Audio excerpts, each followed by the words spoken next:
Chair of Army Public Relations confirmed the incident and assured the public that the surviving terrorists are being pursued by the troops.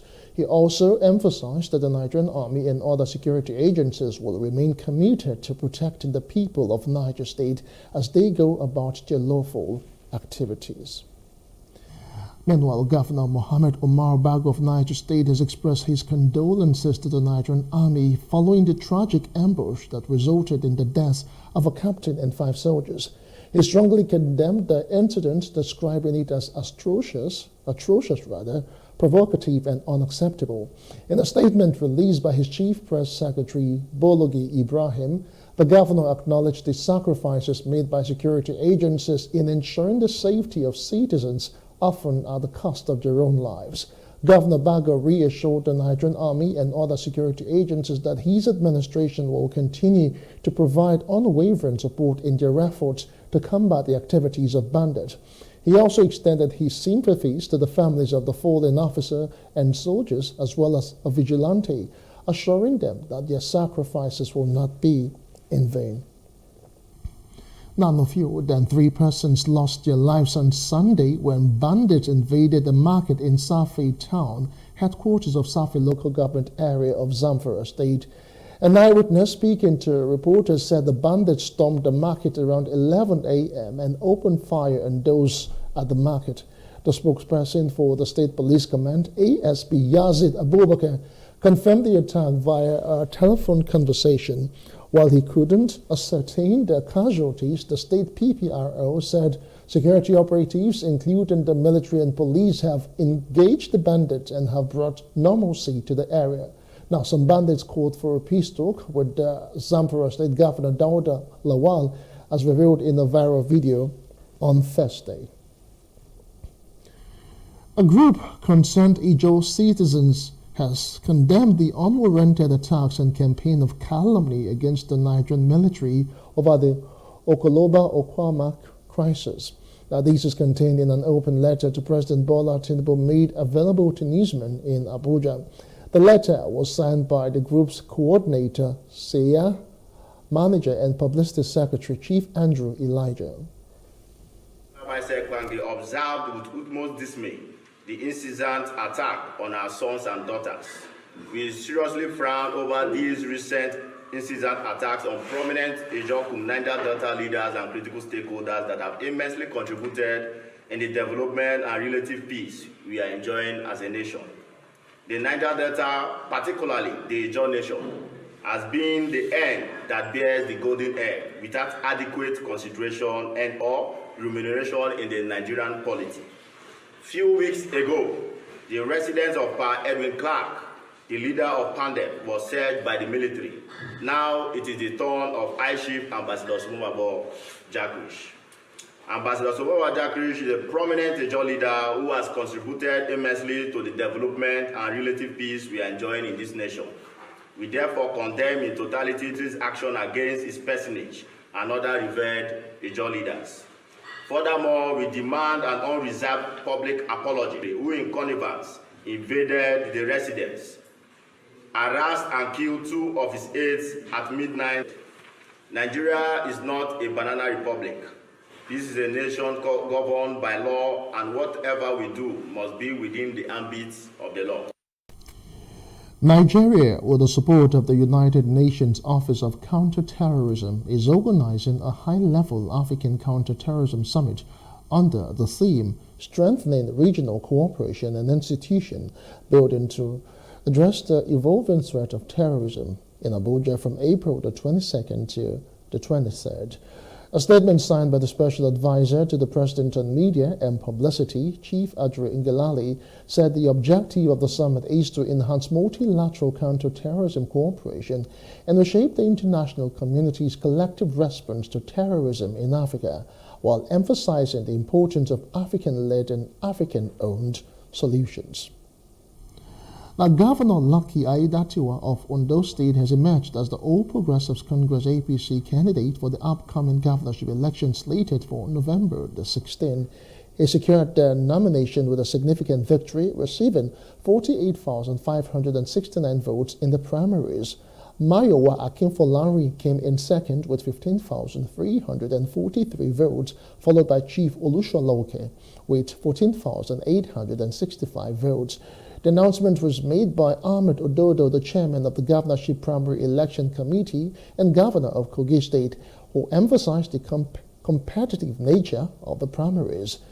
He said they witnessed active participation from party members and supporters across the 18 council areas of Ondo State. While the nomination secured, Aiyedatiwa and the APC will now focus on consolidating support and preparing for the November election. The report from the field revealed that the primary election went on peacefully with minimal skirmishes reported in some isolated areas. At the end of the voting exercise, votes were counted and recorded at the ward and transmitted to local government areas coalition centers. We just concluded the final coalition at the state level.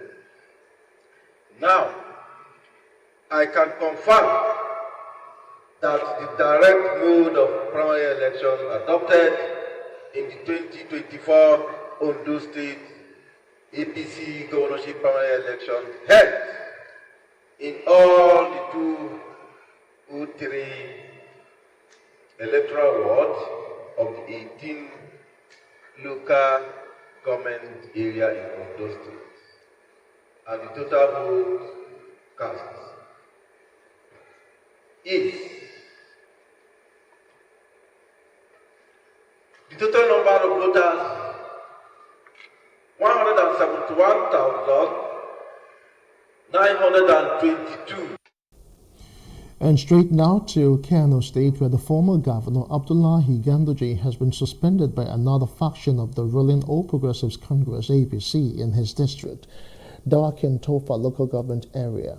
Now, Ganduje, the party's national chairman, was previously suspended due to alleged corruption. However, another faction, represented by ward chairman Malam Ahmed Ganduje, has now accused him of anti-party conduct and contributing to the party's fractionalization at the ward level. A Kano State High Court granted an ex-party order restraining Ganduje from parading himself as party member, but Ganduje has obtained a court order stopping his suspension from the party. He filed a counter motion before Justice A.M. Lehman of the Federal High Court. Today, 21 of April 2024, I want to use this opportunity to inform the general public that we are the legitimate ward executive members of our great party APC in Ganduje ward, who were elected on 31 July 2021. Those impersonating us should stop, or we will take a legal action against them as a result of complaint from APC members in our community who accuse Dr. Abdullahi Umar Ganduje of the following offense. Number 1, anti-party activities. Number 2, creating crisis in the party. And number 3, payment of party dues.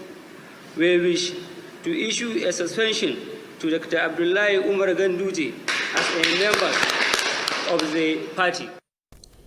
In a swift reaction, the executive committee members of the All Progressives Congress APC in Ganduje ward of Dawakin Tofa local government area of Kano State have described as imposters some elements who on Sunday announced the suspension of the APC national chairman Abdullahi Ganduje. The party noted that after a failed attempt to suspend Ganduje, the New Nigeria People's Party NNPP government in Kano State has organized yet another bunch of non-APC members who announced the purported suspension. A statement issued on Sunday and jointly signed by the chairman and secretary of Ganduje ward in Dawakin, Ahmed Mohammed Ganduje and Uzaina Jibrin respectively, indicated that as authentic executive members, no new election was conducted by the state or national body of the APC to herald their fresh leadership. was allegedly arrested by policemen outside the venue of the PDP's National Executive Committee NEC meeting in Abuja last week. Also, the members of the simplified movement of the PDP in Ahoda West local government area alleged that the Minister of the Federal Capital Territory, Nyesom Wike, masterminded the arrest, even as they issued a 24-hour ultimatum to him to ensure the immediate release of the member representing their constituency at the House. For whatever it takes, we're calling on Mr. President, who is a dogged Democrat that had passed through what our representative is passing through and more of it, to draw the attention of the IG for the release of our brother. We are united and peace-loving people of the Ahoda West local government. And we solemnly declare that our honorable member, Honorable Goodboy Sokari Goodboy, should be released from the police detention in Abuja. We are equally aware that Mr. President decided that all manners of arrest, all situations that they know that will create more tension in the state should be let go. And we are totally surprised to find out that our man, our eye, was taken in such a dehumanizing manner in what is known as the peace and pride, the unity of the nation. You're still watching the news brief on Plus TV Africa. We'll take a quick break and return with more stories. Do join us again.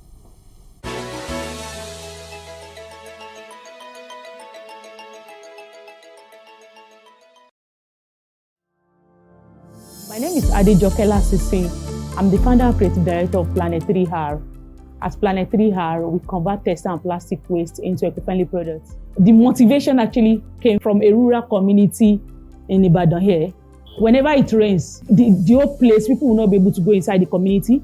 If it rains overnight, people will not be able to go to school, they will not be able to go to work. Anytime the water now goes away, then I started using it to weave those waste to now make sure that we now convert them into beautiful items like bags, shoes, even clothing. I actually participated at Womenpreneur Season 3, that was 2021. One of the things I really gained at that time was business development.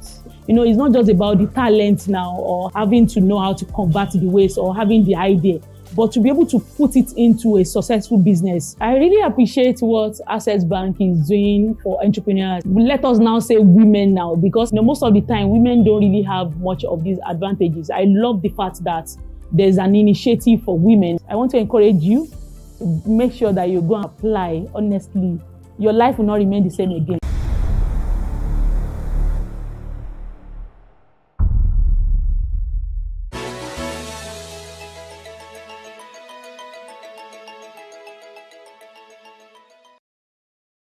Welcome back to the news brief to other parts of the continent now. Some of Togolese opposition parties and civil society groups have renewed their calls for widespread popular protests a day after lawmakers approved constitutional changes likely to extend the 19-year rule of President Faure Gnassingbé. In a statement, the dynamic Pour la Majorité du Peuple, DMP opposition coalition and all the signatures said the changes relating to the presidential term limit and how presidents are elected were a political maneuver to allow Gnassingbé to extend his tenure for life. The U.S. State Department Africa Bureau said it was deeply concerned the changes had been approved without releasing the text to the Togolese people. In Friday's vote, lawmakers unanimously approved an amended charter under which the president will no longer be elected by universal suffrage, but by members of parliament. Now, the amendment also introduced a parliamentary system of government and shortened presidential terms to 4 years from 5, with a 2-term limit. The changes do not take into account time already spent in office, so could enable Gnassingbé to stay in power until 2033 if he is re-elected in 2025. a highly likely scenario as his party controls the parliament in Togo, where Nyasimbe's father and predecessor Nyasimbe Eyadema seized power via a coup in 1967. Outside Africa now, Israel has killed at least 34,049 Palestinians, mostly women and children, and injured 76,901 others.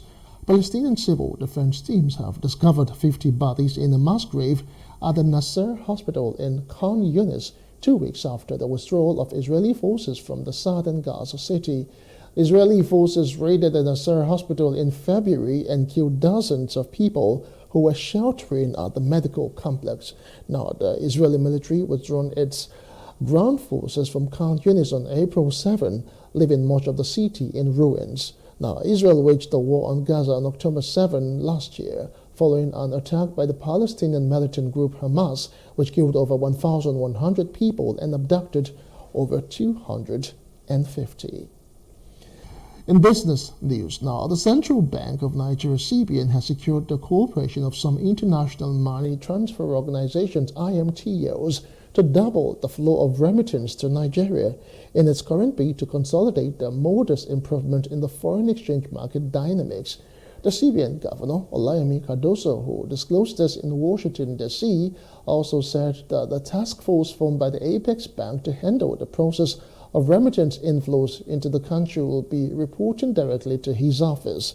Also speaking at the press conference, Nigeria's Minister of Finance and Coordinating Minister of the Economy, Wale Edun, said lessons have been learned about the state of the world economy, which had been the subject of the week-long meeting. We came here with a very clear agenda and have held highly significant, intentional meetings, each one with an objective to further support the stability and ultimate growth of the Nigerian economy. Besides our meetings with multilateral financial institutions and foreign investor groups with a keen interest on developments in Nigeria, including the U.S. Chamber of Commerce, we had very productive discussions with leading international money transfer operators, IMTOs, where we collectively committed to doubling remittance flows through formal channels into Nigeria in the immediate short to medium term. Also about the global economy, because this has been a week of conversation about the world economy. And in brief, the reality is that the global economy has not quite recovered from the COVID-19 shock and subsequent shocks which we are all aware of. But America has. The American economy has got back to pre-COVID levels. It's grown about 8% over the last 4 years, whereas the other rich countries and some emerging countries have grown by less than that. And I think the lesson that we have learned this week is that in attempting to reform an economy and in trying to fight inflation, the sooner the measures are implemented robustly, the quicker the period of transition back to a growing economy. And that's the news brief for now. For more stories, please follow us on Facebook, on X, and Instagram, and do subscribe to our YouTube channels at Plus TV Africa and Plus TV Africa Lifestyle. You can also view us from LimeX on limex.tv and Glow TV apps anywhere in the world.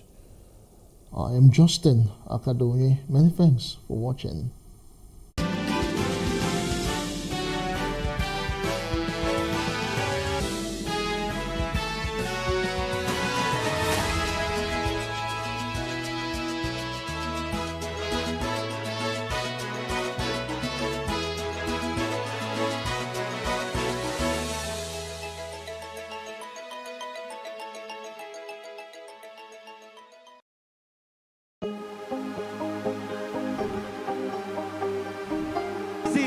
I will take you through this amazingness today.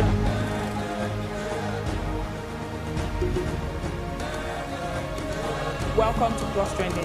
I am Buki November, your host, saying thank you for joining us on today's episode. Welcome back. It's tea time on Plus TV Africa. Practice makes perfect. I'm not perfect yet, but I'm a lot better than I used to be. He's a king. He's entitled to marry 100 if he wants to.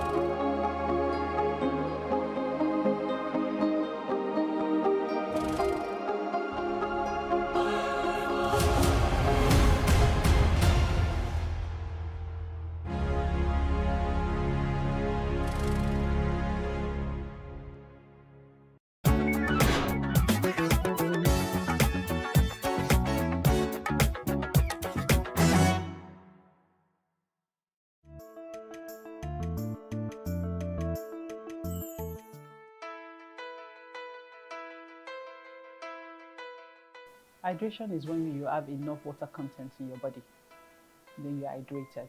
And what is dehydration? Dehydration is the opposite of hydration.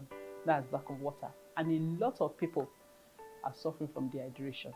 Why are they suffering from dehydration? A lot of people find it difficult to drink water. It's healthy for you to get up in the morning and drink water, a glass of water. Cleanses your system.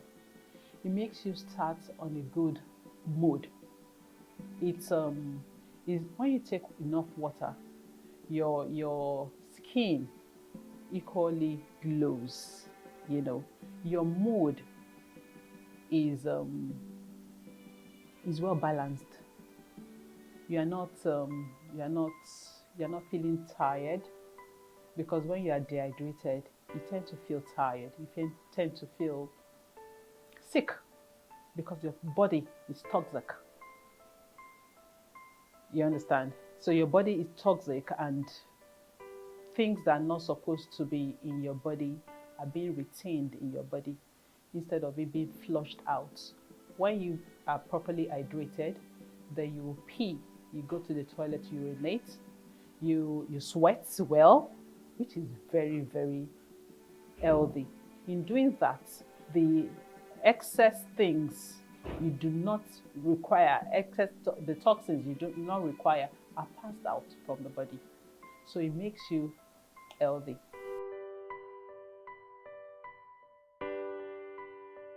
Watermelon is good. Watermelon has a lot of water. Pineapple is good. You know, you can take this fruit like cucumber. If you okay, let me just give you these little tips. You can do your mix your cucumber, blend your cucumber with watermelon, blend it with a bit of beetroot, add a bit of ginger to it. It will keep you very, very energized. It will keep you alert when you have your then add apple to it, because definitely apple is going to sweeten it up, but not too much. So you can add apple to it, but it's going to keep you energized for the day. Then another combination, like I said, is an addition to another combination that can give you enough energy for the day. You can have your kale, you can have a bit of pineapple, you can have a bit of so when I say a bit, it is now for you to come to us and ask us what the bit is. But so you have your banana, you have your kale, you have your pineapple, you can add a bit of chai seed to it. Blend is energy given. Kale on its own is powerful. Is a power bank of veggies. Then banana is another. So you have your banana there, you have your pineapple, you have your kale, you have your chai seed. If you want, you can add a bit of ginger to it, depending on. But you're beautiful with that. Then with water, you're fine.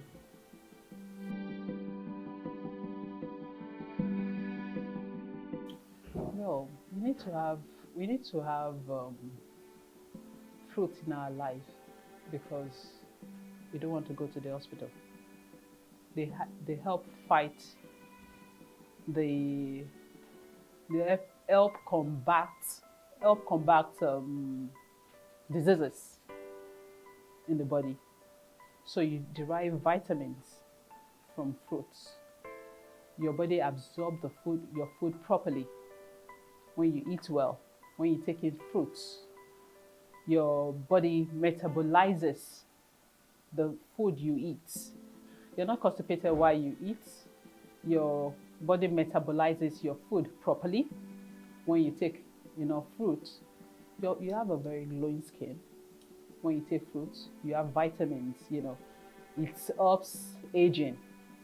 Some of us that are tending towards and we don't want to look old, take enough fruits. You'll be fine. Your face, your skin, everything will glow.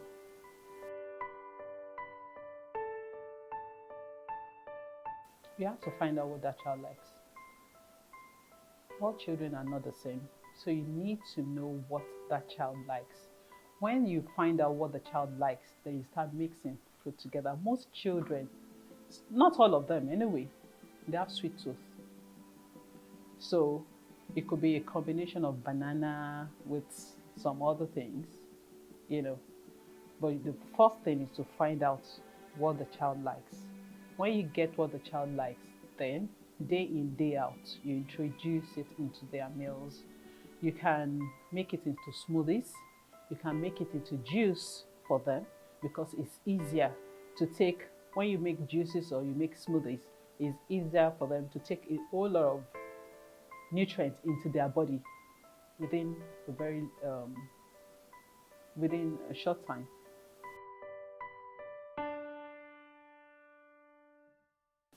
So I would talk from experience. If I want to, cucumber for example, not everybody likes cucumber because cucumber is tasteless. But for you to enjoy cucumber has high water content and is really good for the body. But for you to enjoy cucumber, you can combine your cucumber with other fruits that you love to eat. Take for example, some people like pineapple, some people like apple. Combine it with the fruit you enjoy, then you can make it into probably juice. You can juice it, you can make smoothies of it. You can make your salad interesting. When I say interesting, make your veggies, add some fruit to it. Add your chicken and all that, then add some fruit to it.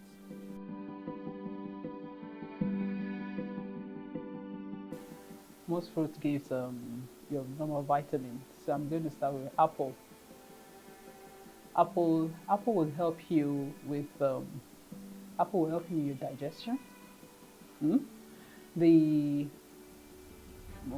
beetroot will help you with metabolism. Citrus fruits, lemon for example, cleanses your system.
The governor of the Central Bank of Nigeria, Olayemi Cardoso, has announced that the Apex Bank has transitioned from firefighting mode to strategic planning in order to achieve forex stability. Now, this shift comes after 6 months of grappling with economic challenges such as inflation and volatility in the foreign exchange market. Cardoso made the statement during a joint press briefing with the Minister of Finance and Coordinating Minister of the Economy at the IMF World Bank Spring meetings in Washington, D.C. He emphasized that the focus of the CBN is not on improving the ease of doing business in Nigeria, aiming to foster an efficient and transparent market system that will benefit small businesses and households. Now, key initiatives including utilizing technology and remote banking solutions to reduce transaction costs and increase access to financial services. Now, these measures are part of a broader agenda to create a more resilient and inclusive economic framework, moving away from emergency measures that previously dominated the central bank's agenda. Now, today on the program, we will delve into the most recent updates regarding the country's forex regulations, specifically highlighting the reforms implemented by the CBN. Welcome to Business Insight and Plus TV Africa. I am Justin Nakadonye.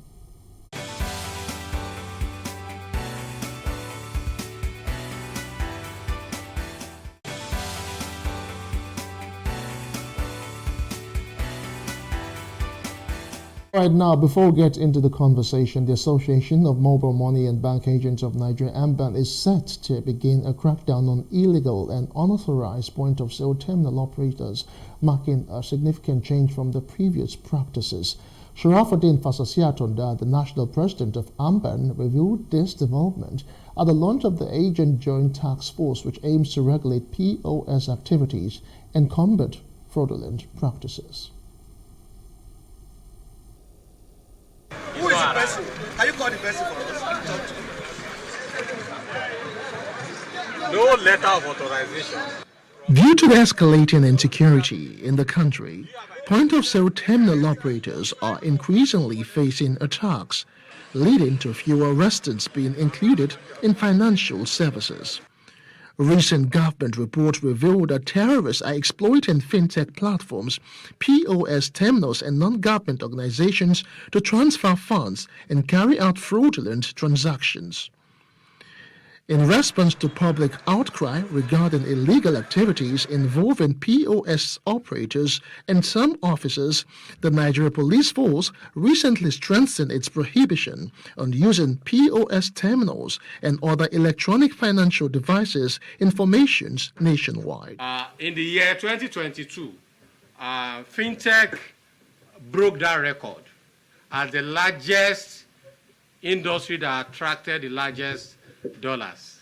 As involved stakeholders, the Association of Mobile Money and Bank Agents of Nigeria, AMBAN, is actively working with security agents to clean up the industry through a national joint task force. Our experience in most of the bandits' prone areas are that they are also using agents for their transactions. The association addresses gray areas among its members and takes a strong stance on removing dishonest individuals from the system to safeguard customers' funds and support legitimate operators. So if you check, you see we have compiled the CBN regulation on agency banking. So we have distributed that. And part of our agenda is to work with the police, the civil defense, the EFCC, the CBN, the necessary agencies, including the National Rotation Agency, to make sure that we carry the message to the necessary quarters and make sure that we sanitize the industry. If you listen to what Mr. President said during the time he made the remark, he talked about informing agents and educating them. So that was the need for the CIBN certification project that is ongoing. Then he equally talked about collaboration with all the necessary agencies which I have mentioned. And when it comes to the area of fraudulent and sharp practices with POS agents and some of these mobile money agents, we quickly respond by doing a preliminary investigation that now takes us into the thorough investigation that makes us to nip these criminals in the bud, bring them to book, and also hand them over to appropriate and authorize agency of government who now deals with them, prosecute them through the laws, and eventually maybe gets conviction for them. And it's also an opportunity for us to stamp out financial and economic crimes out of our community. After the inauguration, the task force begins working diligently at the Balinde bus stop. They conduct an on-the-spot inspection to confirm the adherence of POS operators in the vicinity. Sharafuddin Fasa Siatonda is a national president of AMBAN. He expresses concern over the extent of violations. And we are here with the security agents, and out of the spot check that we have done, none of them actually has anything compliance in line with CBN regulations. And a lot of them, they don't even have letter of authorization from their financial institutions. And we can also see that they are operating not under a conducive atmosphere. No physical location as stipulated by banking regulation, agent banking regulation. And we are here not to enforce, we are here to start awareness. He explains the next steps while also discussing methods to achieve successful financial inclusion. We have referred them to go and read about agency banking regulations of the Central Bank of Nigeria and go and look at requirement to be an agent and under which environment should an agent be operating. Look at them now, they don't have logbook, no record. AMBAN is encouraging its members to view security as a joint effort, advising them to take a more active role and report dishonest and fraudulent individuals operating in the system.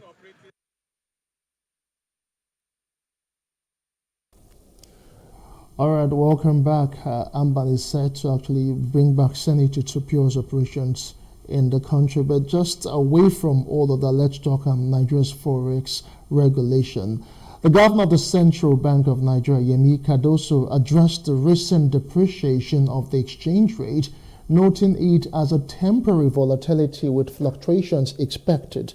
Cardoso highlighted the Naira's rebound over the weekend and assured Nigerians that efforts are being made to stabilize the exchange rate through policy reforms. Now, Segun Shokwiton, principal partner at Woodridge & Scott Consulting Limited, joins me now to discuss further on this matter. Good morning to you, Segun. Good morning, Justin. Thanks for having me. It is indeed a pleasure. I trust you have been keeping up with the recent development in the nation's forex regime. The CBN governor, Olayemi Cardoso, believes that we have shifted from firefighting to strategic planning. What is your opinion on this transition? Well, I understand what the CBN governor means, given the events that followed his appointment within the space of a 3-month period between, I think it was about October, September that they came on board, and January. You know, if we count the number of policies, regulations, circulars that came out of the CBN, was at a point it became very confusing. It was like a whirlwind. You know, the circulars were, sometimes you'd have circulars come out 3 or 4 times in the course of 2 days. You know, so clearly that was exactly what he called it. Was a firefight, and there was a need to fight a fire. Even though one could argue that the central bank, the government and the central bank actually set that fire ablaze in the first instance. And the proprietary, you know, the necessity or expediency of that action of setting that fire ablaze remains, you know, subject of debate amongst experts, you know, in the industry. I think the general opinion is yes, something needed to be done about the fundamentals of the economy. The foundational issues on the structure of the economy needed to be addressed.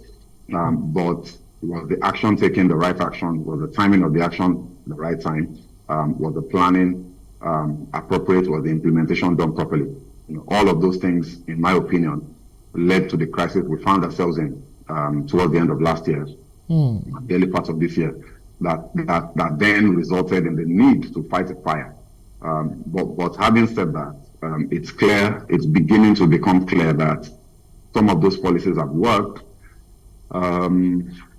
Again, there's still a bit of a debate as to which one of those policies have actually resulted in the results that we're seeing now.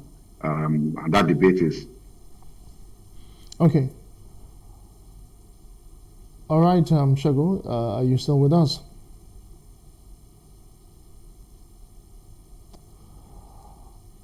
All right, Segun, if you can hear us, despite the... Yes, I can hear you. Okay, despite the Naira being recognized as the best performing currency in April, the CBN boss, Cardoso, mentions that FX rate volatility will not disappear overnight, indicating continuous fluctuations in the market. What are your views on this particular matter? Yes, volatility, if it's temporary volatility, short periods within the markets, sometimes distortions do happen in markets, all markets, as long as, it's a market that is accessible to a large number of players. You will have periods when things may just go a bit volatile, depending on the activities of players in that market.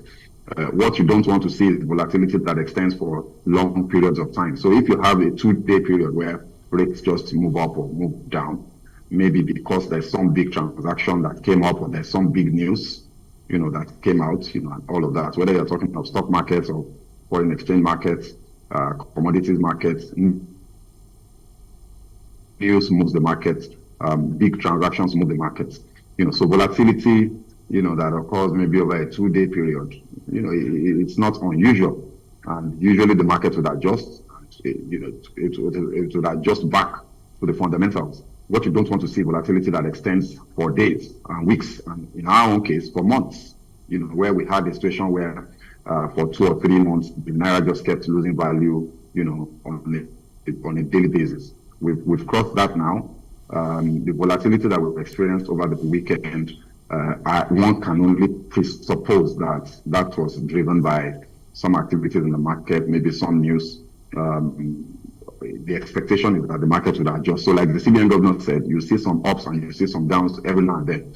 What you want to see is a pattern and a trend over an extended period. So if we look at what the Naira has done in the last 2 weeks, for example, say from April, the beginning of April till date, 3 weeks, what's the trend? Are we gaining or are we or losing value? So I think that's the important thing. So we will observe what the market is doing in the course of this week, and that will determine whether what is going on is something fundamental or it's just a natural, simple market movement. So for me, no cause for alarm at the moment. All right, no cause for alarm now. But the CBN governor is aiming to double diaspora remittances. I don't know, some people are saying it's very lofty, but in your opinion, is this goal overly ambitious? I don't think it can be. I don't think it's overly ambitious, and I want to commend him, because I think that this is one of the things that I've said in the public space over the last, year and a half or so, that we do have a very vibrant, large, prosperous diaspora community as a country. Nigerians travel abroad all the time. We have Nigerians that have been in different parts of the world for decades, and they're doing well. Because they are Nigerians. So if for example, if you look at the gross national income of the country, you find that that includes your GDP and the income that is earned by Nigerians across the world. It's a good number. So we need to find a way to harness all of that. And I think that doing $20 billion, $23 billion, the average is about 20 billion, sometimes 18, 17 billion, sometimes 22. I think the highest we've had. That, to my mind, or to my knowledge, is about $25 billion. So if the CBN governor is saying that he can target or aim to improve that number to say $50 billion, I would say go for it, because I think it's possible. The significant chunk of the 20 billion average that we're doing currently is financing subsistence activities. Largely, it's financing living habits of Nigerians. It's financing basic issues. Maybe somebody wants to build a house, a little investment here and there, sending back some of their earnings home to support family and friends, all of that. We can put a bit more structure, in fact, not a bit more structure, a whole lot more structure into the activities of our diaspora community to encourage them to send money home for productive activities, to send money home in a systematic and structured manner. If we put in the right policies, one, that would encourage them to send money home, and put in the right instruments and framework that would attract that money naturally in an organic manner, then you could really see a huge jump. It appears to me, if you ask me, the numbers that we do currently, the 20 billion that we do currently, it's something that just happens as a matter of course. It's just a natural thing that would result from the fact that you've got family abroad who is supporting people at home. We need to go beyond that and actually put structural framework to getting that money in. And if we do that, I think doubling it is even conservative. I think we can easily triple that number if we put in the right mechanism and policies in place. Okay, now that's Cardoso noted positive responses from foreign portfolio investors suggesting an improvement in sentiment. I want to ask if you think that's a reliable indicator. But then challenges like high inflation due to increase in food prices, transportation and energy costs persist. The government anticipates a decrease in inflation soon. Are you optimistic as well? Yeah, I think the question will be soon. You have to define soon. So for me, I think inflation will come down. It's a cyclical thing actually. Except if you've gotten something fundamentally wrong, or you fail to take action when you see it escalating.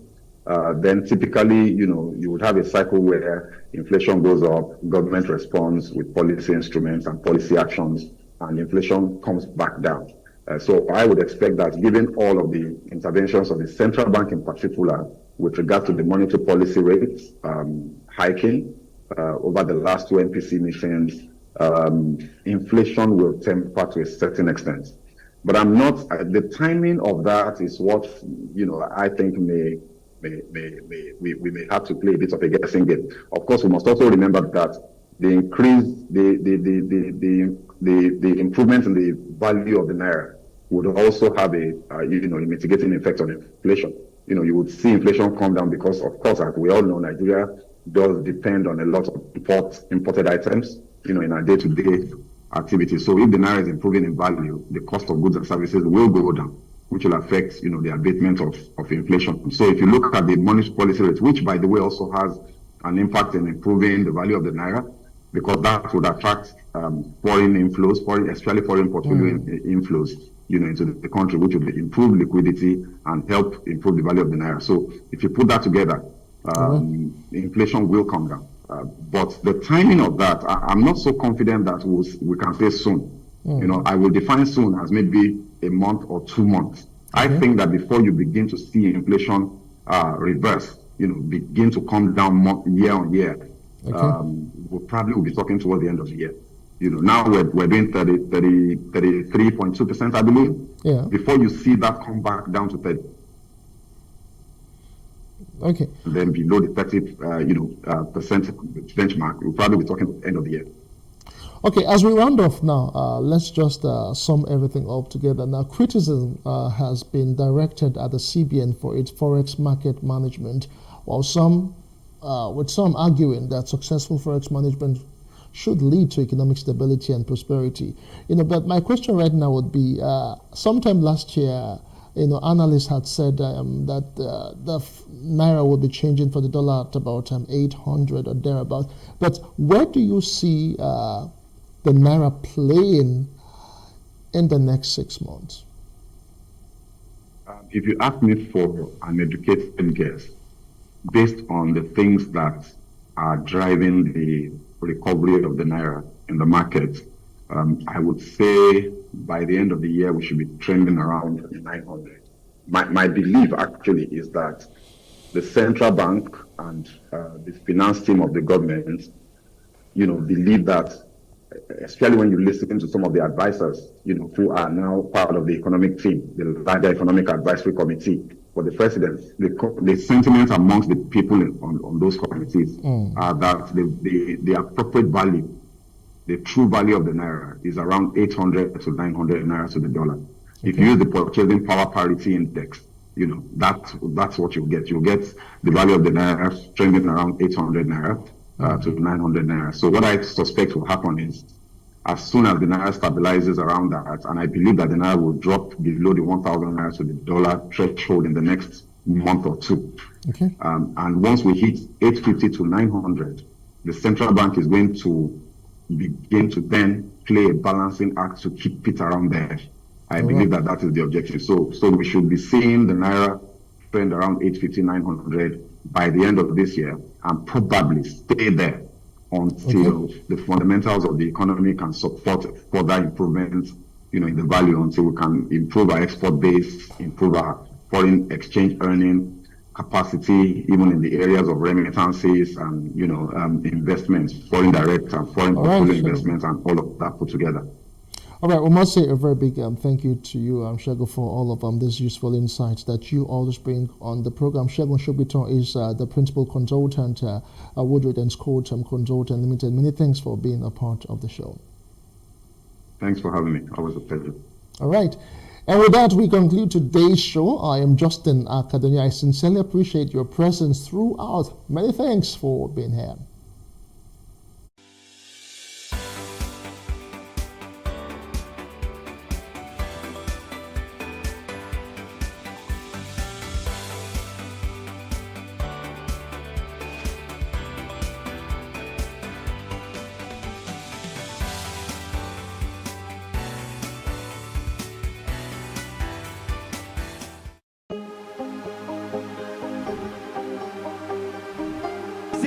I will take you through this amazingness today.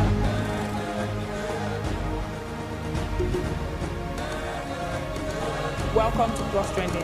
I am Bukky November, your host, saying thank you for joining us on today's episode. Welcome back. It's tea time on Plus TV Africa. Practice makes perfect. I'm not perfect yet, but I'm a lot better than I used to be. He's a king. He's entitled to marry 100 if he wants to.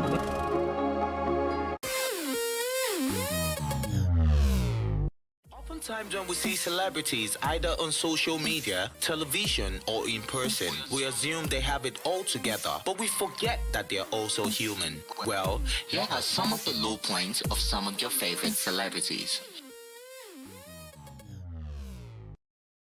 As a young person growing up, I have had to sell akamu on my head.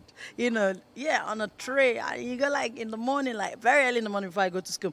Buy akamu, That's why you should never underrate anyone. No matter the situation, you see them or you find them. When I go to UK and had to play at the Royal Festival Hall with Miriam Makeba, then, oh my God, I'm like, that akamu selling girl. That was selling akamu. So be inspired. Be inspired. Follow your dream. Follow your heart. Sit back and say, what is my passion in life? What can I do to better the world?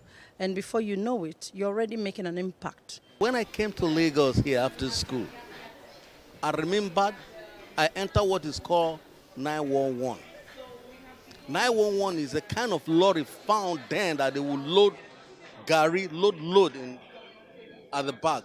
Then in between the driver and the load, we have what is called second class. And that is where I sat. And could you believe that by the time I got to Ido and I came down, my box, my shoe, because it took us 3 days from Bender, from Midwest to Lagos, all my loads were loaded. You see, when you pass through such, and when you become somebody, you look back and you look at what people are going through.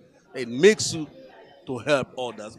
When I decided to be an apprentice photographer, we were living in Ebute-Metta, and I would trek, from Ebute-Metta into Willoughby, from Willoughby into cross the Leventis into Ido Road, past Ido railway station, go across the Kata Bridge, and then into Agbogbon, into Broad Street. And I trekked that for 1 whole year. And then finally, when I got to London, I had to be a cleaner, every morning. Get out of the house by 4:30 to clean till 9 a.m. and then rush off to school. So I've done quite a lot of things like that, and I still continue to do that. And so for me, it is part of one's development. And I didn't see that I was suffering.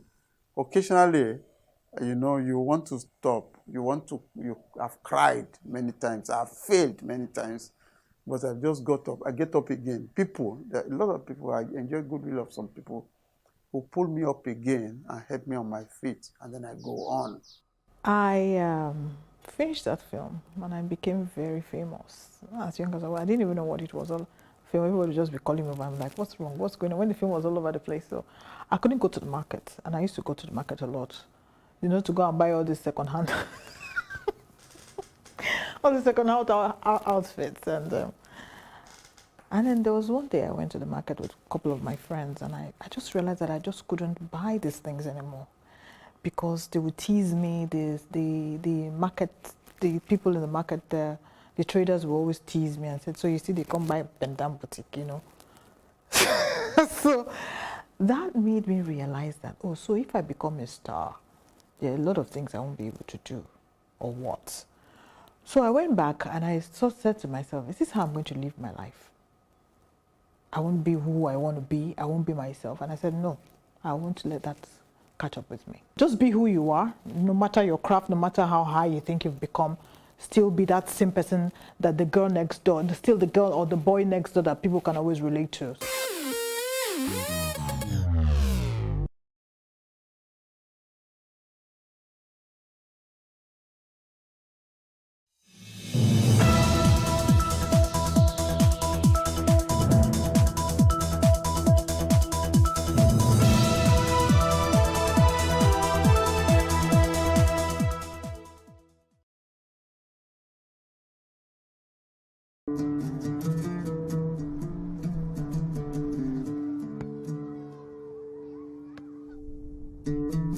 There are signs Afghanistan is emerging from the darkness.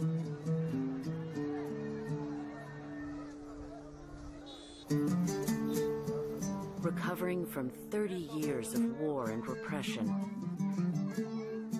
with a new democracy in place.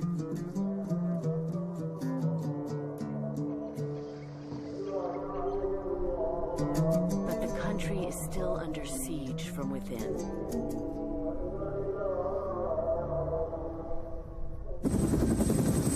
War with Taliban insurgents threatens the nation's security. Corruption reaches into the highest levels of government. Addiction rates rise among women and children. And a booming multi-billion-dollar illegal drug trade continues to thrive. The amount of cultivation in Afghanistan is scary. It's actually terrifying. No other country in the world has ever produced that much narcotics. At the center of Afghanistan's crisis, a hardy, drought-resistant crop that joins poor farmers with criminals and extremists, while pushing the nation toward the brink of disaster.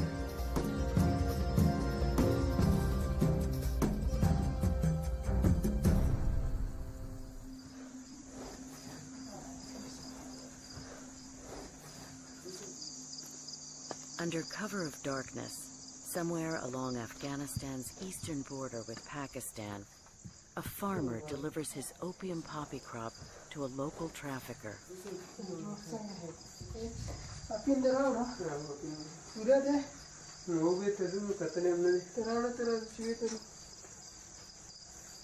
Here begins a worldwide illegal narcotics revenue stream, one generating $4 billion a year in Afghanistan.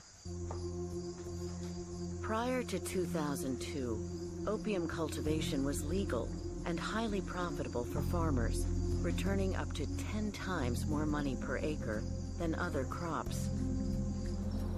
The source for heroin, poppy became Afghanistan's most lucrative export. And and it still is today.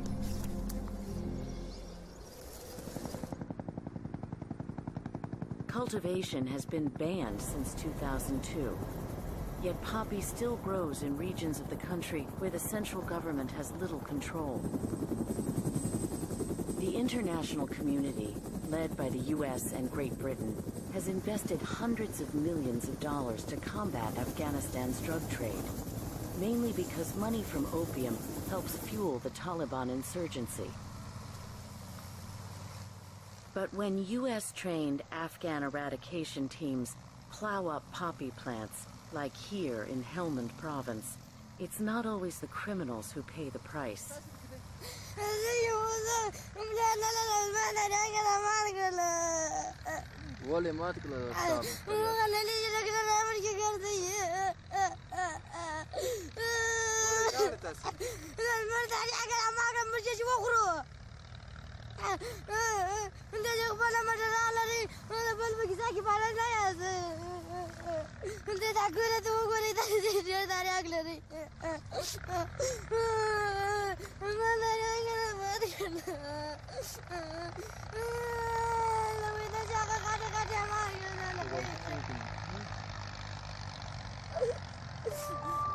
The United Nations sees Helmand as the center of the poppy trade, supplying over half the opium in the world. But many farmers here see poppy as a means of survival, and eradication by their own government a harsh punishment.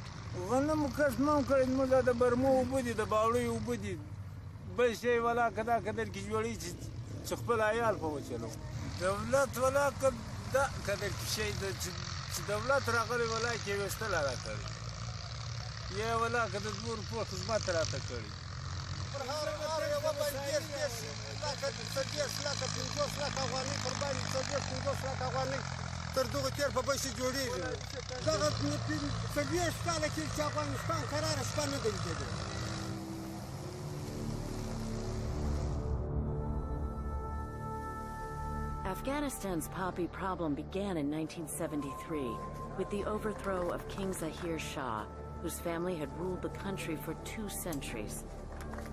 A series of political upheavals followed, orchestrated by the Soviet Union. First of all, you have to know that the Russians spent 200 years trying to get control of Afghanistan because they wanted Afghanistan as the route to the Indian subcontinent and the sea. The dreams of empire led the Soviets to invade Afghanistan in December 1979 and begin a brutal 10-year occupation. نو روسانو په افغانستان کې ډېر بد خاطرې موږ داغونه لرو.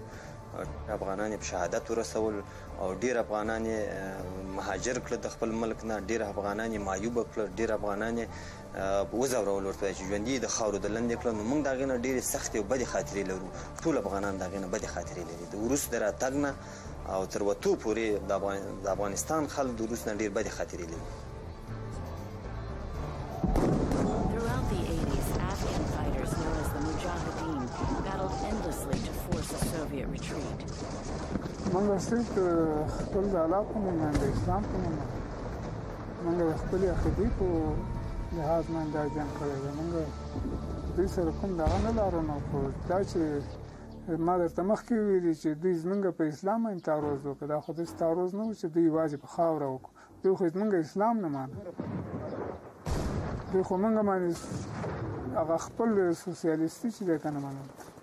The Mujahideen resistance surprised the world. Soviet troops were forced out of Afghanistan in 1989, leaving a devastated land behind. They also left the country without a generation of leaders to move it forward. Many of them were executed. They were simply thrown into prison, some were tortured to death. Others were driven into exile to save their lives, and they're gone. So a whole generation of experienced leadership has been lost. Lost, too, was the country's stable rural economy. 10 years of war left farmland ravaged or abandoned. Irrigation systems, livestock herds, roads, and markets were destroyed. Meanwhile, with few alternatives, desperate farmers turned to opium poppy cultivation for survival. Before the Soviet invasion, there was really no cultivation or consumption of opium in Afghanistan to any commercial extent. It is only at the beginning of the 80s that Afghanistan started to develop the cultivation and abuse of opium. The victory over the Soviet Union morphed during the 90s into a civil war among competing Mujahideen factions, each vying for control of the country. Opium became a reliable income-generating crop, not only for farmers, but for the rival forces who needed money to fund their military operations. The Taliban's rise to power in 1996 did not slow opium cultivation. When the Taliban first appeared in Afghanistan, based on their religion, they took a stand against opium. But as they extended their control into more areas where opium poppy was grown, they found that it was not possible to retain control of the territory while attacking people's livelihoods. So instead, they ruled that while it was forbidden for Muslims to consume opium or to sell it to Muslims, in case of necessity, it was permissible to grow it or trade in it as long as it was not consumed by Muslims. The Taliban's permissive policy caused annual opium yields to double between 1997 and 2000. Its leaders even used a one-year ban against cultivation to boost worldwide prices on the illegal market. The Taliban is often credited with wiping out the poppy crop for 2001. That's well reported. What has not been well reported is that Mullah Omar stockpiled 300 tons of opium paste before eliminating the crop. And he was one of the #1 dealers in opium the entire time that he was posing for holy pictures with UN officials talking about the eradication effort.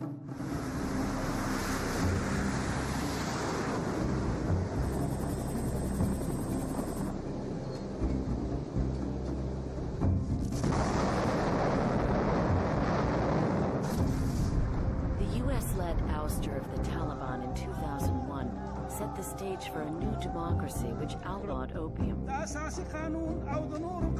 President Karzai made controlling poppy a top priority.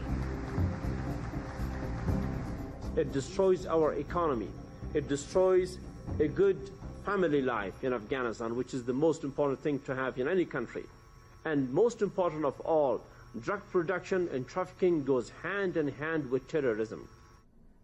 In 2004, under great pressure from the US, President Karzai declared jihad against poppy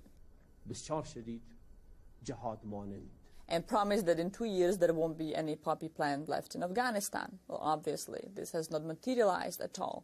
There is more poppy in Afghanistan today than there has been at any point in Afghanistan's history. There is more poppy today in Afghanistan than there has been in the modern history of the drug trade. That fact was underscored by the United Nations report in August 2007.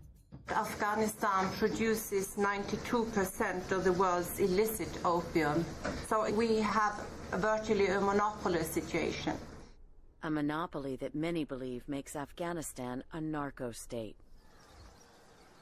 It is not a narco state, but it does produce a lot of poppies. Afghanistan has the problem of poppies, and Afghanistan has the problem of the fight against terrorism. We're fighting both. But the fight against poppy is not going well. The amount of cultivation in Afghanistan is scary. It's actually terrifying. No other country in the world has ever produced that much narcotics. Nor has any country in modern times exported as much narcotics. Getting the product to market starts with the sap from the opium bulb being harvested in the fields. Through a series of steps in secret labs, the sap can be processed into grades of heroin inside the country. Then it's sent out along one of 3 main trafficking routes: east into Pakistan, south and west into Pakistan and Iran, and north into the Central Asian states and Russia. With hundreds of miles of open frontier borders and thousands of people pouring across checkpoints each day, smuggling narcotics out of Afghanistan, while risky, is big business. The $4 billion Afghan opium generates internally grows to over $40 billion as it travels through the Middle East, across Europe, and into Great Britain. This is more than a money-making criminal enterprise. Intelligence reveals links between Afghan drug lords, traffickers, and Taliban insurgents who are paid to provide protection against government counter-narcotics efforts. The Taliban has been one of the principal dealers in opium paste and in heroin. And we have seen the insurgency fueled by funding from the trade in drugs. Estimates suggest as much as 40% of the Taliban's income derives from opium. You look at a map of Afghanistan and see where the poppy is grown, and you look at a second map of Afghanistan to see where there's insecurity, it's the same map. Where there's poppy, there's insecurity. Where there's insecurity, there's poppy. And so what we're trying to do is adjust the strategy. We focus more on a closer coordinated counterinsurgency, counter-narcotics effort. We have to work more closely with the military to make sure those efforts are well coordinated.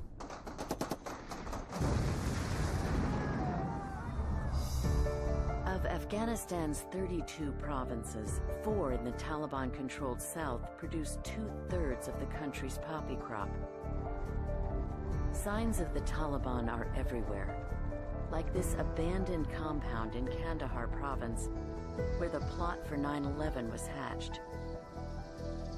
Today, it's a reminder of the tensions that still haunt this region. The U.S. military is in Afghanistan as part of a multinational NATO security force supporting the Karzai government and the Afghan National Army. Their mission is not rooting out drug dealers. Instead, they battle Taliban fighters funded in part by illegal narcotics. If you do get attacked, it's going to be coming from pretty much anywhere. U.S. Staff Sergeant Lucas Hearn is stationed here at Zabul Province Forward Observation Base in the south, the front lines where the fight against the Taliban is fiercest. They'll do small arms attacks on us every once in a while. More often than not, though, we just get mortared from up on these ridge lines. NATO soldiers aren't the only ones putting their lives on the line. Afghan National Police also provide backup by helping man the rugged hilltop posts overlooking the valley. It's dangerous work, trying to control a region that's known as a powder keg, but it's where the future of a nation may be decided. Combating the poppy trade requires a strong government capable of safeguarding its people and enforcing its laws.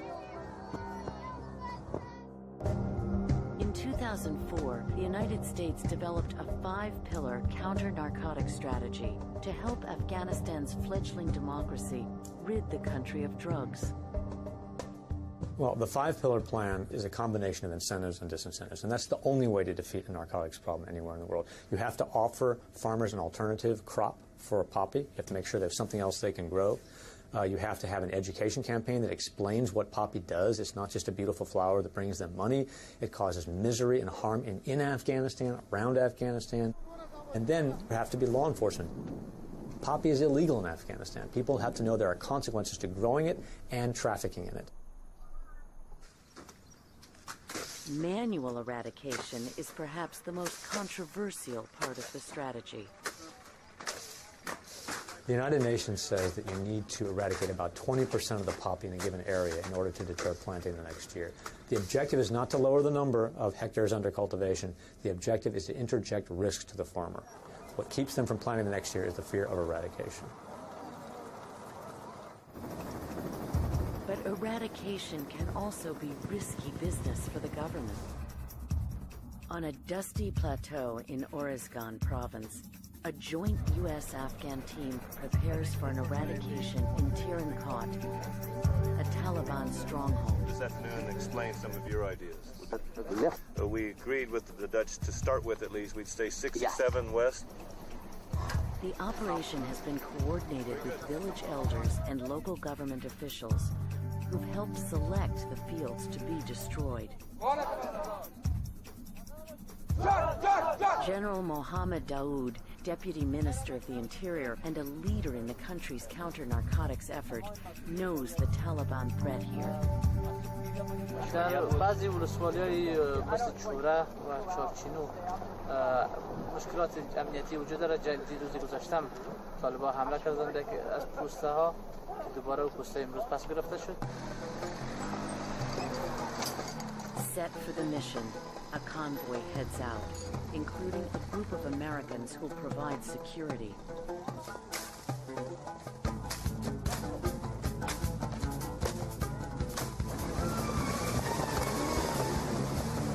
But soon, there's trouble.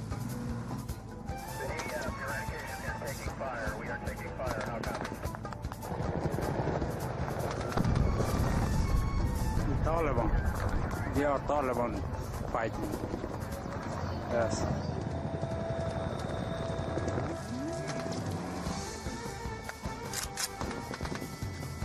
With gunfire on all sides, the eradication team flees to safety, leaving the mission unfinished. And the Taliban still in control.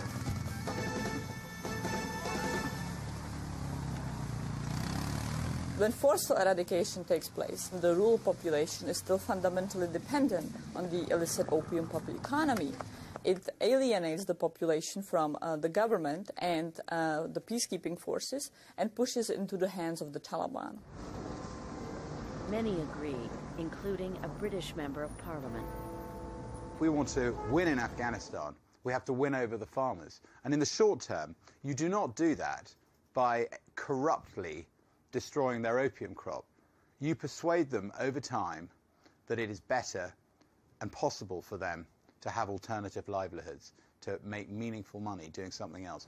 And you won't do that till you've got proper irrigation systems, till you've got decent roads, till you've got access to markets. All these things, they need to happen first. Just to, traipse in and, tractor over someone's fields is not the way to, endear yourself.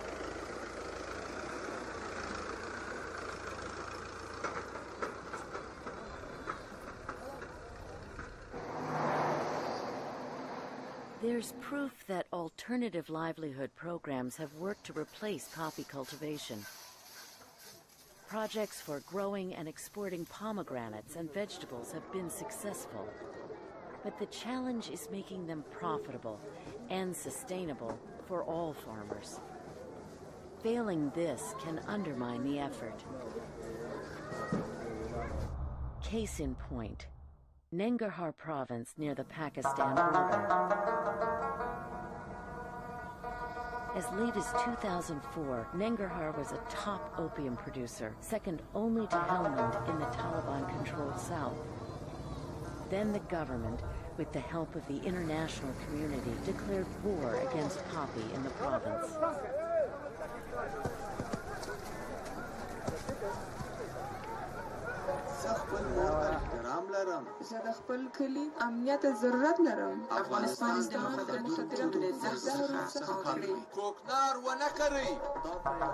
Along with eradication efforts, Cash for Work projects supported by the U.S.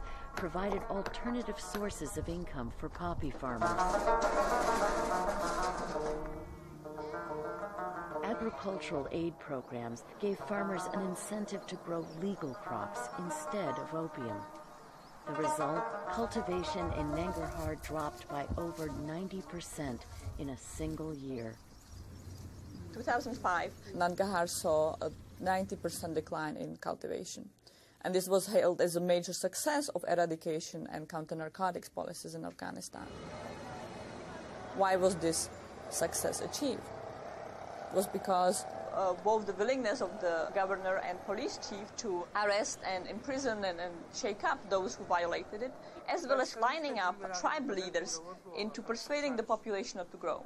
And they did so by telling them that alternative livelihoods would come. In the Shinwari district of Nangarhar province, Elder Dur John was one of the tribal leaders who supported the government ban against cultivating opium poppy. He convinced local farmers to stop growing it, based on the promise of alternative livelihood aid, and helped reduce cultivation levels to nearly zero. Himself a farmer, Dur John endured the financial sacrifice the ban imposed on growers.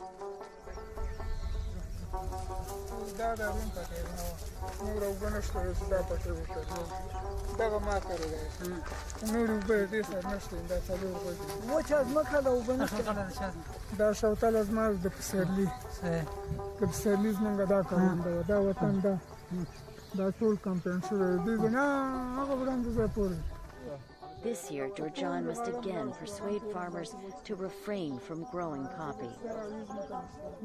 But it's getting harder. Despite complying with the ban, people have seen little help in return. Making matters worse, a prolonged drought has gripped the region, leaving those wanting to believe in Afghanistan's future with a sense of futility. ما خپل نظر دا دی چې د ورونو ته مخکې ما ویلي چې افغانستان اوس په مثال د مریض دی مریض یو مرض نه وي زمونږ یو مرض نه دی مونږ کې ټول مرضونه موجود دي لوږه راکې موجود ده بیکاري راکې موجود ده مریضتیاوې راکې موجود دي کلینیک نشته مکتبونه هم شاړ دي وطن هم شاړ دی کاریزونه هم وچ دي. Water for irrigation has been a particular problem in the district. Dur John sees proof of that everywhere.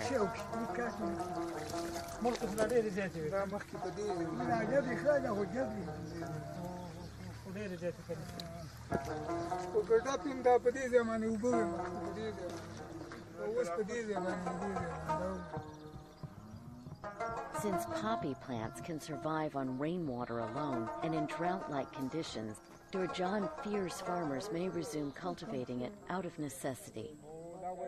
مشکلات خو زمونږ همدغه مشکلات دي چې د خلک د نفس سره لاس په ګریوان دي که یو بوټی کوکنارې کېده هغې باندې یو مشکل راپکېده کوکنار د حکومت په ضد نه کوي او کوکنار د نفس د خاطره کوي چې دوی د دې سره په مشکل اخته دي خو مونږ به بیا هم دا کوشش کوو چې زمونږ رعیت زمونږ عام خلک کوکنارو کروندونه ځانونه وساتي ویې نه کوي خو دا چې اوس حکومت خو هم دومره وکولی شي چې د دې خلکو سره خو هم یو څه وکړي او هغه داسې څه نه چې موږ ته دا وړي چې ماته یې کړي دا اوس 4000 کورونه زه تقسیمولی شم خو دا نه شم تقسیمولی نو که داسې کومکونه موږ سره کوي نه دي کوي. In 2007, the Shinwari district returned to growing poppy. The promises of alternative livelihoods never materialized for many. In some circumstances, household income crashed by more than 90%. People lost all productive assets. They were not able to meet basic subsistence. So it was not at all surprising, and in fact, arguably inevitable, that the population went back to cultivating poppy. The failure of the government to deliver on promises has another drawback. It undermines the authority of the elders, like Dur John, who speak on its behalf. Many of the tribal leaders who have participated in the eradication campaign have become discredited. The population is alienated from them, they no longer trust them, and this creates key opening for the Taliban to come into the province and to mobilize.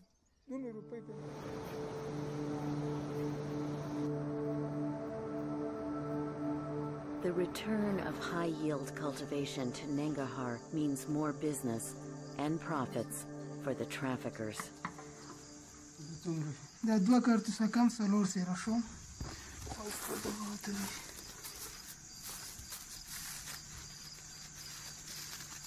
6 months earlier, the farmer got an advance from the trafficker toward his future poppy crop. Providing credit is standard business practice and helps farmers make it through the winter. It also proves the value of opium, which generally returns 8 to 10 times more per acre than crops like wheat or rice. The trafficker comes from a long line of those who followed in their father's footsteps.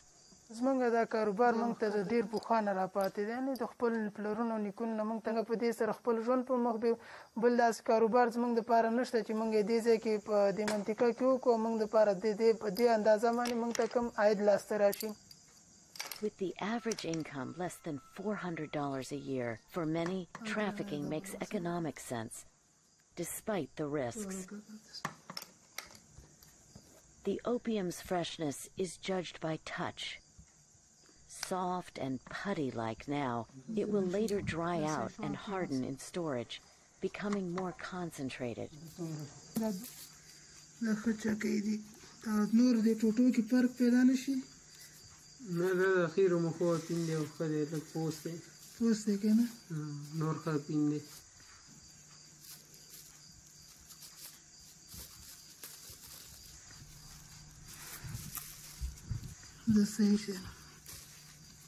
ذمواریم تر اخره پورې ذمواریم چې په پیروي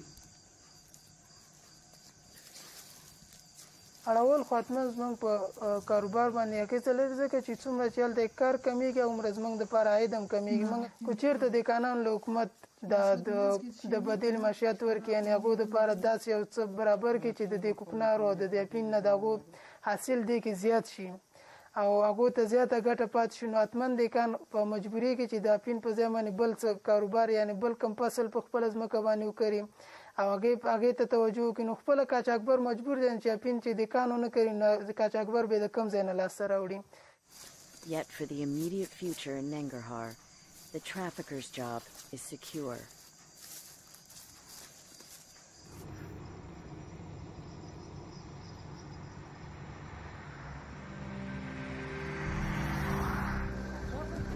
(2 a.m. in Badakhshan province, and the anti-narcotics police begin their operation. With the morning light, they arrive in a remote village. They've lost time and possibly the element of surprise.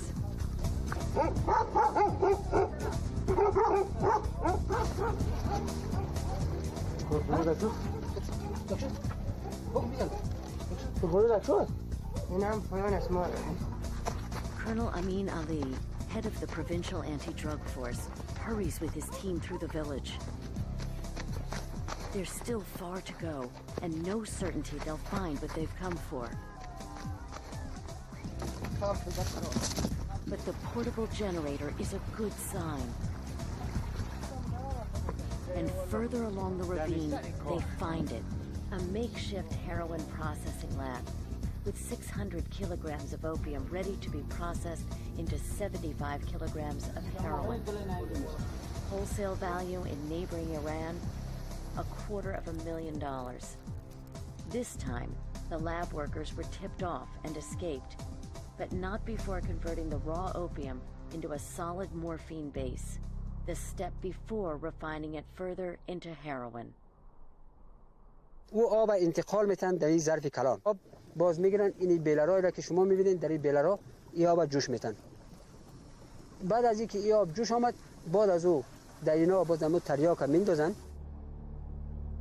The opium dissolves into a brown liquid and ultimately becomes the morphine base. It can later be processed into various grades of heroin for smoking or injecting. Given the remote location and difficulty of the terrain, Amin will have his men pour out the liquid here and destroy any remaining raw opium or bags of chemicals. This is the 11th lab Colonel Amin and his men have raided in Badakhshan during the last year. But it's too soon to declare a victory in the province's drug war. Police reports claim many other primitive heroin labs in Badakhshan. They exist because the big money's in processing.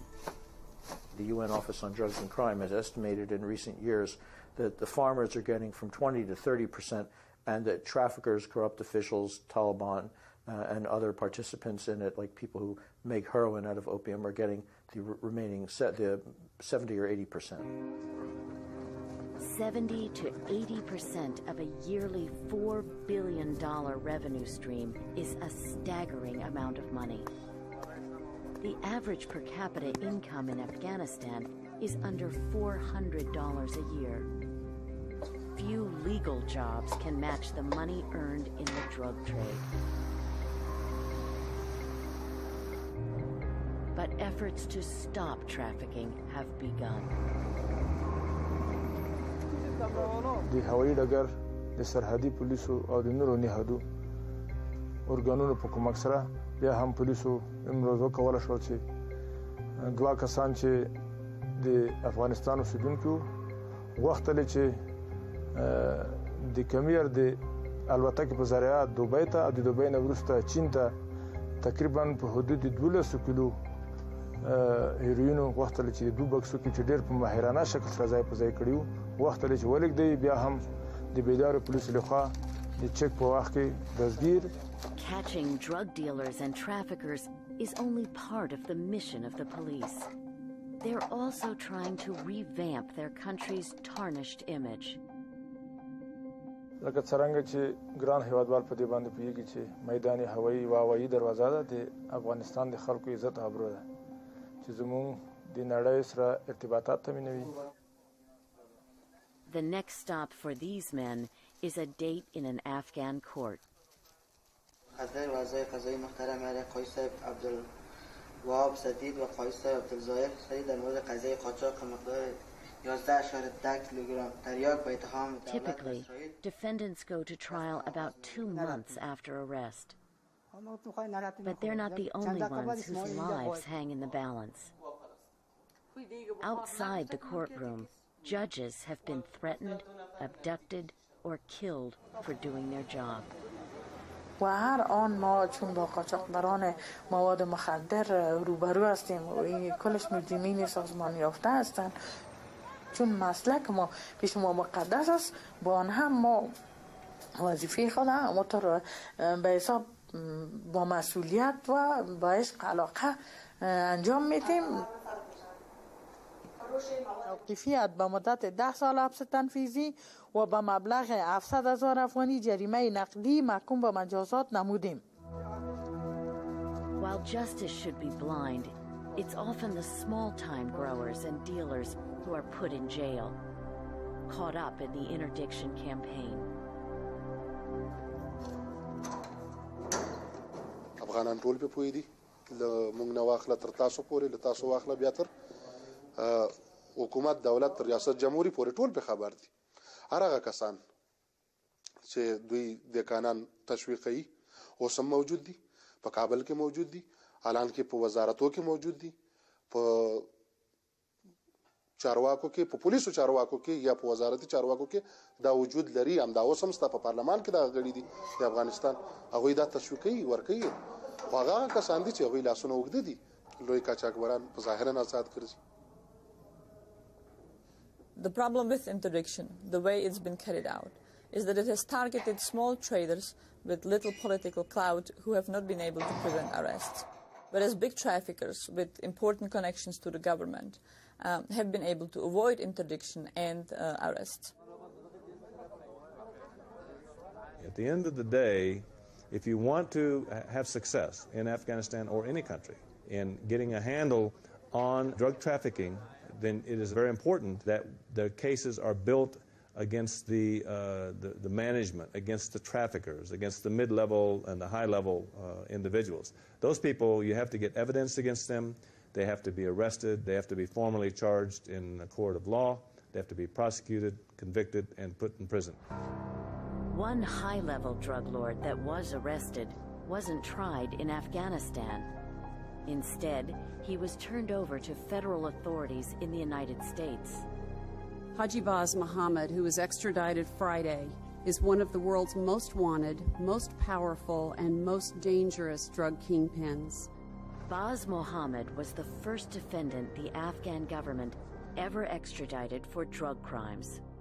He pled guilty to being a manager of a heroin transportation organization through which he moved heroin from Pakistan and Afghanistan to the U.S. from 1990 through 2005. From 1994 forward, he and his organization used some of the money from the sales of the heroin in the U.S. to support the Taliban in Afghanistan. And in exchange, they received the protection of the Taliban. Mohammed was sentenced to over 15 years in a U.S. prison, a key judgment to Boyd Johnson. But I think it does make a difference when you take out a person the stature of Baz Mohammed. You send a message to the people of Afghanistan and to the traffickers themselves that they're not above the law. Johnson admits that Afghanistan's judicial system has a ways to go. I think that the corruption in Afghanistan is a significant issue. And it's not going to take a week or even a year. It's going to take a long time. Corruption is a serious, serious problem. The police are corrupted from time to time. Local government officials are corrupted. Provincial government officials sometimes are corrupted. So it's across the board. Unfortunately, this is becoming all too common in Afghanistan society in general, but it's certainly very much there in drugs. Newspaper editor Shukriya Barakzai is one of the members of Afghanistan's new parliament, frustrated by the all too common wrongdoing she sees. چون اگر فساد می‌بینین در اراکین دولتی موجود هست، قاچاق مواد مخدره می‌بینین موجود هست، گریز از حسابدهی موجود هست، گریز از عدالت موجود هست و از پشت میز محکمه خو معلوم داره که یادشم نامشان بگیرین اصلا امرایتان قبول نمیکنن. چطور من میتونم که پس همی توقع رو داشته باشم که خب بیا خیر است بیادر جان هرچی که بود تیر شو اما این دفعه بیا ما تو حساب میکنیم. نه. Afghanistan has a history of regional warlords controlling parts of the country and people having loyalty to their tribe. Barakzai believes this social and political structure hinders the growth of democracy in the country. امیدوارم مردم افغانستان هم از این مصلحت‌ها تیر شوند و از خیمه‌های کونه و تنگی که دیگه به درد این ملت و به درد خودشان نمیخوره و نام قوم و زبان و مذهب خود بیرون بکشن بیاین به عنوان یک کسی که در یک سرزمین زندگی میکنه به یک تصمیم برسه که او تصمیم حاکمیت قانون، رفاه، صلح، ثبات و امنیت باشه. معلوم دار راهی که اگر امی راه 6 ساله خود لااقل ما تعقیب کنیم بریم به هیچ جای نمیرسیم. Today, illegal processing in Afghanistan has made drugs cheaper and more available within the country. The result is that, increasingly, Afghans themselves are succumbing to the dangers of the country's largest cash crop. A recent United Nations survey puts the number of heroin addicts throughout the country at 50,000. That's in addition to 150,000 people who use opium. Poverty and unemployment are two causes of drug abuse. But in Afghanistan, there's another reason. During the past quarter century, so many conflicts against the Soviet, against one another, the Mujahideen civil war period, the Taliban rules and the fight against the Taliban, all of this has created a context whereby people, especially internally displaced people, especially refugees, finding themselves in dire conditions. Some of them started to use opium as a way of just forgetting the daily chores and the daily difficulties and tragedies in life. Drug addiction, unfortunately, has come to Afghanistan, mainly as a consequence of our being refugees in our neighboring countries. It ruins families. It's something that worries me a lot. It's something that we have not yet done much, unfortunately. Many of the country's addicts picked up their habit elsewhere, in neighboring Pakistan or Iran, where per capita heroin use is the highest in the world.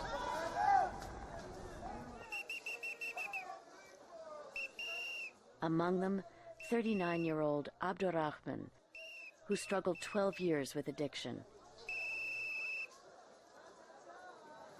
His life reveals a growing trend in a country where domestic drug abuse was once virtually unknown.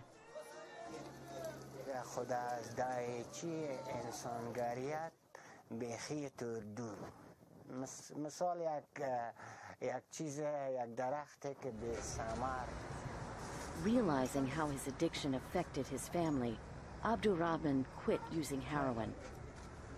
He is very firm about his outlook on those working in the illegal drug trade.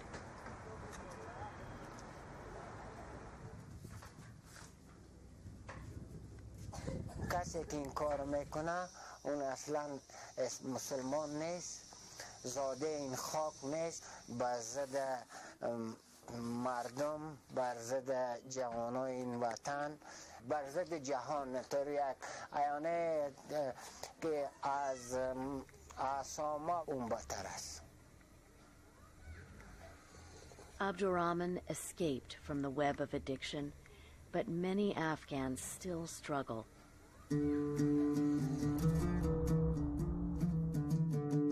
North of the Hindu Kush in Afghanistan is where the Central Asian steppes begin, a flat, grassy plain that stretches hundreds of miles into Russia. In Balkh province, farming and herding still prevail as a way of life. Today, the province is poppy-free, the result of the government's rigorous anti-narcotics campaign. But addiction rates are growing. And it's here where Dr. Mohammed Ehsan Hamra practices, serving some of the most remote parts of the country, where access to medical care is limited. Dr. Ehsan sees many addicts whose abuse resulted from war, displacement, or a society in chaos. However, he also encounters traditional communities where drug addiction is rampant. The UNODC estimates 1/3 of the people in this district, mostly Turkmen, are drug addicted. بیشتر قوم ترکمن به شکل قبیلوی زندگی میکنن و از سالهای بسیار زیاد یا مصروف استعمال مواد مخدر، آن هم به خاطر کاهش دردشان است و عدم دسترسی به خدمات صحی باعث از این شده که سالهای زیاد این مردم از اوپیوم یا تریاک من حیث دوای ضد درد استفاده کنند و عامل اصلی هم من فکر میکنم که یا کارهای سنگین هم مثل قالین بافی و چیزهای دیگه میکنن. In a traditional village, opium addiction may look different than an urban setting. 50-year-old Najiba, a mother of 5, is a carpet weaver whose rugs are sold in shops in the provincial capital of Mazar-e Sharif, 30 miles away.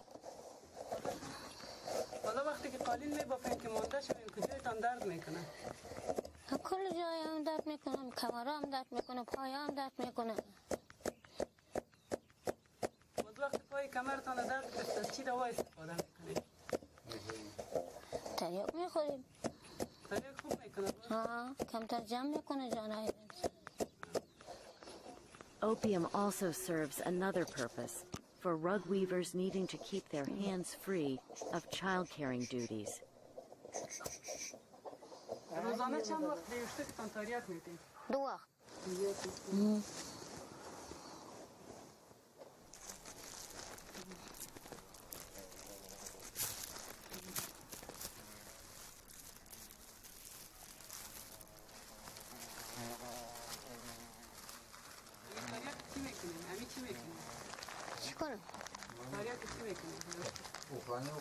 خواهو نمی کنه نتی نمی کنه کو بیکار آدم تیره ده دست بگیره ده اونجا بگرده بیکار آدم نیست کو دیگه. از نظر ما یک تراژدی است، یک تراژدی انسانی که یک طفل هیچ گناهی نداره که او معتاد شود، او احتیاط کسب کنه و تجربه که ما در این ساحه دارم و کارهایی که در این ساحه ما کردیم این برای من نشان داده که مادرات و عدم آگاهی از ضرر مواد مخدر یا از ضرر تریاک یا اوپیوم و اونمو است که طفلی که هیچ گناهی نداره و گناهی از این اونمو است که جامعه فقیری مثل افغانستان، جامعه که سطح آگاهی مردم آنقدر بلند نیست که از ضرر مواد مخدر بفهمند که اولاد خدا که بسیار دوست داشتنی می باشند و زندگی راحت داشته باشند، زندگی عاری از مواد مخدر داشته باشند.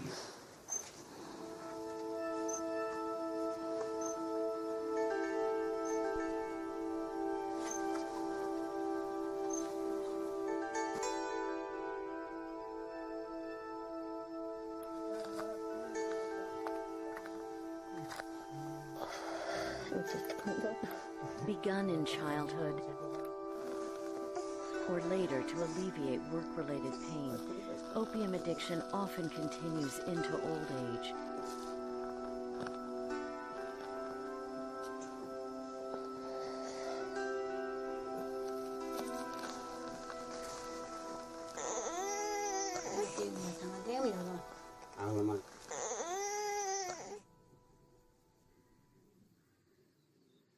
While illegal opium is a threat within Afghanistan, it's also a threat to the world community, and solutions must extend beyond Afghanistan's borders. Reducing worldwide demand is one solution. If you eradicated every opium poppy in Afghanistan, you would still have drugs on the streets of my constituency and, you know, in small-town America. What we have to do is we have to focus on dealing with demand for drugs and not just seeing it as a question on the supply side. If you look at any success story in the world on fighting drugs, you have to reduce demand in the countries that have the demand while simultaneously cutting off the supply.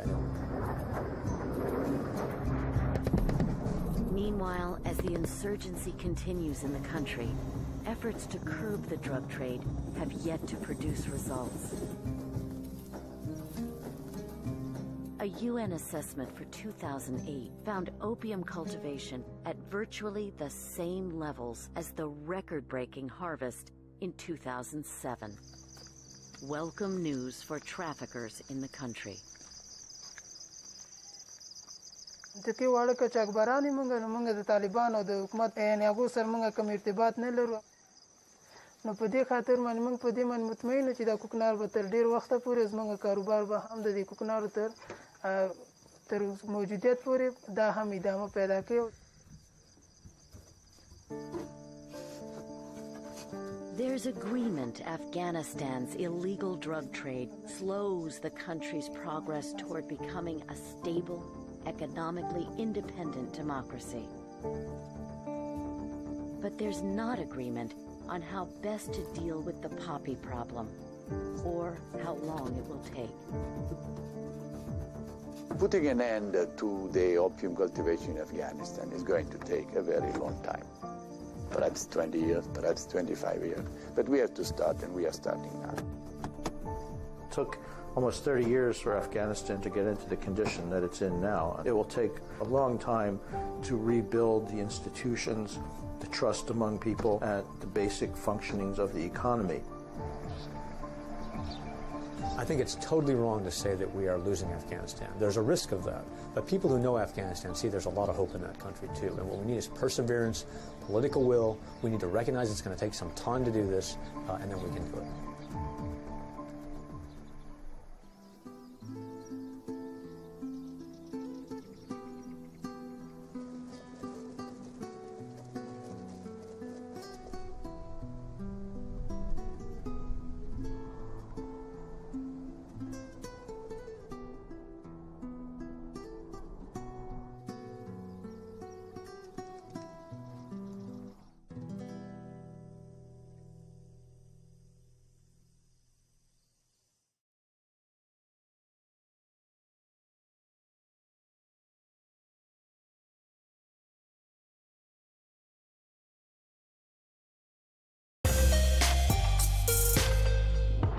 Filmmaker Reggie Dakum is putting the spotlight on ethnic groups in Nigeria with a documentary titled Tribe.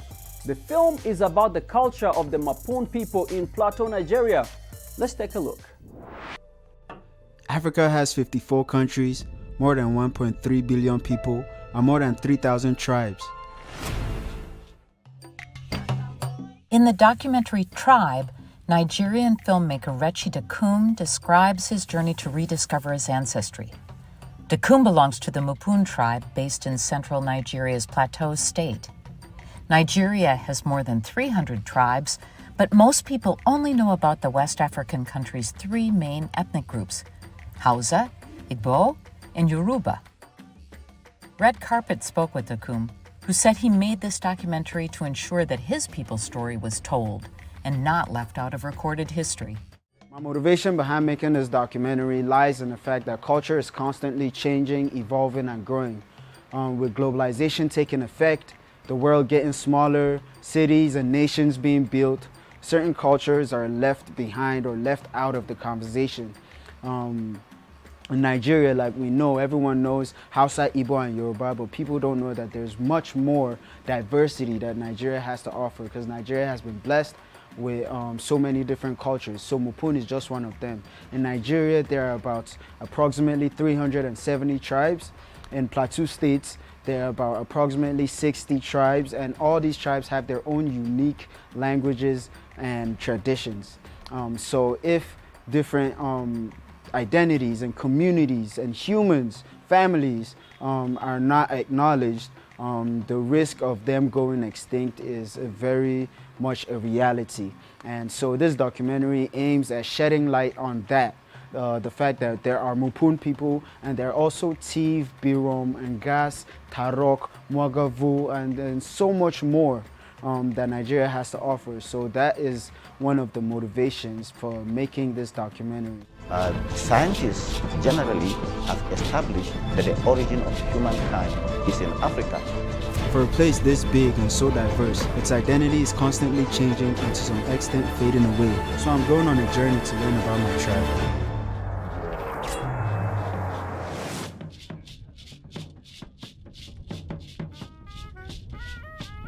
Africa's independent filmmakers have been making waves in film festivals and winning awards for their original content.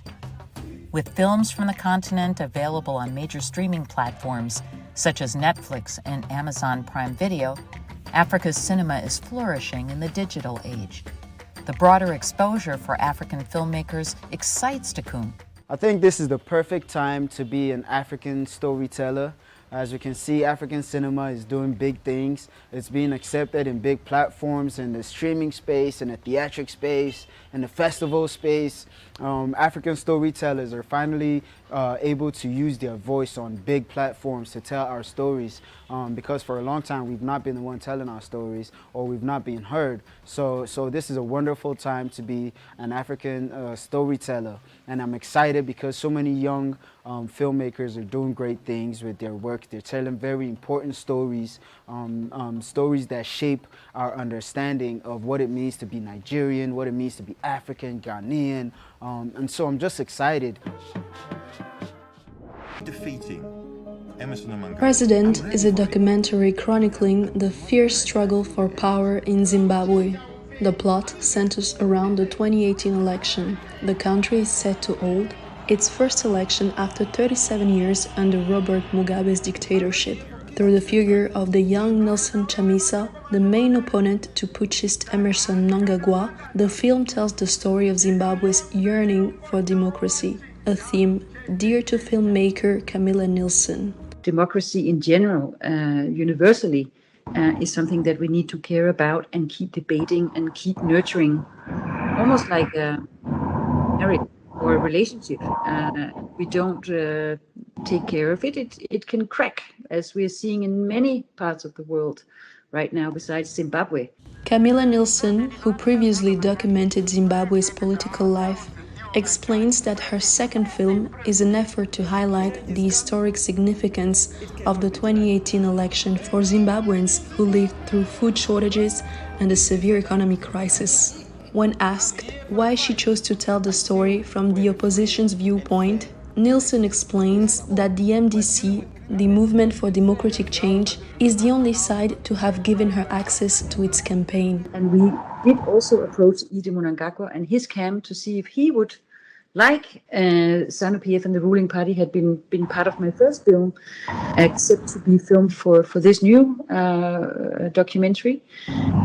But after some initial negotiations and actually an initial green light, the camp then declined, or basically didn't get back to my request for meetings, and so we could have made a more balanced film had Mnangagwa's camp agreed to be part of the movie, but unfortunately they declined. To understand why the ruling party refused to be filmed by Nielsen's team, we contacted officials in the Mnangagwa administration. To this date, no response was provided. The documentary exposes the violent repression of demonstrators by the police that left more than 6 dead in the days leading up to the results. Besides the campaign and the presidential election, Nielsen's documentary also showcases the opposition's appeal to Zimbabwe's constitutional court after Emmerson Mnangagwa was declared the winner. All the drama that's in the film and why it feels like a thriller with the military and the police interrupting press conferences and all these dramatic events that took place during the election is not something that you could have ever scripted had it been a fiction film. I think we were surprised very much about how events turned. The filmmaker believes that the documentary's ability to retain the viewer's attention is largely due to the choices made by the ruling party. Now, Camilla Nielsen says that the most important thing for her is to make sure Zimbabwean audiences see the film. We still need to release President in Zimbabwe, and we're in the process of doing so. And that will be another huge chunk of time in the beginning of 2022 to make sure that any Zimbabwean who would want to see President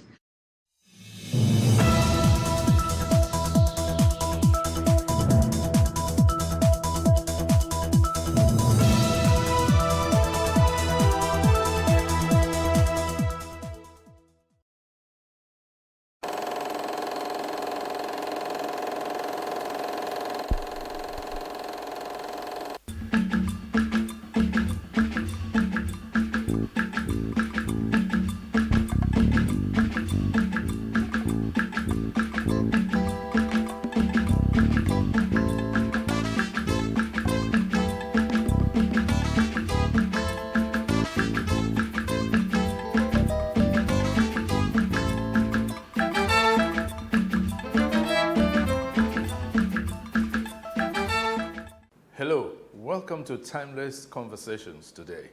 My guest is a gentleman who is an epitome of altruism. All the while that I've known him, he has always done stuff just for the common good of everybody around him. In fact, to the extent that I see him as Dr. Selfless. I say Dr. Selfless because he's a medical doctor by training. Please welcome with me Dr. Dokun Adedeji. He prefers to be called Dokun Adedeji. That's right. Welcome. Thank you very much. We also call him Papa.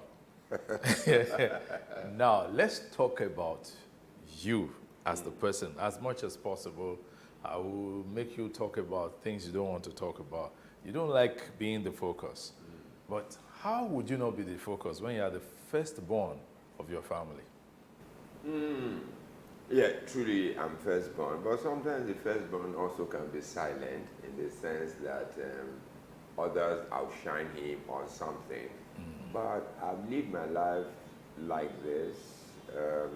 My kid brothers and sisters looking up to me again, and also my parents having so much trust and confidence in my leadership ability over my kids. And I think that has helped me in other things that I've done, I've been able to do.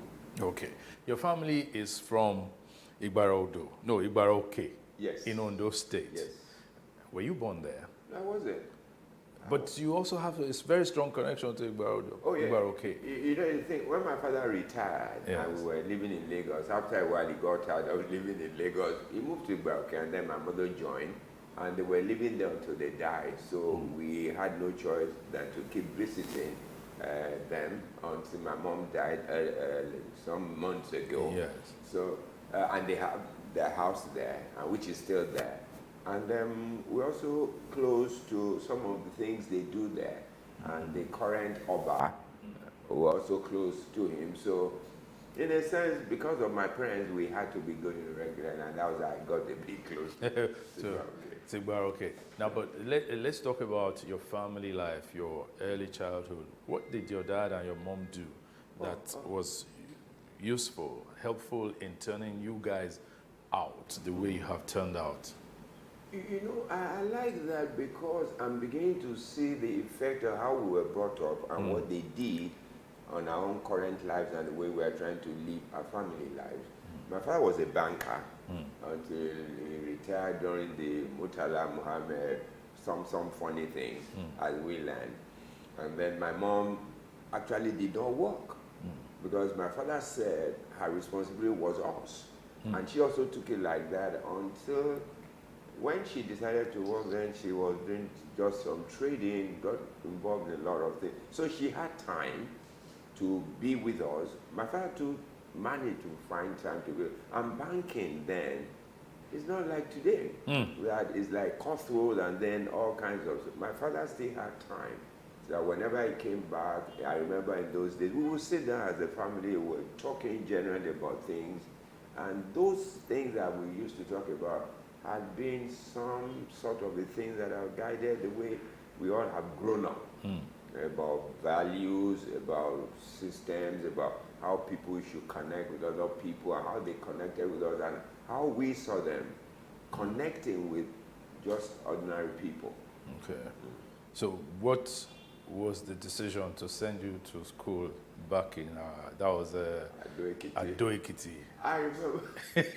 were you that stubborn? No, I wasn't. You see, we were living in Lagos.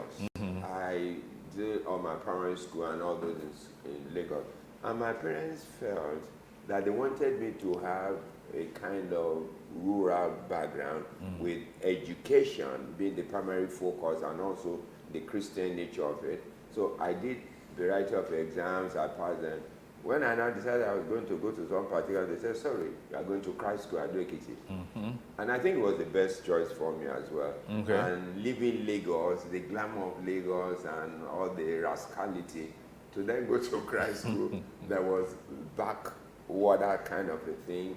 And then, although again, I got there meeting some friends of mine who also came from Lagos with the same parental leaning that we want you to go somewhere and learn about other people, other things aside from Lagos. Okay. So it was fun. What did that do to you? Apart from the fun aspect of it. No, being away for the first time? Being away for the first time was tough. I remember the first time that we were on holiday, I was to come home. I think my dad couldn't send someone to pick me or something, so I had to come by public transport or something. So for me, it was jarring, never done that before. And also what it helped me to do was to meet a lot of people from different backgrounds. And in those days, it doesn't matter whether we were Christian or not. I mean, I met all kinds of people. And also, it allowed me to settle into education and also gave me the opportunity of going to some extracurricular things that had built my life today. It was a very good experience for me. So, what led you to decide to read medicine? To read medicine? To be honest with you, and I try to be as modest as possible. I was good in all the subjects. I was very good. I was one of the best in my class, in my school at the time. So for me, and again, you know, those days, if you were not a doctor you or were something, a lawyer or something, or a lawyer or an accountant, and truly, if I didn't read medicine, I would have read law. Okay. And so I decided to read, and again. So it wasn't like your dad insisted No, you no, were no. to read? Because, you know, it was like in those days, they would say, this is what you read. You see, I think my family had been lucky with the kind of parents we had. None of us was mandated or corralled to read a particular, it was by choice. And I think some of the things that guided me, I remember when we were living in Ibadan, and I was to make a choice. I remember my dad's friend, two of them very well. One was Professor Femi Williams. He was pathologist in in UCH. And then I was Professor Shofora, who was also in UCH. And they were my dad's very close friends. They used to come. And I saw Professor Williams. I remember a short sleeve with a black bow tie, and I liked that. He was very well, I'm very intelligent man. And from school, I passed all this, I just said I was going to read medicine. So you wanted to become another Femi Williams? In a sense, in terms of the way it was sartorially presented and very intelligent and very professional. You also dress very well too, sure you know. Oh, I thank you. Yes. No, people say that, but yes. It's just by nature, I like to be simple, but I like to be, I'm very meticulous about the things that I do, even dressing, even writing, whatever I do. So people find a bit of trouble with that. I was too particular about things, but it's just my nature. So it's been how many years since you left Ife? I mean, yes, since you went into medicine. Medicine, yes. I left medical school, I think must have been about 38 years now. Yeah, that's almost 40 years. Oh, yes. Yes. And I practiced medicine for quite a while until I got tired, and whilst I was in Cadbury. So, and incidentally, you know, things sometimes work in ways that you don't understand but that you desire. After being in medical practice as a medical director in Cadbury, then I was getting tired of medicine. I said to myself, I would rather do something else. So in the process, Cadbury then had an issue. And then the MD, then a white man, thank God for white men, I mean for this reason, he called me and said, we talked about something in the company because of the issue, all the directors had gone, and they want me to move to human resources, to head human resources. I said to him, hey, I'm a doctor. So he said, no, we know, but we know that you can do it. We will give you all the practical background that you need, experience, and then we put you. So he said, okay, they'll come in, let me have an interview with the other directors who are white too. I keep mentioning the white thing because I'm not sure if the MD was black or Nigerian, whether they'll give me that opportunity. That's a deep one. Honestly. We will interrogate it. Oh, please, let's do. You know why I'm saying so? Yes. This was a man, they brought him because he had retired, they brought him from the UK. Okay. Wallace Garland. I remember his name very well. Cadbury had problems, some white people had come on the board. Alistair was there, Mike was there, and I think, and also Wallace. So he walked to my office, actually in the clinic. He had been looking for me, I wasn't there. So then he then came, he shut the door and said, Doku, I want us to have a chat. I said, what is it? He said, we've been thinking about something I've discussed with them in headquarters in Birmingham. We want you to become the head of HR. I said, look, I'm a medical doctor by profession. He said, we know, but we have seen things in you that can make you that make us believe that you can handle it. So, but he said, what they will do then is try and give me practical background and all this and all the training required. I said, okay. And he said, I will think about it, that he will call me. So he got back to him, he called me and said, will I be available for an interview on Friday? I said, okay, fine. Then he called back and said, no, tomorrow. So I met the other directors, two of them, Mike, the other white man, then the South African, white South African, Alistair Gore. So we had the interview, and then 2 days later he called me and said, look, they've agreed that I should be moved to human resources, that if I don't like it, I should let them know I'll come back to medicine. We'll come back to it. Let me just say that, don't you think that attitude was more from where they're coming from than because of their skin color? Oh, absolutely. Yeah. If I alluded to white, it was because they were white then. Well, I think it's them. Yeah. It's just their way, the attitude of giving anybody a chance who can do something. Not necessarily because of the skin color. Okay, fine. It is not unlikely that there could be some Nigerians with such disposition, but at that time there was none, in my periphery. Okay. So I think it was more. It wasn't because of the, some also came, they were terrible, white guys, but not necessarily because of their skin color. So what was that experience like, switching from the clinic being medical director to becoming HR director? Honestly, it was enlightening. It gave me a wider berth in understanding. But you see, what had also helped me was the fact that as a doctor, I was dealing with human beings in a clinical sense of mobility. Yeah. But when I moved to it, I was now dealing with human beings in a social environment with their working relationship and all that they practice. So it was just a shift, but it's still about people. Okay. But I think it deepened my interest in people and gave me a better understanding of what trips people, how they live their lives, and what affects them. It was very good for me. And after a while again, I got tired. I said I wanted to leave. We'll take a break. We'll be back to continue. It's still Timeless Conversations. Our guest is Dr. Dokun Adedeji. We'll be back.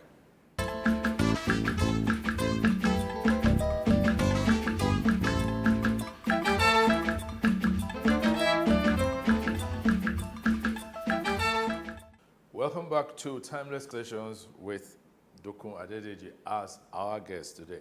So you were saying you got tired and you thought, let me go. You see, it's an interesting thing about what had happened to me. When I was in the clinic, I had the liberty to to practice medicine the way I always loved to practice. I had everything. The company gave me the latitude to have the things that are required to practice. And so it was a different experience for me from working in the private sector. And so when after a while, I just thought, I come here, I treat people, I do this, I can't wake up the dead.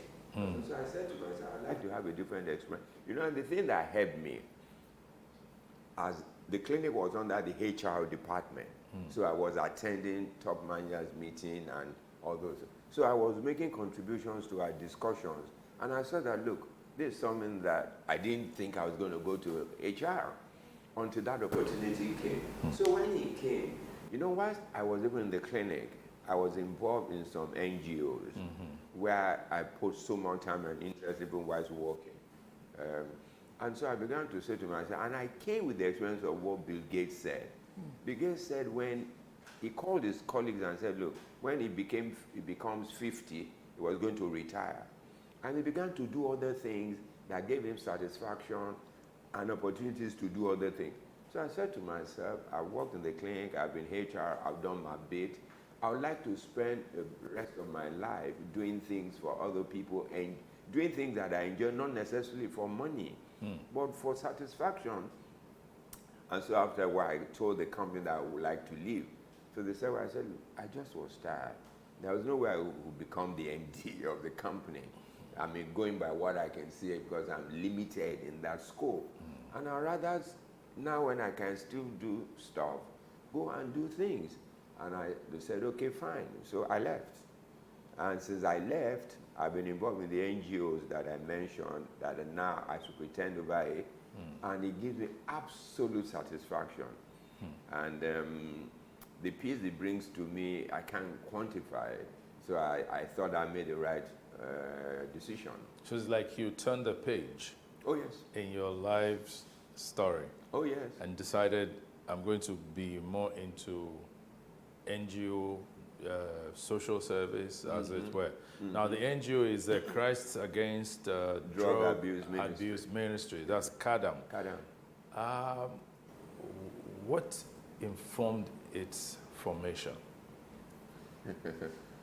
You know, sometimes, I remember when I won an award, and the chairman of the company, because I won the chairman's award in Cadbury, which was an international award, Cadbury staff worldwide. So the chairman asked me, he said, Dokun, what gave you this desire to do this thing? That I said, honestly, I don't know. I just think it's my nature. It's not the same thing. What happened was, I never smoked before, never drank before. One day in church, the pastor just said, look, we're starting a new ministry called Drug Addict Rehabilitation Ministry to cater to the people that have been on drugs, maybe in the hospital at home. They didn't have any intention of turning to anything else, so I joined. So once I was there, It then began, not because of my medical background, but it was just my nature.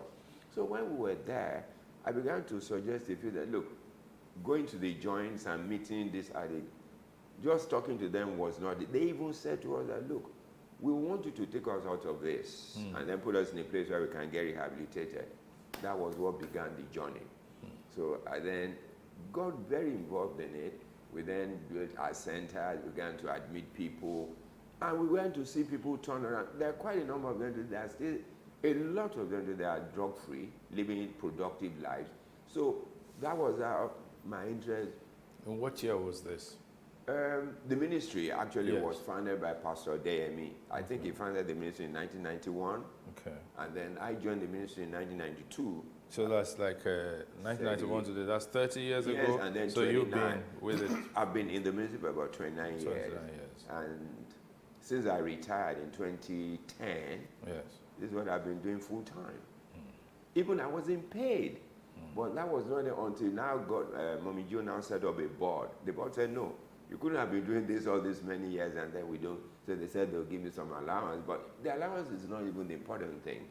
But the fact that it was touching people's lives, people's homes, people's families and parents. Let's talk about not just the testimonials yet, but the drug abuse situation in Nigeria. I know it's a global thing, but let's situate it within our own area.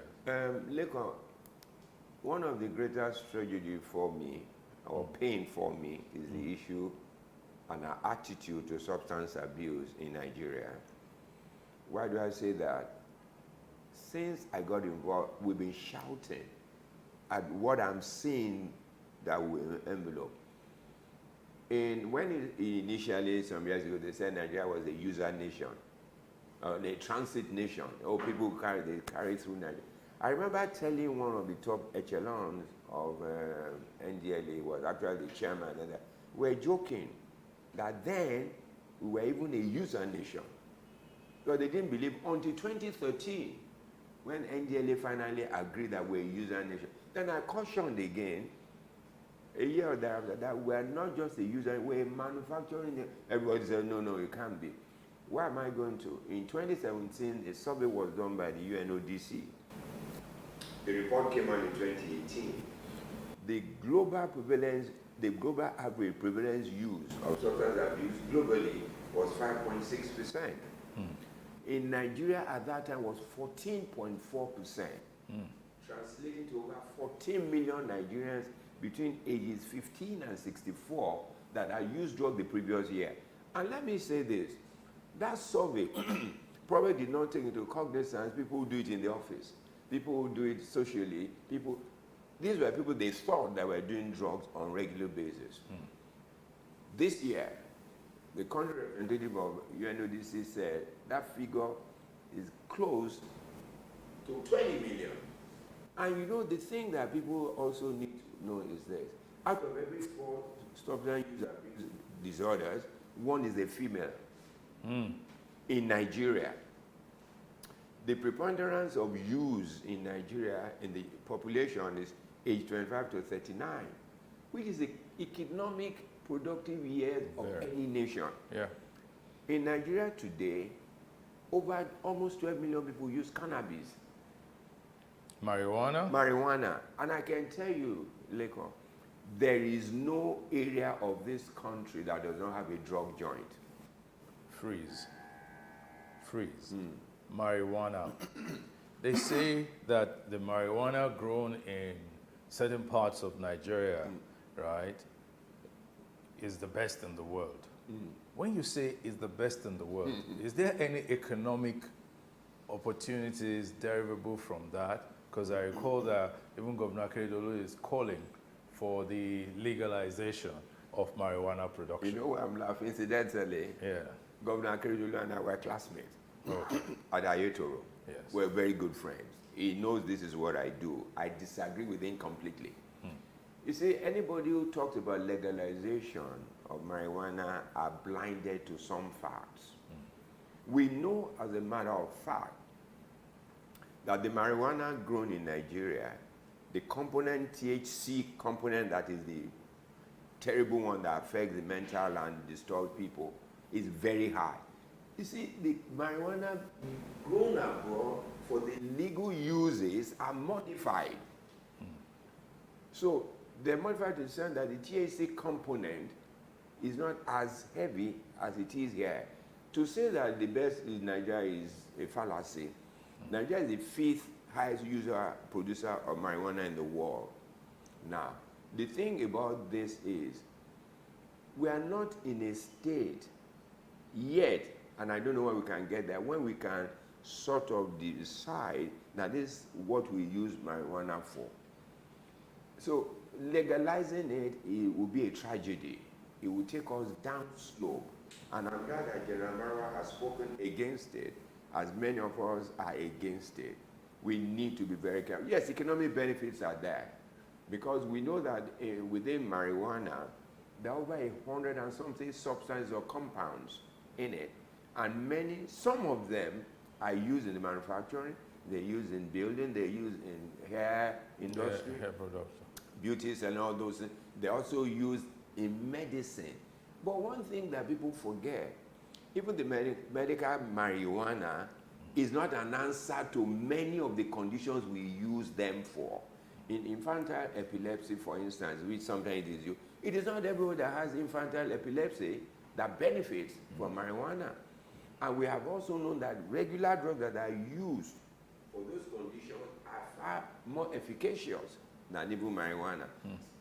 Trying to legalize it and under the guise of the legal use is just to make it into something that becomes acceptable if we're not careful. Marijuana will join the class of socially acceptable substances like alcohol and cigarette, and it's becoming like that in Nigeria surreptitiously. Yes. Because a lot of people use marijuana. And you know, one thing that I'd like to say is this. There are varieties of marijuana, various kinds that people are now using in Nigeria. They call it loud, they call it Arizona, they call it Colorado. They are not marijuana at all. What about the one they call skunk? Skunk is different. Okay. Skunk is, let me take that and then I'll go back. Yeah. Skunk is a combination of marijuana, dry leaves of pawpaw, and then cocaine.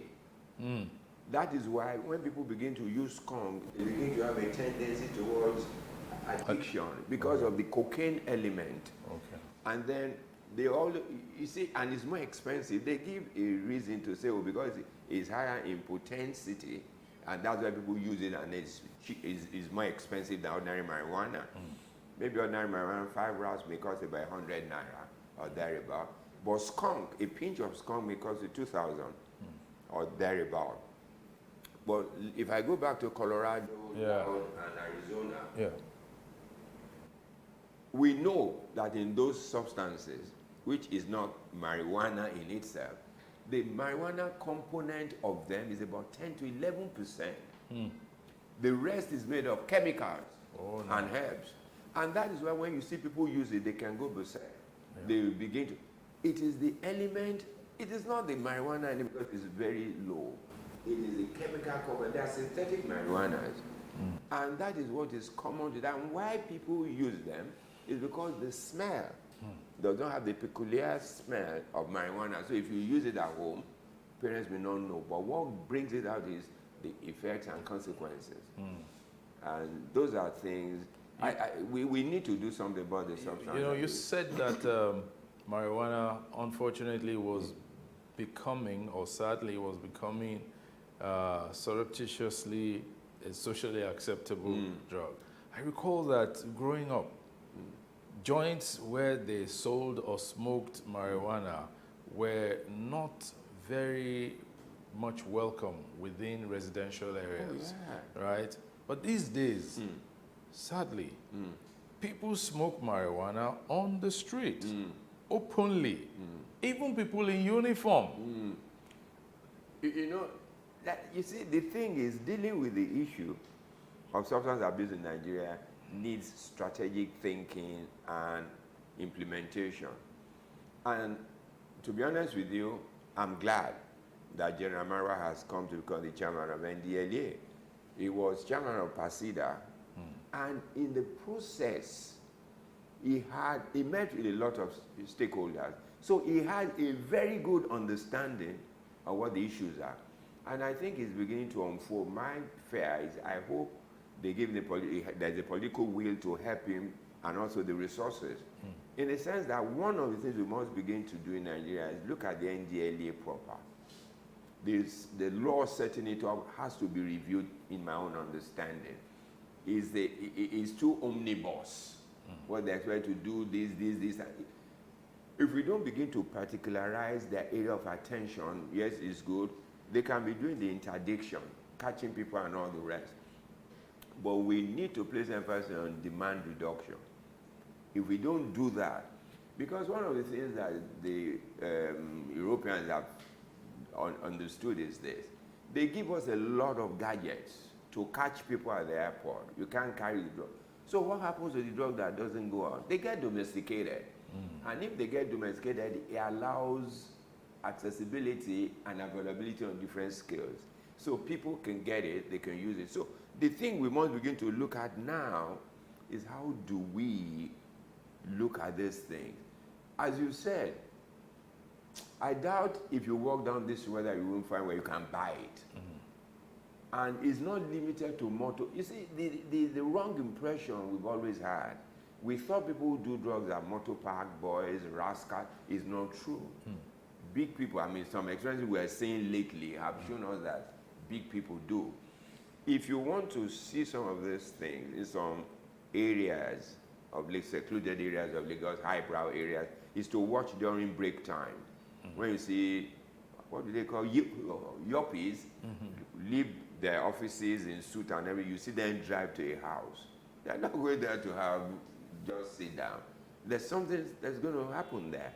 Many of the parties today that are highbrow are drug-fed.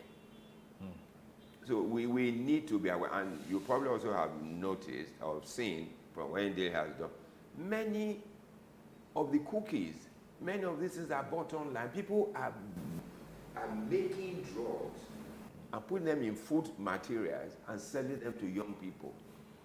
And so that's why we need to worry. And when you talked about tackling it and about the availability, look, whether highbrow or anywhere in Lagos, there's no place, there's no joint. You know, that's something that's very scary. You said there's possibly nowhere in Nigeria, no part of Nigeria where there is no joint, drug joint. What I have found is that even the drug of use, the preferred drug of use, differs from region to region. Absolutely. So that's like a hydra-headed problem. Good.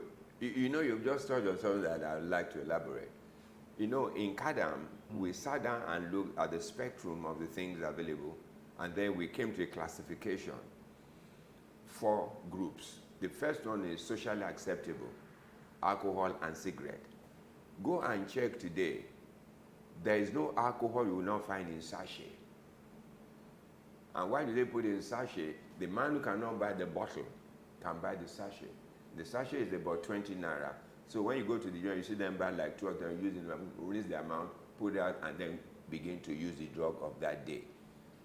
And then so it allows students to buy it. And then let's go to the next way, which is the illicit. Illicit classification, which everybody knows. Heroin, cocaine, marijuana, skunk, and all of them. And all of them. Illicit because they're illegal. You can't carry them on your person and then take them, you'll be caught. And then the third one is prescription drugs. Something like tramadol, something like Refnol, something like Valium, something like injection pentazocine. These are drugs that are prescribed in hospitals for moderate to severe cases of pain. One of the things we're beginning to find that is scary, and I'm talking very responsibly because they are being called to come and intervene. There's a particular drug called injection pentazocine, which is you can get on the counter. They call it Fortwin. It's a painkiller, which is usually used for sicklers, which has been corruptly used carelessly for sicklers. If you give pentazocine to someone, in 5 minutes the pain will disappear. You will see and say, hey, there's no pain. So it's become common because you can get it everywhere. Doctors, nurses are also beginning to abuse it. And also things like pethidine, drugs you can get in the hospital. I mean, Refnol is a drug of prescription that people get. Most of these, all these drugs that I mentioned, you can get them across the counter in Nigeria, prescription. So that's the third category. The scary one is the fourth category. We call them miscellaneous. Why do we say miscellaneous? Because you can't classify them as drugs. Petrol, nail polish remover, gum, Evo-Stick, something like toilet fumes, pit latrine, or if a non-flowing gutter, the stuff are taken and built it into a mold and put fire to it, and then they inhale it. You see, this is not localized to Nigeria. I saw it in Kenya when I visited Kenya some years ago. Some young, you know when you see people go to dung hill to begin scavenge, you watch some of them. They will sit down, put fire to it, and stand around it. The fumes that come out produce something like methane, which is also something that they inhale. So that is why we should worry, just as you said. If I can't afford cocaine, I will afford something in that category that gives the same effect in lesser category. And then lizard dung. People will gather the white part of the lizard dung, grind it, and then put fire to it or sniff it. Oh, no. And also, around Pakistan, Eastern Asia, they use scorpion. They will kill scorpion, dry it, and then use it to say. In Nigeria here, there's something called gegemu. You may not know it. People in the villages know it. There is a natural growing plant that they plant behind the house to drive snake. It has fruits. How students knew that it could get them high, I don't know. It was one of the universities that I went to in Nigeria, in Southwest, that told me they will pluck the leaves, they will boil it as if they boil vegetable. You can't take the fluid neat, extremely potent. So they'll put it in bottles. When they go to parties, they'll be giving you a bit. The fruit, they will pluck it, dry it, grind it, either sniff it or put it in alcohol. So when you talk about, there are different areas. We know that in some places, they put some of this in AC. What? So when people, oh yes, AC vent. So that's why you see them, they have their closed parties. They can do this, so they get high. But what does that getting high do to them or do for them? It's a, I will call it an escape mechanism without them knowing it. Because what they mean is, when I do this, truly, there's a high that comes with sniffing or taking this thing. And the high is ephemeral. What do I mean by that? You take it, it makes you feel, oh, I'm on top of the world. Your problems, your pain seem to disappear. But it's like a Mexican story. A man carried a lot of load on his head. And he said, let me rest. He put it and he sleeps. And when he wakes up, what does he do? He picks up his load. It's the same thing with addiction. It gives a kind of freedom. I've taken it, I feel high. But the problem you are running away from, they don't disappear because you've taken something. No. When you wake up, you pick up your problem. Right away. So unless people begin, you see, there's a lot of work to do about getting people to understand why they should not get high at all. I'll come back to that. Lot of work to do. Let's just take a short break now, and then we'll continue. We're going on a break now.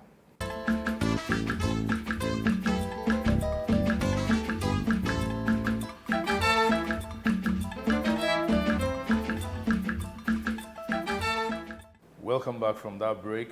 It's still Timeless Conversations with Dokun Adedeji, my guest. Yes, we're talking about drug abuse, the prevalence of drug abuse, and you were alluding to how it is so widespread, the 4 categories. What's the way out? You know, honestly, I'm not as pessimistic as some people think about this issue of substance that we can't get out. We can get out. Yeah. But it takes complementary effort. And for us to understand that it is not NDLA stuff or NAFDAC stuff alone, you know. Okay. It's about all of us. And I'll tell you how and why. to start drugs, many times we find out it starts from the home. I'm not saying that every home that has a problem, their children will take drugs. No, but it gives them yes, there's something. There's something. There's that a gravitation. Absolutely, that then pushes them to take it. The thing is, primarily, that I say today is parents must be parents again. You and I grew up in a society that it takes a village to train a child. Yeah. Your neighbor can first of all push you by the ears and bring you to your parents. No, flog you mean. And flog you. Yes. And then still bring you to your parents and parents And will they'll flog you again. Yes. It doesn't happen today. Yeah. Parents go to schools to beat up teachers. What are you telling the child? He can get away with blue murder.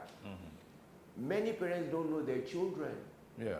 Because they are in economic pursuit of happiness, in quotes. Everybody wants to work. Everyone wants to be like the Joneses. You see, there's something that I tell people. You know, in psychology, there are 3 psychological components of the human person. The id, the ego. Many of us, no matter the level we get to, still suffer from deficit in ego. And the ego is, who am I? Many of us don't know who we are. We have not sat down to say, who am I? What is my purpose on earth?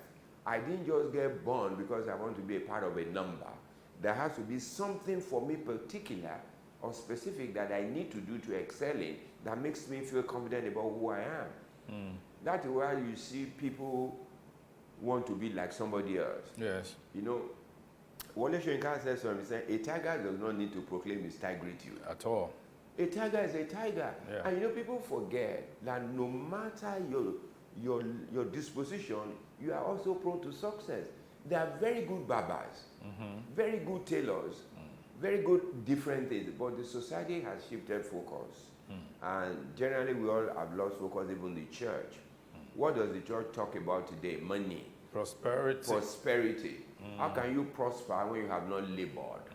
And then the kind of teaching that the Bible says is not the application of what the pastors say today. Oh no, you actually you hear church members say that, oh, that brother is driving a Mercedes Benz. I claim it. Claim what? Claim what? Did you claim the problems that came with it? With it? And do you know how he got his Benz? Yes. You know, until we train our children, as I said to you, my father used to sit with us and talk.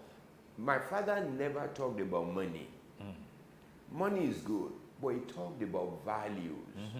And you see, I think Yoruba say when you are on the road, you are pursuing money or something, and you meet honor on the road. Yes, no. So you better take the honor. You better take the honor because money will come with the honor. Yeah. But you see, we are pursuing money at the detriment of honor and value. What is wrong with our society today? Look at it. We blame the young people for this. It's not true. What did they see? What examples? Who are the role models for young people today? Absent. The people they see are the hooligans that the media will promote, put them on pages and flash them up. Do they talk about people like Dr. Kolade? Yeah. Do they talk about the lady who found money at the airport and returned it? Yeah. Or there was a boy I read lately in Uniben who did something and the dean had to recognize it. The guy couldn't pay his school fees. He found money. He returned it that would have paid the school fees. Do we talk about them? Does social media carry those kind of stories? Yeah. No. We carry the story of somebody who just, all these Yahoo boys. Yes. Somebody who came into huge money all of a sudden. All of a sudden. Yeah. And then nobody, even parents. Don't. So when you look at the issue of drug, it's all those things. So if we're going to deal with it, we have to deal with it in a manner that parents understand what their roles are, and then the society also knows. You know, the problem with society is we're too quick to judge. We never give second chances to people. People that you read about, biographies and everything, if the world didn't give them second chances, look at Obama. Yes. If you read the story, you will know this is a classical story of somebody who would have missed it. Look at who he became. Yeah. We don't talk to today about those things. I just read a book lately called Beautiful Things on drugs, written by Joe Biden's son. Hunter Yes. Biden. Yeah. If any parent read that book, they should have a different paradigm shift as to how to deal with their children. In all the issues and all the years of addiction, Joe Biden and his wife Jill never derided this boy, never denounced him and threw him out of the house. They just said, we will stand with you. And he wrote it in the book. Those were some of the elements that kept him. So the society must begin to understand these vices grew out of our own situation. We all together must work together to help these people. I know that there's a huge prevalence of drug use amongst the very young generation, especially university students. What's the relationship between CADAM and the universities? Both private and... Most private. Usually, our relationship is stronger with private universities, and particularly the Christian universities. Okay.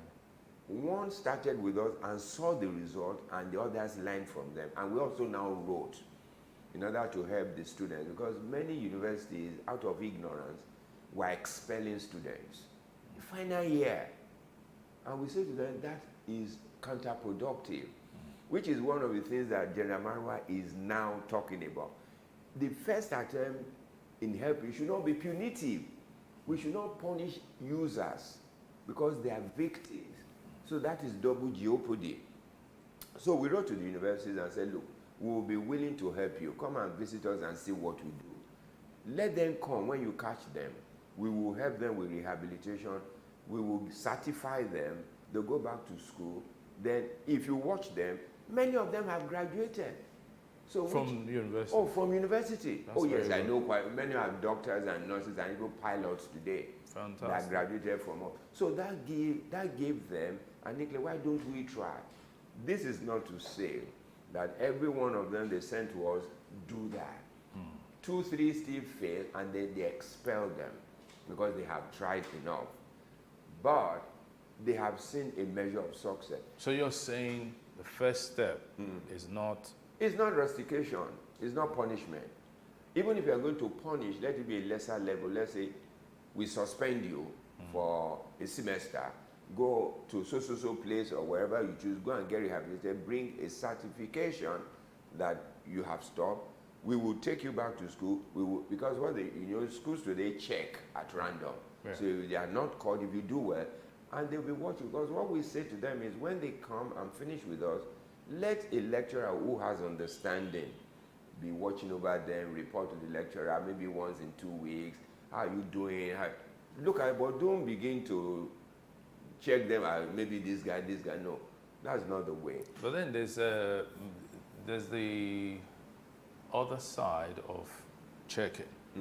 When they check randomly and they find some of the chemicals in their bloodstream, like THC, for instance, which I found out can last about 30 days within the system. I mean, what does that mean? And there are other sources of getting THC? You know, the interesting thing is, if these guys are smart. Yes. Catching out the university authorities. Some university authorities test, but they don't catch anyone, depending on what these boys use. So, you don't say boys only. No, girls. Oh, girls. Yes. No, you'll be surprised that this is not limited to the men folk. Women do as much drugs as men. So I use boys because in a general sense. Yes. So the thing is, if you find it, true, you find it. But it doesn't mean that the person is on a regular use. Okay. Because if you use cannabis, if you don't use it within the next 2 weeks, you can still test positive. And but some of this we are telling universities, do these things with caution. Because there are some natural tablets prescribed in hospital that can make you have a false positive result. Okay. With this test. For instance, let me give you. If you take Aleve, Aleve is an analgesic. Yes. If you take it, if they test you, they'll find THC. There'll be a false positive for THC. And so just like other drugs, there are a few, we call them non-steroidal anti-inflammatory drugs. Okay. Some of them can give you a false positive for THC. So you can't then find teachers and say, oh, surely this guy. You must interrogate the fact. First of all, test and find results. Don't say this is what we found. Do you do this? Do you do this? So that you do not put the university in a difficult position. Because if the university now suspends, and then somehow the student can prove that it doesn't use drugs, if they then do subsequent tests, then it becomes a problem for the university. Then nobody will trust your judgment. So there's a need for caution. There's a need for caution. And you see, one of the things we also told the university, who catches someone to take for test? You need to be careful. There must be, the security can catch, but they must hand over to someone with more authority and understanding who can then say, we'll do this. If you don't do that and it becomes the security who can just take, then they will make mistakes. And what we also told universities, all this noise about drugs, they don't grow in the universities. They got brought in. Some of the staff of the university are culpable. In the kitchen, in the laundry, the marijuana, the dispatch person. Yes, all those things are people who can bring this to this. There's one particular student I saw last week who said to me that within his school, I won't mention the university, it's a Christian university. He said in their school they use Colorado. So I asked him why. He said in the test kit of the university, Colorado does not show. It's not detected. So they use it on a grand scale. To get it within the campus from people who sell it as students starts from 2,000, 2,500 to 3,000.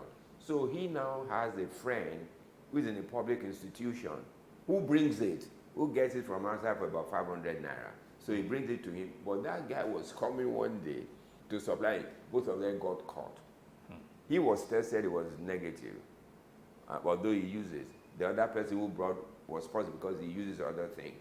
So he was suspended or expelled. So we said to him, we will rehabilitate him and do a letter to your university that this is this, and then give you a second chance. But public institutions don't really care. You come, I mean, you can imagine that population in some of these public institutions, how would they be bothering themselves? But they have to bother because they are producing people for the outside market. The same way the workplace needs to begin to bother today in terms of the people they employ. Because if you are not careful, you will employ them to your system and they begin to grow within your system. And the drug they take does not have to be some, it can be an innocuous thing.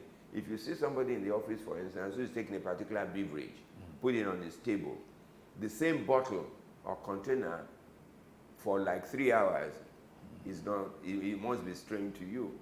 Or somebody has a flask. You know, there's this singer who sang one time, water bottle. Yes. Those things are not just strict water bottle. Nobody goes to a party carry water bottle. Yes. So you must know that there's something in it. So I'm talking about this because we must begin to be observant of the current practices in our environment to help us take decisions. But this whole situation looks so bleak. Is there a way out? Oh, of course there is. You are optimistic? I'm optimistic. Look, let me tell you my basis for optimism, particularly now. Yes. And I must confess, I haven't met General Marwa and worked with him a bit. I have a feeling, I'm strongly optimistic that if he is allowed to take the time and strategy as he wants to do, with the available resources, and then with his motivating his work staff, we will get results. It will be, but it's not a sprint, it's a marathon. What do I mean by that? It won't happen by magic. It will happen because we join up to work with him, and it's every facet. You said something the other time in questioning me. Even within the law enforcement agencies, they are greater users of drugs than the average society. I've been to joints where I saw them in uniform, take off their cap and they're shacking up. And that's why we have those accidents at the checkpoints and all those things. The custom must be involved in the of interdiction. You know when people import, was it end of last year, somebody imported some containers of tramadol. If they were not caught at the port, they would have gone. When they said the number of tablets counted, if they were distributed across every Nigerian, each of us will have 2 to 3 tablets. You can then know the magnitude. But I can show you, if that thing had worked past then, within 2 weeks they'll be importing another set. Another one, yeah. So each component of society, you know, I mentioned parents, I mentioned schools, I mentioned the workplace, then the church. And the mosque too. And the mosque, the religious body. You know why I'm particular about religious bodies? They see a lot more people than any component of our society. Yeah. So if the pastors know about drugs, they talk about, not in a judgmental sense, oh, if you take drugs, you go to hell. You are making the boys continue to take. Something has to take me to somewhere. Yes. Don't use that. We must use love and empathy and drive it home. And when they come to talk to us, it must be confidentially maintained. They might even say, don't tell my parents. Then don't call their parents, because their parents give you shoes when they travel. You call them money. Then you destroy. And the others will never tell you stop. It cuts across. The confidentiality must cut across every facet of the society. The church, the workplace, the schools, and everything. Now, to ask you a final question, how is CADAM funded? I thank you for asking me. It is one of the most difficult aspects of our operation. And I must say this, if not for Mommy Gio, we would be struggling like anything. She visited us and saw our center in the rudimentary stage when we were. She said, and this is a rehab center. No wonder when I tell people to come, they don't want to come. They say Bujero, and that is like a ship pen. Yes, so like, I said, Mommy, but what will we do? We've talked to everyone that we can talk to, no help. She then left, then called me. That was how she began to release money to us until we built a good center. Yeah. She then spoke to... I should come there. I haven't been there in a while. Oh, you should come. Yeah. And one of the things I even want to do, interest big Nigerians. Let them come and visit. Yeah. Then they can take a decision how they can help us. Yeah. Not necessarily if they want to give money. They can build certain centers. Yeah. They can give us equipment. They can give us vehicles. The things that we need. They don't have to give us money, so they don't say some people want to chop their money. But it's a place for people to visit. Even when people want to have ceremonies like a poker birthday, they can say, every fund from it I give to this center, or come and help us. But finance is a major issue. The church gives us money, which today is like what we use to pay salaries to buy food, because the program is free. Yes. The program in Ekpe is free. We don't charge a dime for it, and they spend a year. We house them, we clothe them, we treat them, we do all those, so we feed them. So we need help.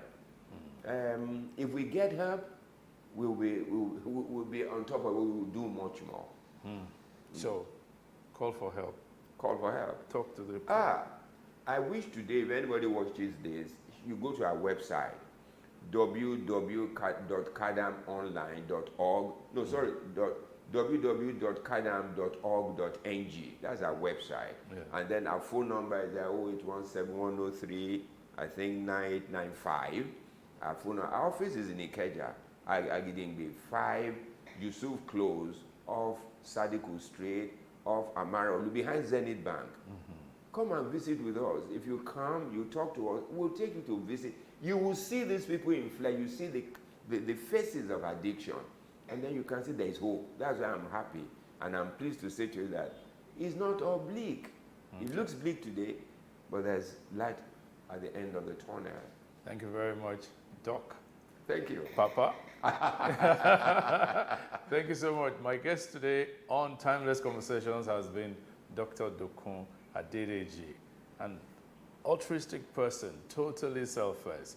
It's been a pleasure having you.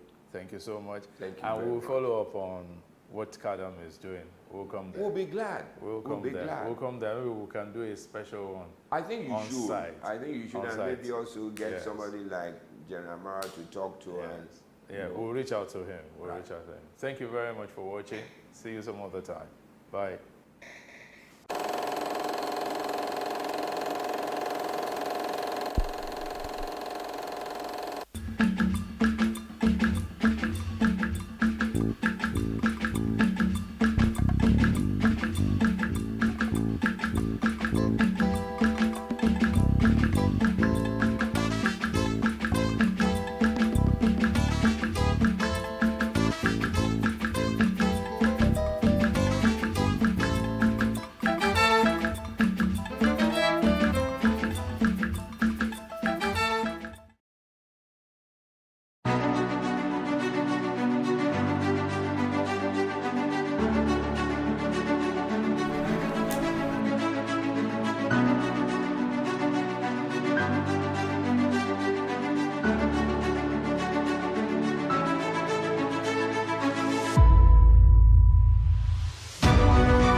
Good afternoon, I am Sade Uwe and this is the news brief. Troops from 1 Division, Nigerian Army stationed at Alawa and Irina have encountered a setback during the fighting patrol to Karaga village in Niger State. They were ambushed by terrorists, leading to the unfortunate deaths of 2 officers and 4 soldiers. Major General Onyema Unwachuku, the Director of Army Public Relations, confirmed the incident and assured the public that the surviving terrorists are being pursued by the troops. He also emphasized that the Nigerian Army and other security agencies will remain committed to protecting the people of Niger State as they go about their lawful activities. Meanwhile, Governor Mohammed Umaru Bago of Niger State has expressed his condolences to the Nigerian Army following the tragic ambush that resulted in the deaths of a captain and 5 soldiers.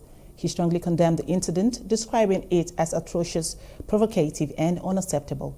In a statement released by his Chief Press Secretary, Baloge Ibrahim, the governor acknowledged the sacrifices made by security agencies in ensuring the safety of citizens, often at the cost of their own lives. Governor Bago reassured the Nigerian Army and other security agencies that his administration will continue to provide unwavering support in their efforts to combat the activities of bandits. No fewer than 3 persons lost their lives on Sunday when bandits invaded the market in Safei town, headquarters of Safei local government area of Zamfara State. An eyewitness speaking to reporters said the bandits stormed the market around 11 a.m. on Sunday and opened fire on those at the market. While the spokesperson for the Zamfara State Police Command, ASP Yazid Abubakar, confirmed the attack, he couldn't ascertain the casualties as of press time. However, the state PPRO said security operatives, including the military and police, have engaged the bandits and have brought normalcy to the area. A group concerned Ijaw citizens has condemned the unwarranted attacks and campaign of calumny against the Nigerian military over the Okoloba-Okoama crisis. This is contained in an open letter to President Bola Tinubu, made available to newsmen in Abuja. The letter was signed by the group's coordinator, Mr. Seiga Manager, and its publicity secretary, Chief Andrew Elijah. I secondly observed with utmost dismay the incessant attack on our sons and daughters.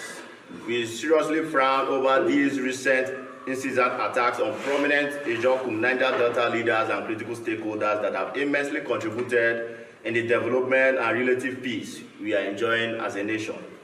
The Niger Delta, particularly the Ijaw nation, has been the end that bears the golden egg without adequate consideration and or remuneration in the Nigerian polity.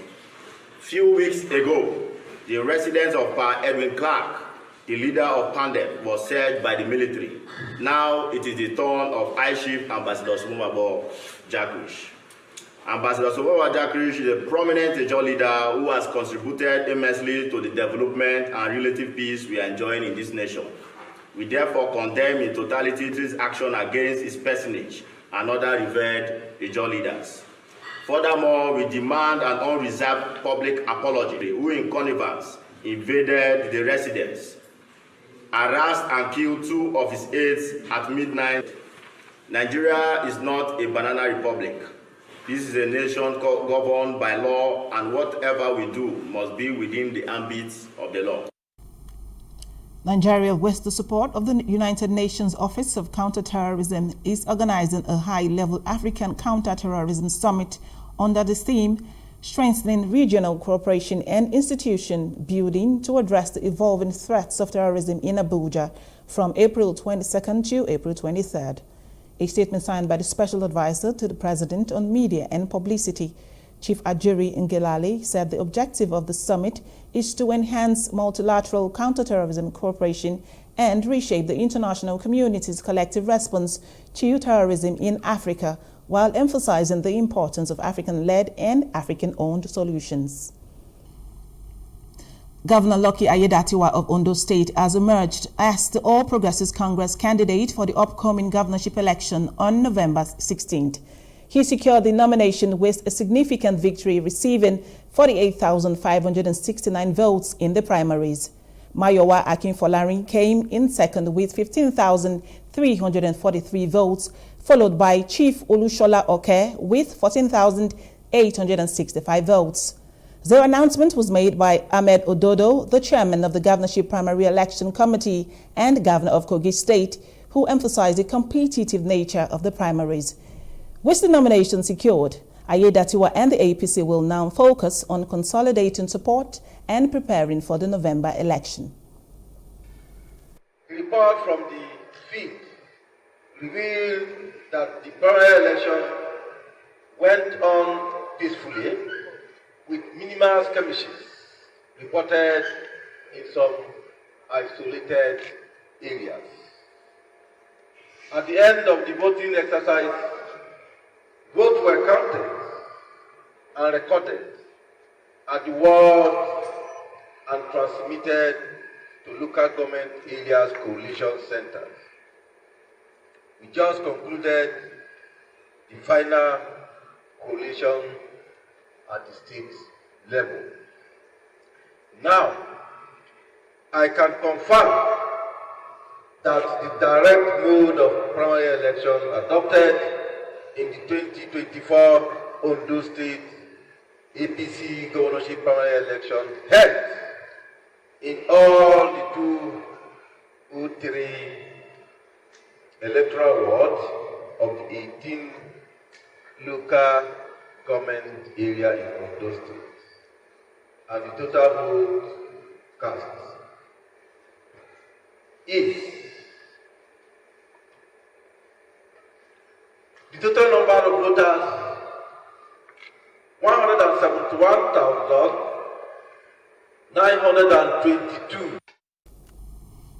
The former Kano State Governor, Abdullahi Ganduje, has been suspended by another faction of the ruling All Progressives Congress in his district, the Dawakin Tofa local government area. Ganduje, the party's national chairman, was previously suspended due to alleged corruption. However, another faction represented by ward chairman Malam Ahmad Ganduje has now accused him of anti-party conduct and contributing to the party's fractionalization at the ward level. A Kano State High Court granted an ex parte order restraining Ganduje from parading himself as a party member, but Ganduje also obtained a court's order stopping his suspension from the ruling APC. He filed a counter motion before Justice A.M. Lehman of the Federal High Court in Abuja. I want to use this opportunity to inform the general public that we, as a legitimate ward executive members of our great party APC in Ganduje ward, who were elected on 31 July 2021, those impersonating us should stop, or we will take a legal action against them as a result of complaint from APC members in our community who accuse Dr. Abdullahi Umar Ganduje of the following offense. Number 1, anti-party activities. Number 2, creating crisis in the party. And number 3, payment of party dues. We wish to issue a suspension to Dr. Abdullahi Umar Ganduje as a member of the party. In a swift reaction, the executive committee members of the All Progressives Congress in Ganduje ward of Dawakin Tofa, local government area of Kano State, have described as imposters some elements who on Sunday announced the suspension of the APC national chairman, Dr. Abdullahi Umar Ganduje.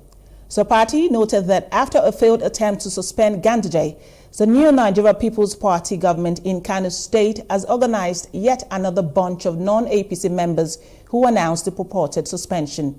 A statement issued on Sunday and jointly signed by the chairman and secretary of Ganduje ward in Dawakin, Ahmed Mohammed Ganduje and Hussaini Jibrin, respectively, indicated that as authentic executive members, no new election was conducted by the state or national body of the APC to herald a fresh leadership.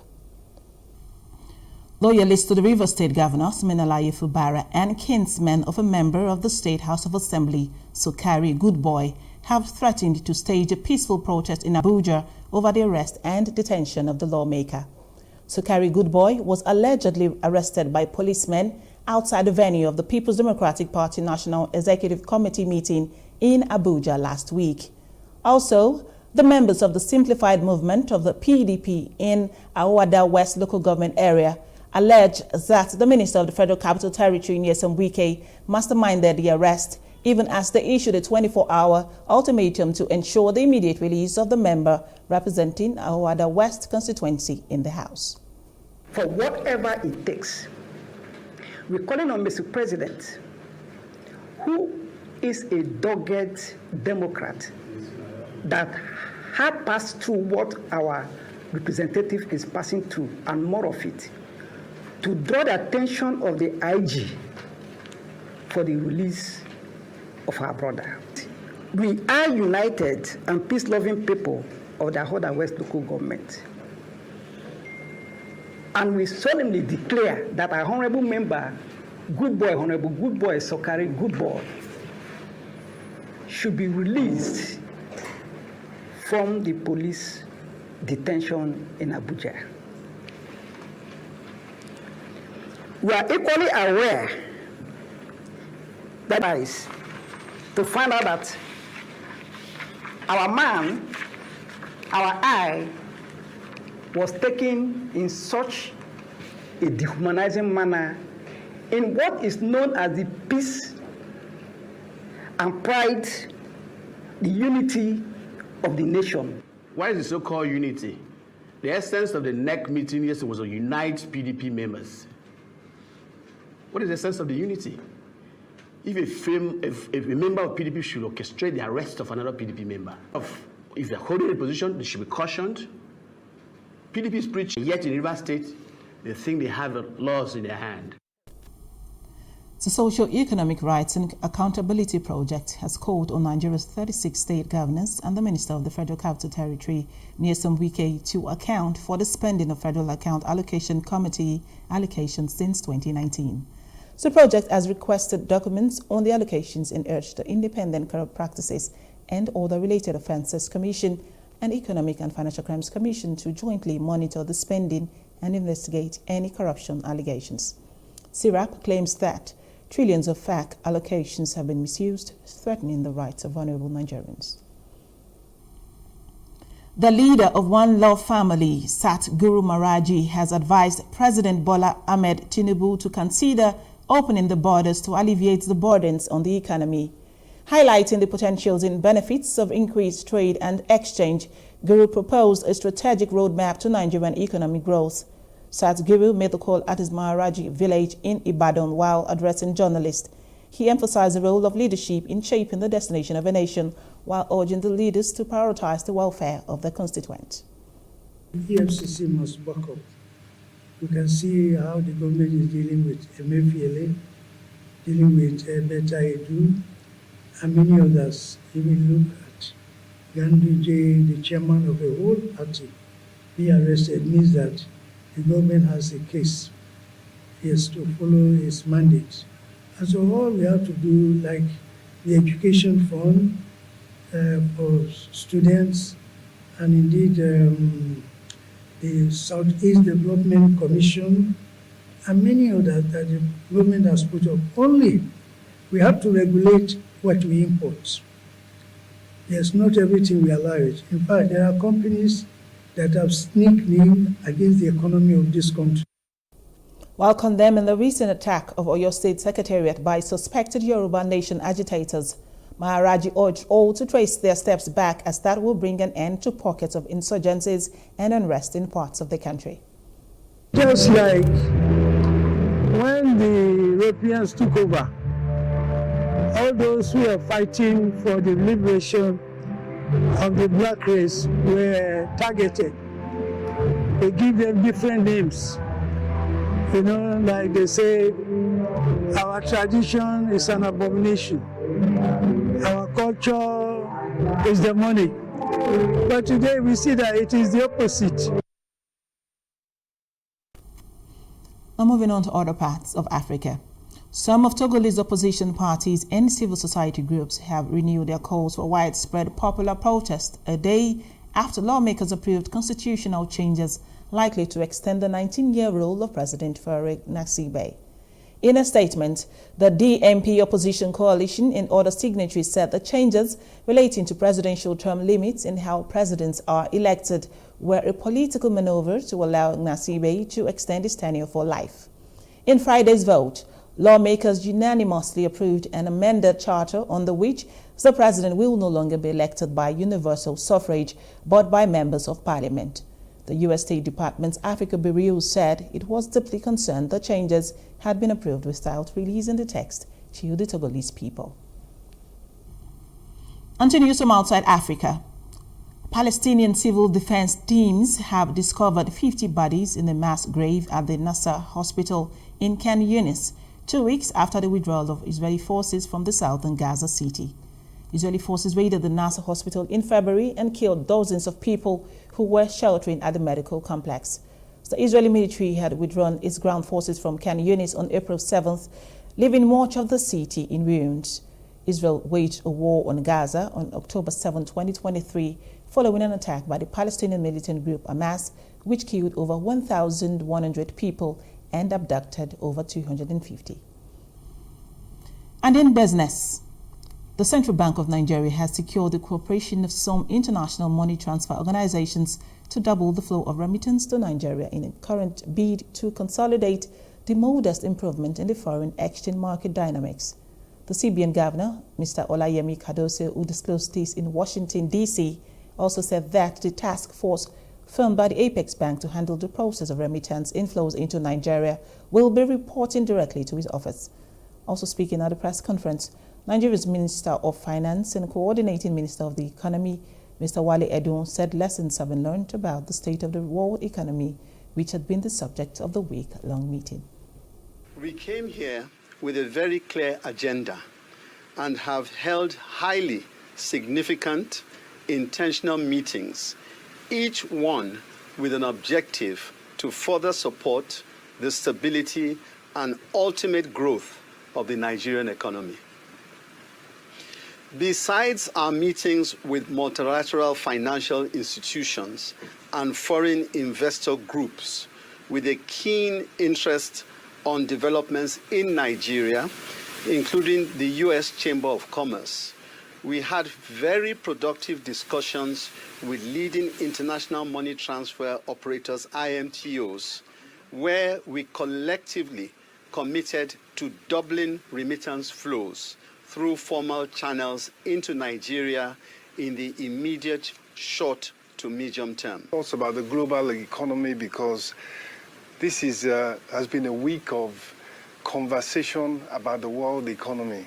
And in brief, the reality is that the global economy has not quite recovered from the COVID-19 shock and subsequent shocks which we are all aware of. But America has.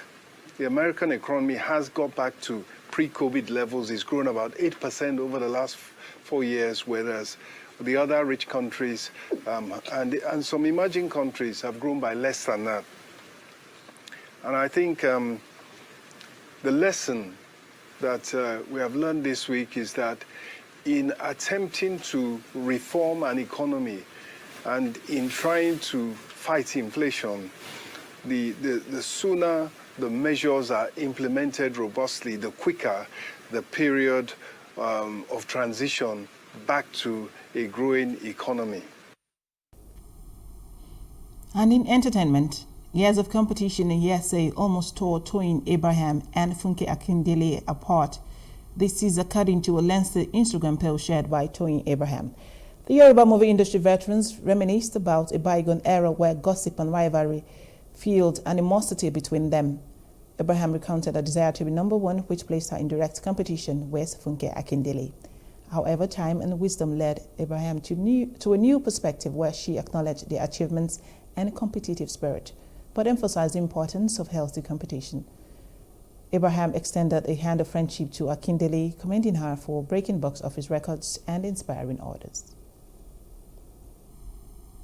And that's the news brief. For more stories, please follow us on Facebook, X, and Instagram, and subscribe to our YouTube channel at Plus TV Africa and Plus TV Africa Lifestyle. You can also view us from Limex on limex.tv and Glow TV apps anywhere in the world. I am Shade Uwe. Many thanks for watching.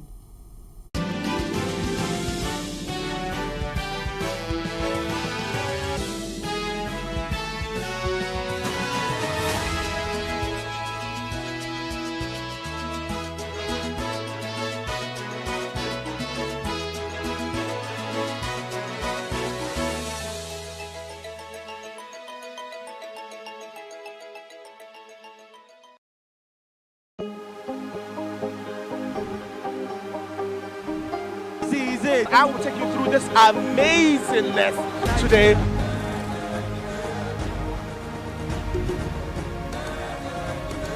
Welcome to Plus Trending.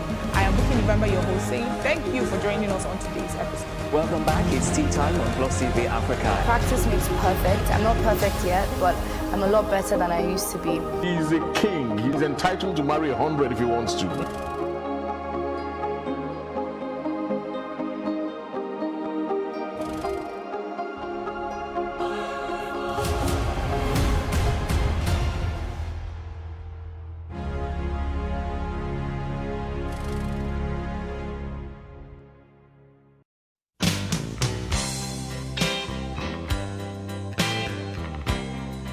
Fundamentally, hustle culture is about work dominating your time in such an unnatural way that we have no time to live our lives. The demanding nature of our world now, where people have to pay multiple bills, take care of family, has led to the need to make more money to meet those needs. Coupled with the constantly increasing cost of living and inflation, people can't stop working. The weekends are no longer spent relaxing and spending time with family, but catching up on work that couldn't be completed during the week or doing other side hustles that can provide that extra money to cover some bills. Now, people log in long hours and take on side hustles for many reasons. Eloho, a 28-year-old woman, has to take on multiple jobs of being an editor by day, an English language tutor by night, and an invigilator on the weekends. The cost of living has really increased. Like, the inflation is at an all-time high. And salaries are not increasing that much. Even if they are, a friend of mine calculated it for me and said, even if you're earning like 100% more, now your expenses are not like 100% more. For example, I moved houses twice in the last 3 years, and now the rent I'm paying right now is like 200% of what I started with on this same salary. So I say my salary is for 3 different things. So like the day job is for living expenses. Electricity tariff has increased twice. There's water bill, there's light bill, there's so many things to consider. Then my 9th job is for skincare. Your skin starts caring when you take care of it. So and skincare is now more expensive, just keeps getting more expensive. So like things that make me happy, that's what one of my income streams goes to. Another is for rent. Specifically dedicated to paying rent. And you know, I'm also a firstborn, first daughter, first granddaughter. So there's black tax too. Oyidemola Abati is another young person who has found herself juggling many jobs and gigs.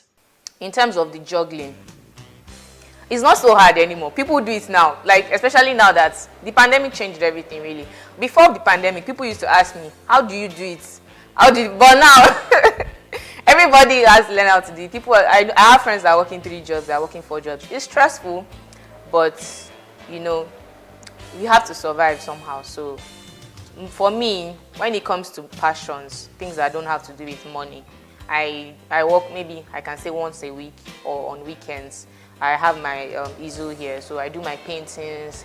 If it has to do with resume writing business, I set up a schedule that enables me to work on that. I have people that work with me. You know, once a client comes in, there's step-by-step process. It's been assigned. You know, we have processes. So these things, this structure helps me, keeps my life in focus. Everything, you know, has a structure. With the rising cost of living, many people don't have a choice but to work at multiple jobs and also own businesses.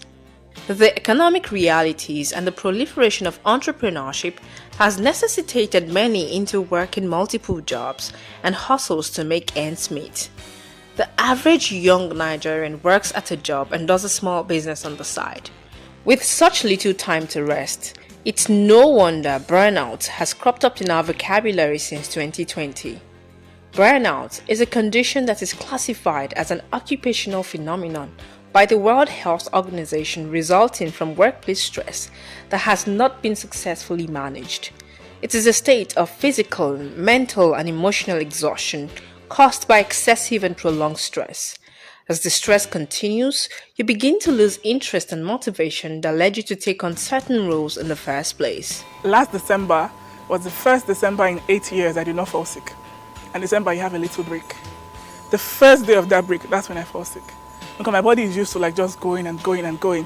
And as soon as I stop, the body's like, you thought I forgot. So there's this. It's never, and what's part about my kind of sickness is that it's never something you can find. It's really just stress. So in December 2019, I traveled, because I like to travel home every year. I went to Warri, and one Sunday, I just woke up and my body was hot. And so I was like, what's wrong with you? And I was like, no, I'm fine. I wasn't eating, and I'm a foodie, so if I'm not eating, it's really bad. So I wasn't eating, so many things were going on, but I was really just hot, and I was shaking. And then I said, no, I'm going to church. So I went to church, and before I knew it, I landed in a church clinic. And then my mom came and she was like, what's wrong with you? And I was like, Mommy, I'm tired. That was the only thing, Mommy, I'm tired. The doctor was like, there's nothing wrong with you, but your body is just hot and you look like you're about to faint. I was like, Mommy, I'm tired. So I lay my head on her shoulder. My doctor was like, you're actually very tired. And they just admitted me. So I was just lying there on the bed. I remember I was wearing a new dress based on it was December. And I keep saying, I tell people that my new dress was christened in the hospital. I was just lying on the bed, like IV in my arm, and I was just tired. I was like, I'm done. And I was like, for now, I'm just going to focus on my lecturing job. I know that even though it's a little, it can still pay some bills during the month. And I'm just going to manage for this period. So I took like a 3 to 6 month break. I said I wasn't doing anything else. So eventually, when I was ready again and I felt mentally up to it, I started applying for jobs again. While hustle culture glorifies overworking as a badge of honor, it often sets up an environment of fear, guilt, and shame, especially when you don't feel like running at the same pace as everyone around you, according to Nicole Kamak, a clinical psychologist and the CEO of Black Mental Wellness. To avoid burnout, here are some tips. Seek support. Make time or find time to rest. Burnout can be preempted by learning to take breaks in between work projects. Don't wait till you're tired and burn out before you take a deserving rest. Take note of the activities that re-energizes you and schedule them into your regular activity.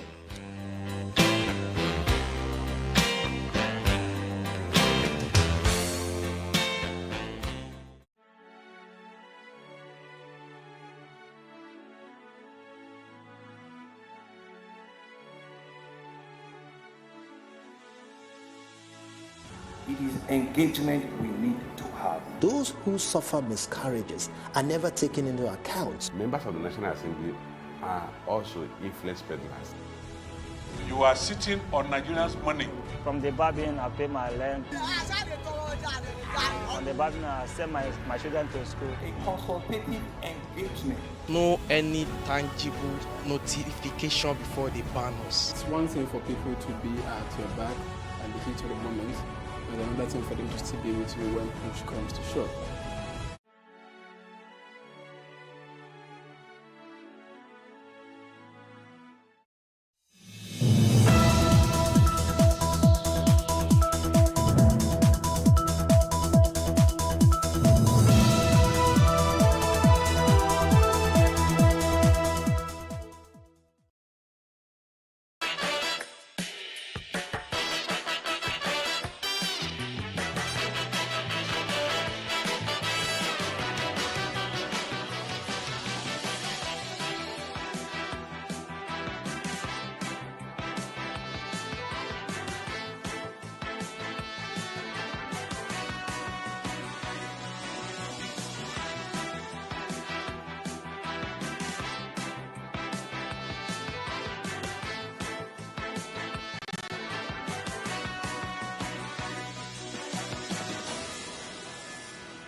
Hello and welcome to What Are You Saying #Ways, where we talk about topics in the news as it affects every single one of us in Nigeria and beyond. My name is Sandra Eze, and today I am joined by Oluwadami Lola. How are you, Dami? I'm fine. I mean, a bit tired. I'm not gonna lie.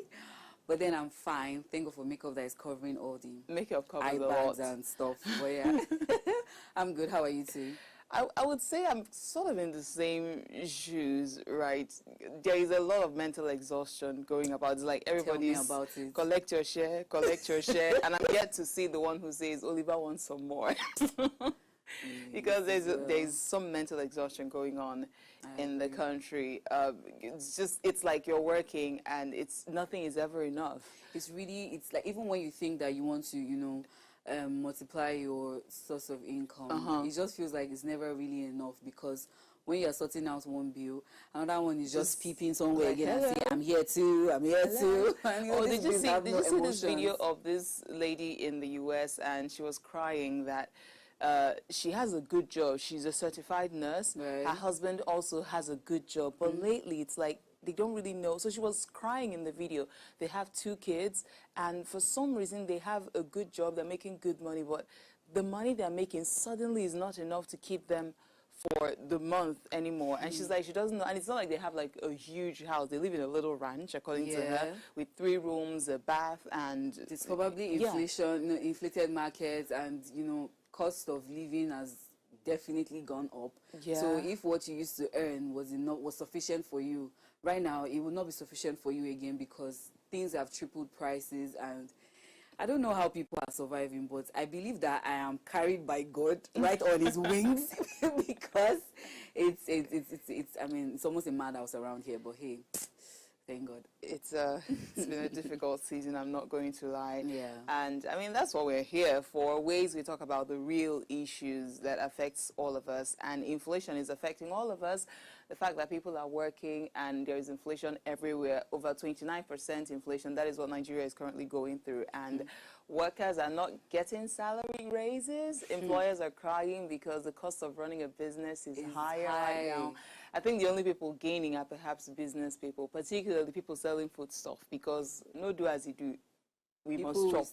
But then again, I don't even think that they are really benefiting, because if you look at it, the profit margin will be slimmer than it would normally be, because, on one hand, they're trying to keep customers, and they're trying to be empathetic towards the situation of the country and their consumers, or their customers in this case.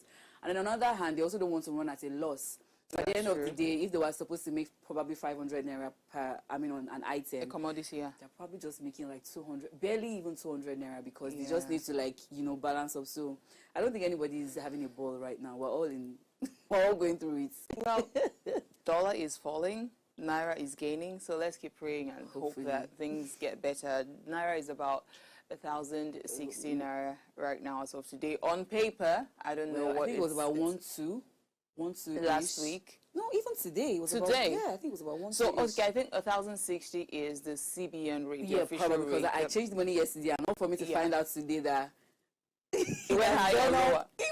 Oh my God! Oh my God! Why did I not just wait? Well, you can take it. It's probably like 2,000 naira higher or something. So I mean, it's okay. It's okay, so here is what we found as today's quote. It takes 20 years to build a reputation and a few minutes of cyber incident to ruin it. That's by Stefan Napo. What do you think? Well, true, actually. Yeah. Because I can't remember vividly. I think there's even a Yoruba adage that even aligns with this. Because the truth is, you can build something really great. You would have started building it from how many years ago. Right. And at the snap of a finger, everything can come crumbling from a very bad decision or to a very bad influence. Anything can just make the entire thing crash. So I genuinely agree with that. Yeah, can even be a video as short as, you saw the video of Davido crying, weeping profusely, and everybody's like, I'm still wondering, is that a joke? Is that AI generated? I don't even know if it's really Davido because they all look alike. So it could be anybody as far as I'm concerned. So imagine building such high personality or reputation online, and then suddenly for one video, one clip, and that's it, everything comes up. People start doubting your honesty, doubting your integrity, your personality. Very powerful tool, very so powerful. You don't even want to joke around. Absolutely. So in an era defined by rapid technological advancements, digital transformation stands as the cornerstone of innovation across industries. From cloud computing to artificial intelligence, businesses are leveraging cutting-edge technologies to streamline operations, enhance efficiency, and deliver unparalleled customer experiences. However, this digital revolution comes with its own set of challenges, particularly in the realm of cyber security. Today, we want to discuss the cybersecurity in the age of digital transformation with Ngozi Duru. And when we open our phone lines, we'd love to hear what you have to say. But first, let's take a break. When we come back, we'll take a look at what we found in the news, trending topics in the news. Stay with us.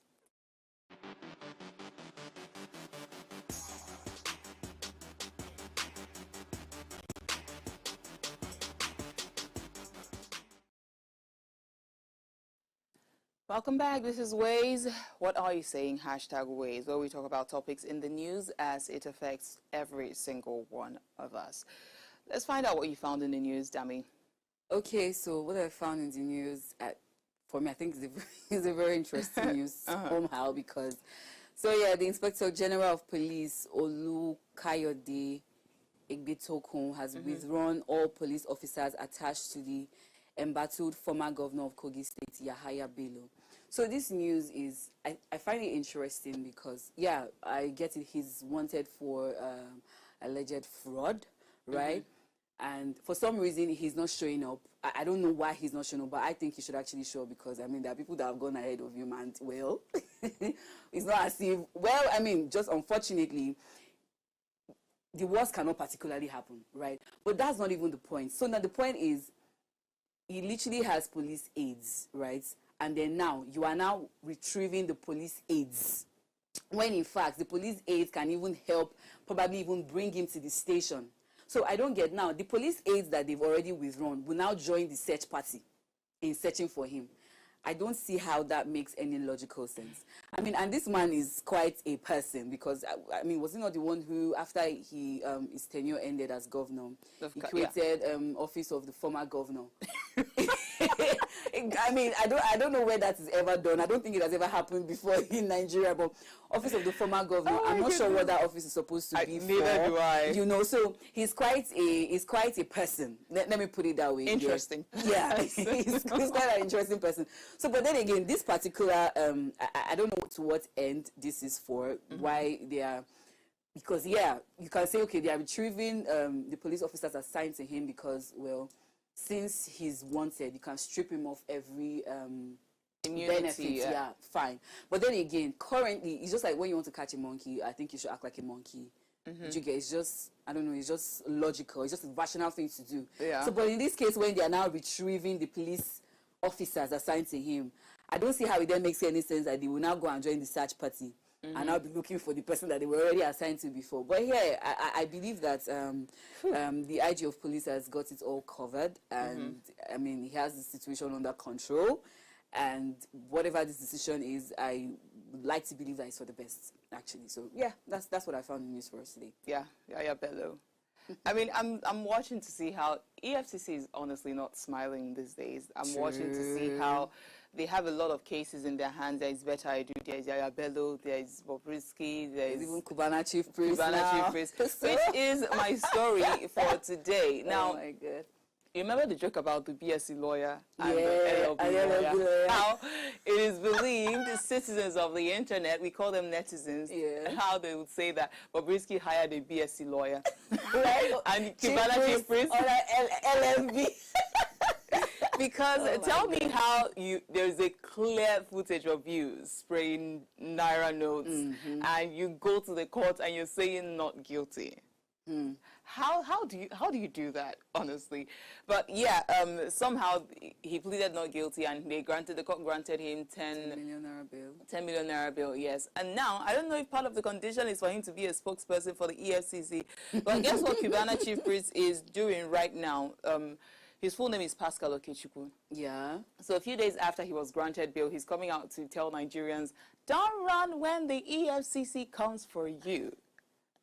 I'm like, excuse me, sir? Who made you a spokesperson? He's just trying to patronize them, in my opinion. I don't even know. Maybe, because, you know, he'll still go back to court and whatnot. Yes, so he's just trying to be on their probably good books. I don't know. But I think I'll read out what he tweeted. He said, the eagle will always... CC is symbolized with eagle, eagle, yeah. The eagle will always fly so high to catch you wherever you hide. No need to run when at official EFCC invites you. Just pull up and answer them. They don't bite, they don't beat, they only investigate and prosecute. For their cell bed, day. Toilet and bathroom, day. Even breakfast, lunch, and dinner is served. So tell me, why are you running? How long will you run? Now, big man location, EFCC be. For me, it's a status symbol. My question is, if it is a status symbol, why did you not plead guilty? So you enter that jail or wherever it is and stay there and leave the big man status symbol. It's that easy, isn't it? I mean, I agree with you, but then again, I think that it was actually good that he actually pleaded not guilty as opposed to Bobrisky, who pleaded guilty, because for one, Bobrisky is not the first person who's they've been spraying money since the world existed. Since I know Nigeria as a country, that's been the trend. It's not today. They've been spraying money, right? So when you say naira mutilation, or naira abuse, it should be probably you were caught, or there's a video of you stepping on it, you know, tearing it, you know, rolling it, or just manhandling it, basically. Right. But in this case, there's no proven video. So the EFCC now has to actually prove that really and truly Cubana Chief Priest were actually mutilating naira. So, and I don't think, because easily they could, if he has a good lawyer, which I think he does, he could easily come out and say that that video was doctored. He could. There's no proof. And then they have to go through, you know, zooming into the naira notes and getting so a that's number, a very something long that proves that. No, so he knew what he was doing, right? He will still appear at the court, no problem. But then again, do you really have the proof? Can you like show it, like, okay, pen on paper and say this is what it is? No, they can easily say it was doctored. They can say, oh well, they were just spraying money. It's not as if they were tearing it or mutilating the naira in this case. Well, yeah. The fear of EFCC is the beginning of wisdom. People like Portable has come out to cry and beg EFCC, just in case you find any video of me abusing the naira, just have mercy. But it's actually good, because these days, since the Bobrisky's incidents, people are not spraying money again. No. They are now either doing transfers or in bundles. They just give it to you in bundles. But not, whether in weddings, any party, even in the club, people are not spraying money again. I'm like, oh wow, Nigerians can fear. Yeah, sadly, Bobrisky is the scapegoat. So before we wrap up on what we found in the news, I'd like us to talk about Tunde Onakoya, who is currently in Times Square, New York, trying to break Guinness World Record for the longest hour playing chess. Yes, as at so far right now, I think he's 50 hours I think so. He's almost done, because I know he'll be done tonight. Yes, tonight. Yeah. Actually, I think he should be close to finishing. Yeah. It should be close to finishing. So, and he's also trying to raise, I think, $1 million so he could, you know, help with education of some of kids in West Africa. So we're just saying that, Tunde, we're rooting for you. We're joining for you. We're joining all of Nigeria to say, go, go, girl, you can do it. Tunde, go Tunde. I mean, I even learned that I think some hours back he had a health condition. Oh. He was throwing up so much, and I think he was having stomach pain or something. And they told him that he can actually just, you know, stop it. You know, it won't be a failure, to be honest, because he attempted it anyway. But then he says no. Have you tried playing chess? It is a lot of brain work. He's not going to stop. He says he's not going to stop. He's going to do it for these children that he actually needs to do it for. So I'm really rooting for him, and I'm praying that God grants him ultimate success. Imagine played 167 games so far. And that's also a big shout out to everyone who has volunteered to play with him, because chess is fun when you have volunteers that you literally see people queuing up to just have fun and encourage him and whatnot. So, and plus the fact that it's a cold season right now. It is. Yeah, it's almost the ending of winter, beginning of spring, so it's still quite cold in New York. So big ups, Tunde. We're really rooting for you. And that is how we wrap What's in the News segments. Up next is we're going to be talking about cyber security. Yes, that is our topic today, and we will be joined by our guests. Stay with us. We'll be right back.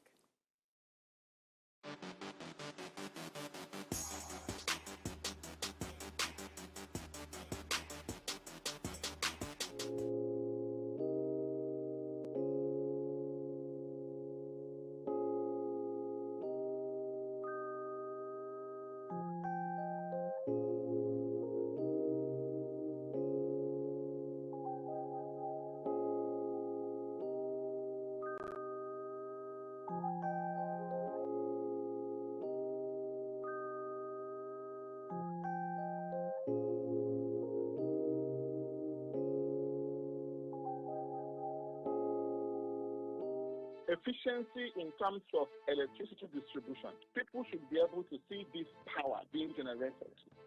You know, when you see that power is generated, you won't really complain in payment. However, the hike in price was quite sudden. Yeah, they made clarifications that it only affects about 1.9 million Nigerians, that about 10 million more are still under subsidy. And it begs the question, are they not Nigerians? The so-called 1.9, are they not entitled to some form of subsidy? You know, this should happen in phases, not outright like 200% increase. That is so, will I say, uncalled for. And looking at the fact that subsidy has been removed on petroleum products like a year ago, bringing about this one now makes it difficult for everybody at the same time.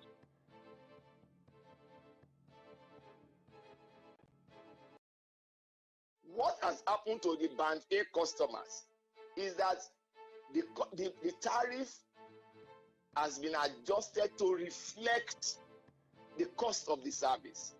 So let's even price the commodity properly. I mean, there is a conversation around whether electricity is basic amenity or utility, or whether it's a commodity. In the days when we were swimming in petrodollar 70s, 80s, and things like that, you could think along that line, but not today again. Electricity is a commodity.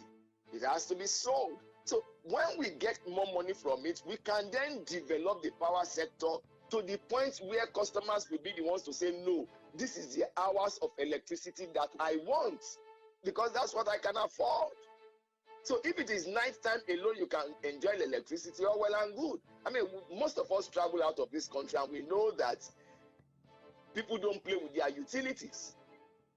They pay for it. In Nigeria, we play with our utilities. We not only play with our utilities, we even vandalize. And we want a stable power sector. Where is that done?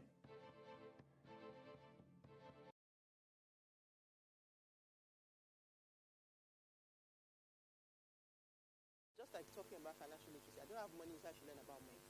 In the same vein, I don't have lights, and you're talking about me effectively managing lights. When I have power, I'm excited. Put everything on. Right. We all turn to ice block. Let there be light. Right? So sometimes it feels like there is a tunnel vision. around the challenges and the realities, then you just pick one minute part of it and you hold on to it. It doesn't say that the thing you said is not valid, but there's context, right?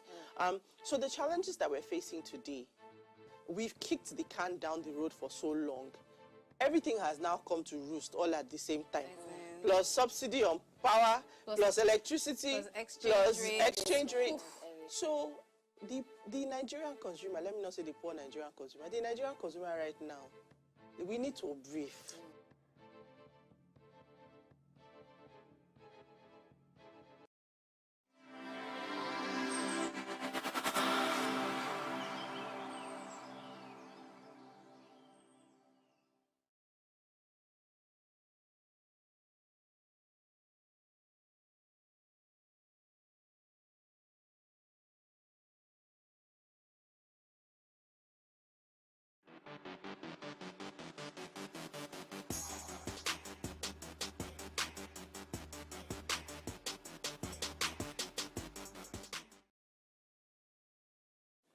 Welcome back. This is Ways. The interconnected nature of today's digital ecosystem presents both opportunities and risks. As organizations embrace digital transformation to stay competitive, they are also exposing themselves to an ever-expanding array of cyber threats. From data breaches and ransomware attacks to phishing scams and insider threats, the cybersecurity landscape is more complex and dynamic than ever before. Cybersecurity in the age of digital transformation is a complex and evolving landscape that requires organizations to adapt and innovate continuously. By prioritizing cybersecurity as a core component of digital strategy, businesses can harness the full potential of technology while safeguarding against cyber threats. In doing so, they can build trust with customers, protect their reputation, and ensure long-term resilience in an increasing digital world. So today we are discussing cybersecurity in the age of digital transformation. So please, let's hear what you have to say. Remember, you can join the conversation by sending us a message or WhatsApp message to 081-8038-4663. That's once again 081-8038-4663. The number is right there on your screen, so take advantage of that. Ngozi Duru is a seasoned cybersecurity professional with over a decade of experience in the field with the passion of protecting digital assets. Ngozi has successfully implemented robust security measures for various organizations, ranging from small startups to large corporations. Throughout her career, Ngozi has demonstrated expertise in threat detection, incident response, and vulnerability management. She has led numerous security assessments, identifying and mitigating risks to ensure the integrity of systems and data. Thank you for joining us. Hi, it was quite, your profile is incredible. Yes, I agree. So tell me about your journey into cybersecurity. What caused the interest in cybersecurity? Yeah, thank you so much for having me. Thank you for joining us. I think my story is not the kind of story that create the buzz. It wasn't like a well-defined story. It was born out of coincidence. I've just always found myself somehow around this digital space. Okay. And then at some point, I needed to get into something different, something more challenging. And then coincidentally, I also was doing my PhD at the time. I just started my PhD at the time and had to do with something around security. And then speaking with a friend, and then people around me talking cyber security and all of that. And I decided, oh, okay, this is connected to what I'm doing already as a research thing. I can actually look into it and then see how it goes. And immediately I started, it made a lot of sense, and that is how I got to where I am. It didn't feel like rocket science to you? Not at all. Oh, wow. Very, very interesting. Yeah. So let's start with cybersecurity in the age of digital transformation. The world would say, most people would say, like, the future is cyber. The future is AI. Definitely. And we're also looking at how to protect ourselves from all the risks that comes with taking advantage of this cyber privilege or web privilege that we have right now. So let's talk about the need for cybersecurity in this cyber age. Yes, definitely. So you see, there is never going to be going back on a lot of what's going on the digital space today. We are just going to keep seeing a lot of more advancement, a lot of more innovations, and as those happen, it naturally triggers the cyber criminals. Okay. So there is definitely going to be a need to protect ourselves, and it's quite very simple. For instance, the area of digitization that is very common around here in Africa and Nigeria in particular is the fact that we Nigerians, we are very early adopters of technology. We are? We are, to some extent. This is contrary to what a lot of people believe. Wow. Technology, for instance, let's say the next iPhone, it's definitely going to land in Nigeria as one of the first places it landed in. Yeah. Wow.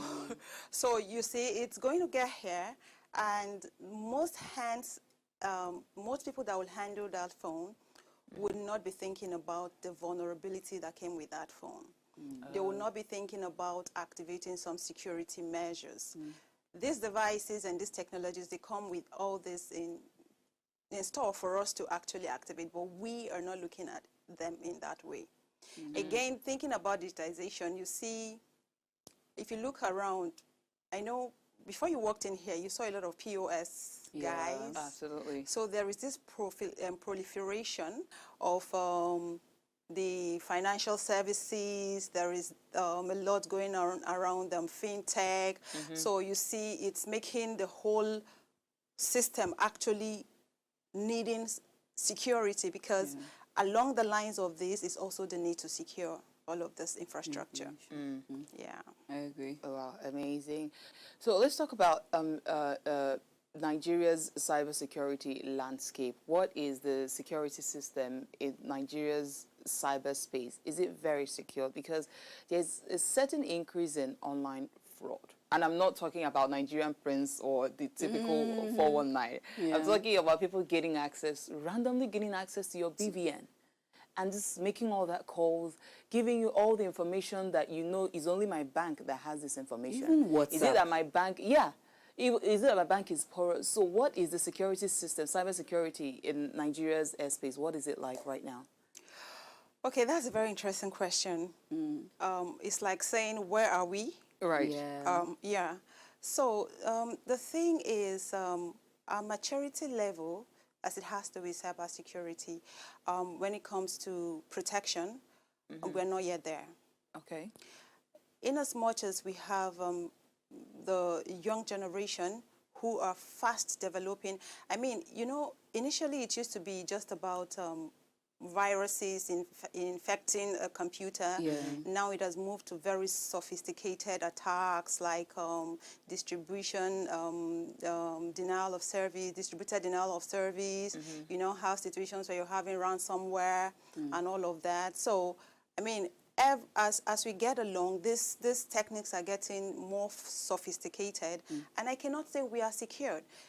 Instead, we are working towards that, and as we go along, I mean, we'll need to talk about what we need to do to get to that point of being secured, like you asked. Okay. So to follow up with that response, what do you think are the key challenges in during the effective cybersecurity measures in Nigeria? Because clearly there are a lot of hindrances. Loopholes. Yes, that's very awesome. So one of the common challenges, I would say, is I think it's very easy for us to most of the time say the government, but at the end of the day, it's still about the government, right? Okay. So one of the major challenges is there are no very strong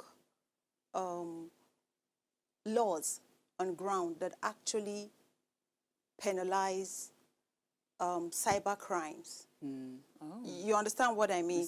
So yeah, so for instance, this is interesting to me because I'm actually doing a research currently as my thesis in my PhD, and I realized that sometime in 2015 there was this law that was actually a bill at the time, but progressed into being a law, the cybercrime law. why that law is in place, I also realize and see that there are no structure in place for implementation and for enforcement. For instance, talking about data protection. So you see, in most other functional environments, you find that those are very tough. Like if you are a business that collect data, then you should have an established way of letting me know if in case there is a breach. I should know that there has been a breach. Not just that, the public should also be aware there has been a breach, and then you are going to also be saying what you'll be doing to, mitigate against all of this. But these are the kind of structures that we exactly do not have. Another thing, okay, you look at it, for instance, somebody's hacked. In Nigeria today, who do you call? You understand what I'm trying to say? We do not have that structure in place. Who do you call? When you call whoever you call, what's the step being taken? Is there a step to progress to investigation? Will there be some kind of retribution? Will there be like some kind of forensic to look at what has happened? How did it happen? And how did it end up? And then what is going to be is there going to be any punitive? You understand what I'm trying to say? So all of those we have to begin to look at. Wow, I love how you answer your questions and you just attack it straight on. I love it. But now that you've mentioned about hacking, I'd like to ask on behalf of every single one of us out there who are maybe not as learned when it comes to the digital space, what are things we do that opens us up to the possibility of being hacked, whether it is my webmail or my bank app and stuff like that? Is it cookies? Or I remember there was one my mom said one time, she was like, I think someone is tapping into my calls. I'm hearing tick, tick, tick, tick when I'm answering calls. So if you would like to address that, please, what are the things we do that exposes us to possibility of being hacked?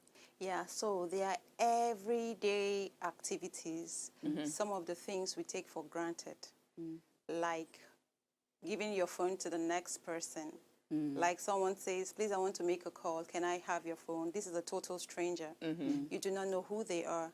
They can, within the second, try to access some information on your phone. And I also see people do this a lot. They sort of share their OTPs, that is a one-time password, within that short period of time for whatever reason.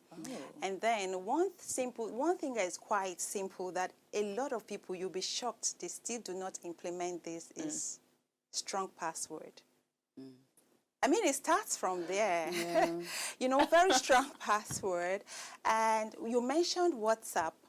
You know, a lot of people get hacked on WhatsApp. But again, I told them, the first question I ask is, do you have multi-factor authentication activated? If that is activated, it sort of makes it, it's a little bit more difficult for the attacker. I mean, he has to go through one more step. So is he willing to go through that step? So these are the simple things we should begin to look at.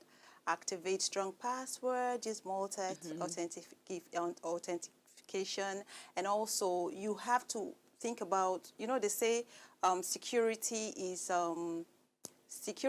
not to be attained, it's to be managed. So you have to think about creative ways to actually protect yourself, because whether we like it or not, we are getting to a place where it's going to be more, it's getting serious. So can we add sharing hotspots to the list of things that can open us up to be hacked? I think I heard it somewhere, I'm just not sure how true it is. Definitely. I mean, this is a very beautiful question. I can give you instances on and on and on where this happened. I'll give you an example. You're talking about hotspot, that means you're talking about sharing a network with someone. Yeah, so your computer can be taken over completely by that one singular act. Yeah, so you get on that network with that hacker, or sometimes they could hang around a place and create a rogue network, making it accessible and free. See this thing we say free Wi-Fi? It's very dangerous. So you just connect. As soon as you connect, you have made yourself open to an attacker who is interested in getting data, in whatever. So they can actually do 1,001 things just for the singular fact of that you sort of shared your network. So people like me who run around looking for free Wi-Fi when I travel, where does that leave me? So these are cute, so not... That is so scary.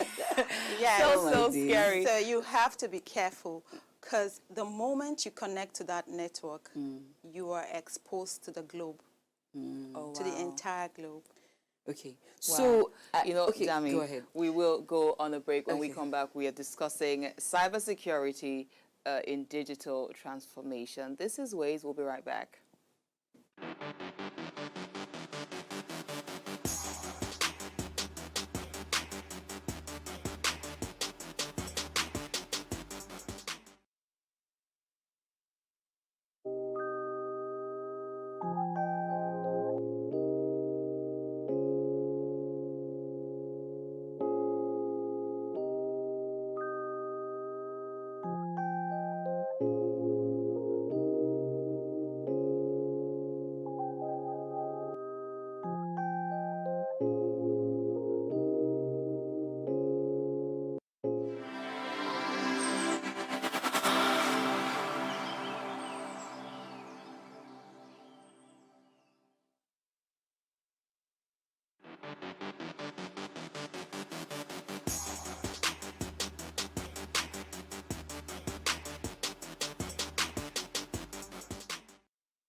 Welcome back. This is Ways. We're discussing cybersecurity in digital transformation, and we have our guest Ngozi Duru, who is a seasoned cybersecurity professional with over a decade of experience in this field. Now, Dami, you were going to ask her a question. So you have spoken about there being laws for cybercrime, but implementation is where the problem is at. Now, so I feel like this is just so. These things must have already happened. Then we're not looking for a way to like save the entire situation. So my question now is, how can organizations even enhance their cybersecurity posture, whereby they can mitigate the risk of these things actually happening? I mean, we cannot rule out the fact that they would actually happen, right? But then again, if we can manage it, how can organizations actually manage it more so that they don't keep happening, or they don't even happen at all if possible? Yeah, so like I said, you're not going to have a situation where it will not happen.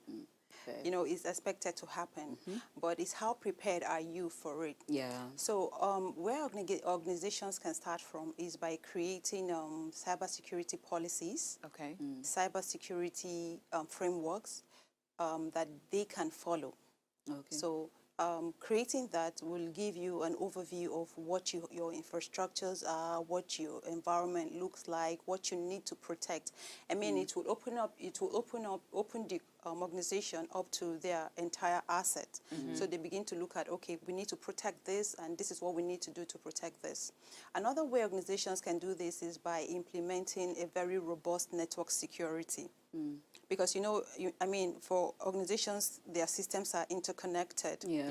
And that makes it a very easy vector for cyber threats, for cyber actors. So organizations have to sort of implement a robust network security.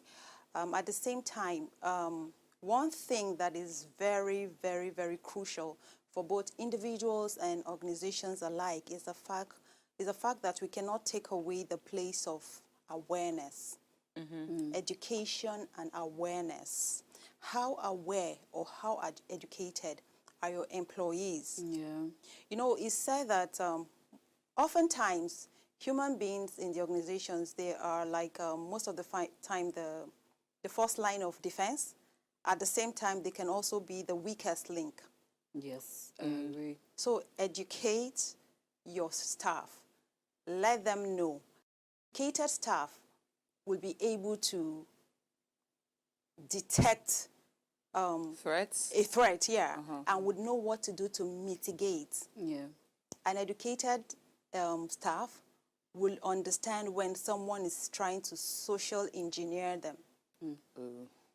So I hear you on the readiness, but I don't know. This is me now assuming that this readiness is somewhat maybe on the high side. I'm talking about financially now, trying to put all this framework and all these things that you said in place. So now my question is for small businesses, right? The SMEs. Now, how exactly can they improve their cyber readiness with very limited budgets? Thank you. Very limited finances. Yeah, again, it starts with awareness. Your team have to be aware. You have to train them, and that's not expensive. You also have to sort of, the simplest thing any SME can do is to implement multi-factor authentication. So across all social media? Yes, across your system, you know, so that you don't just go in. Again, implement strong password policies. It's as simple as that. Another thing they can do is to try to be in the community of the cybersecurity space. So you get information. I mean, those information can come easily. They can also get themselves open source tools. There are a lot of tools. For instance, there are vulnerability management tools that are actually out there, and they are free. So you find that an organization can actually run their own pen testing with free tools out there. They can do an assessment of what their system look like. And there are also systems that allow them patch also. They can also patch.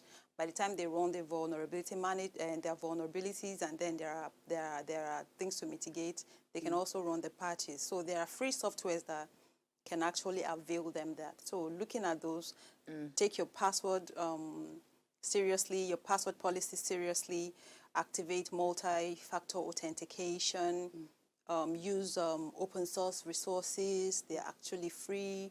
Get yourself involved in the community. Absolutely. Awesome. So do remember that you can, let us hear what you have to say. You can join in the conversation.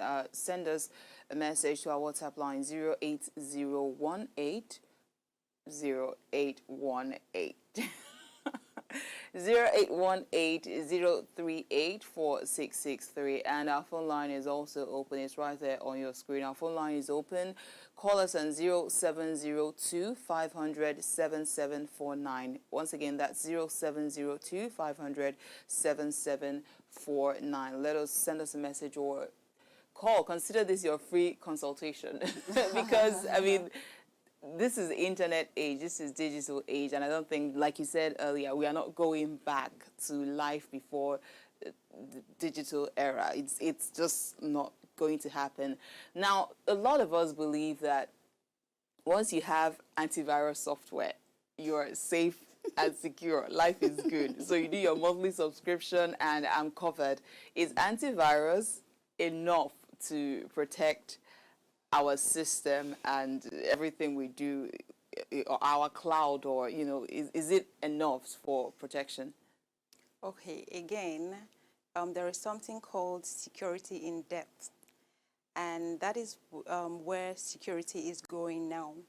So that you do not rely on just one means to protect yourself, to protect your infrastructure, your data, and all of that. You have to use multiple layers of security to do that.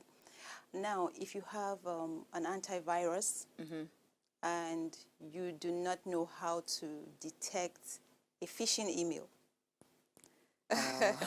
you see what that means? Yeah. So you find out, you get an email, you have an antivirus, but you got a phishing email and you clicked on the link.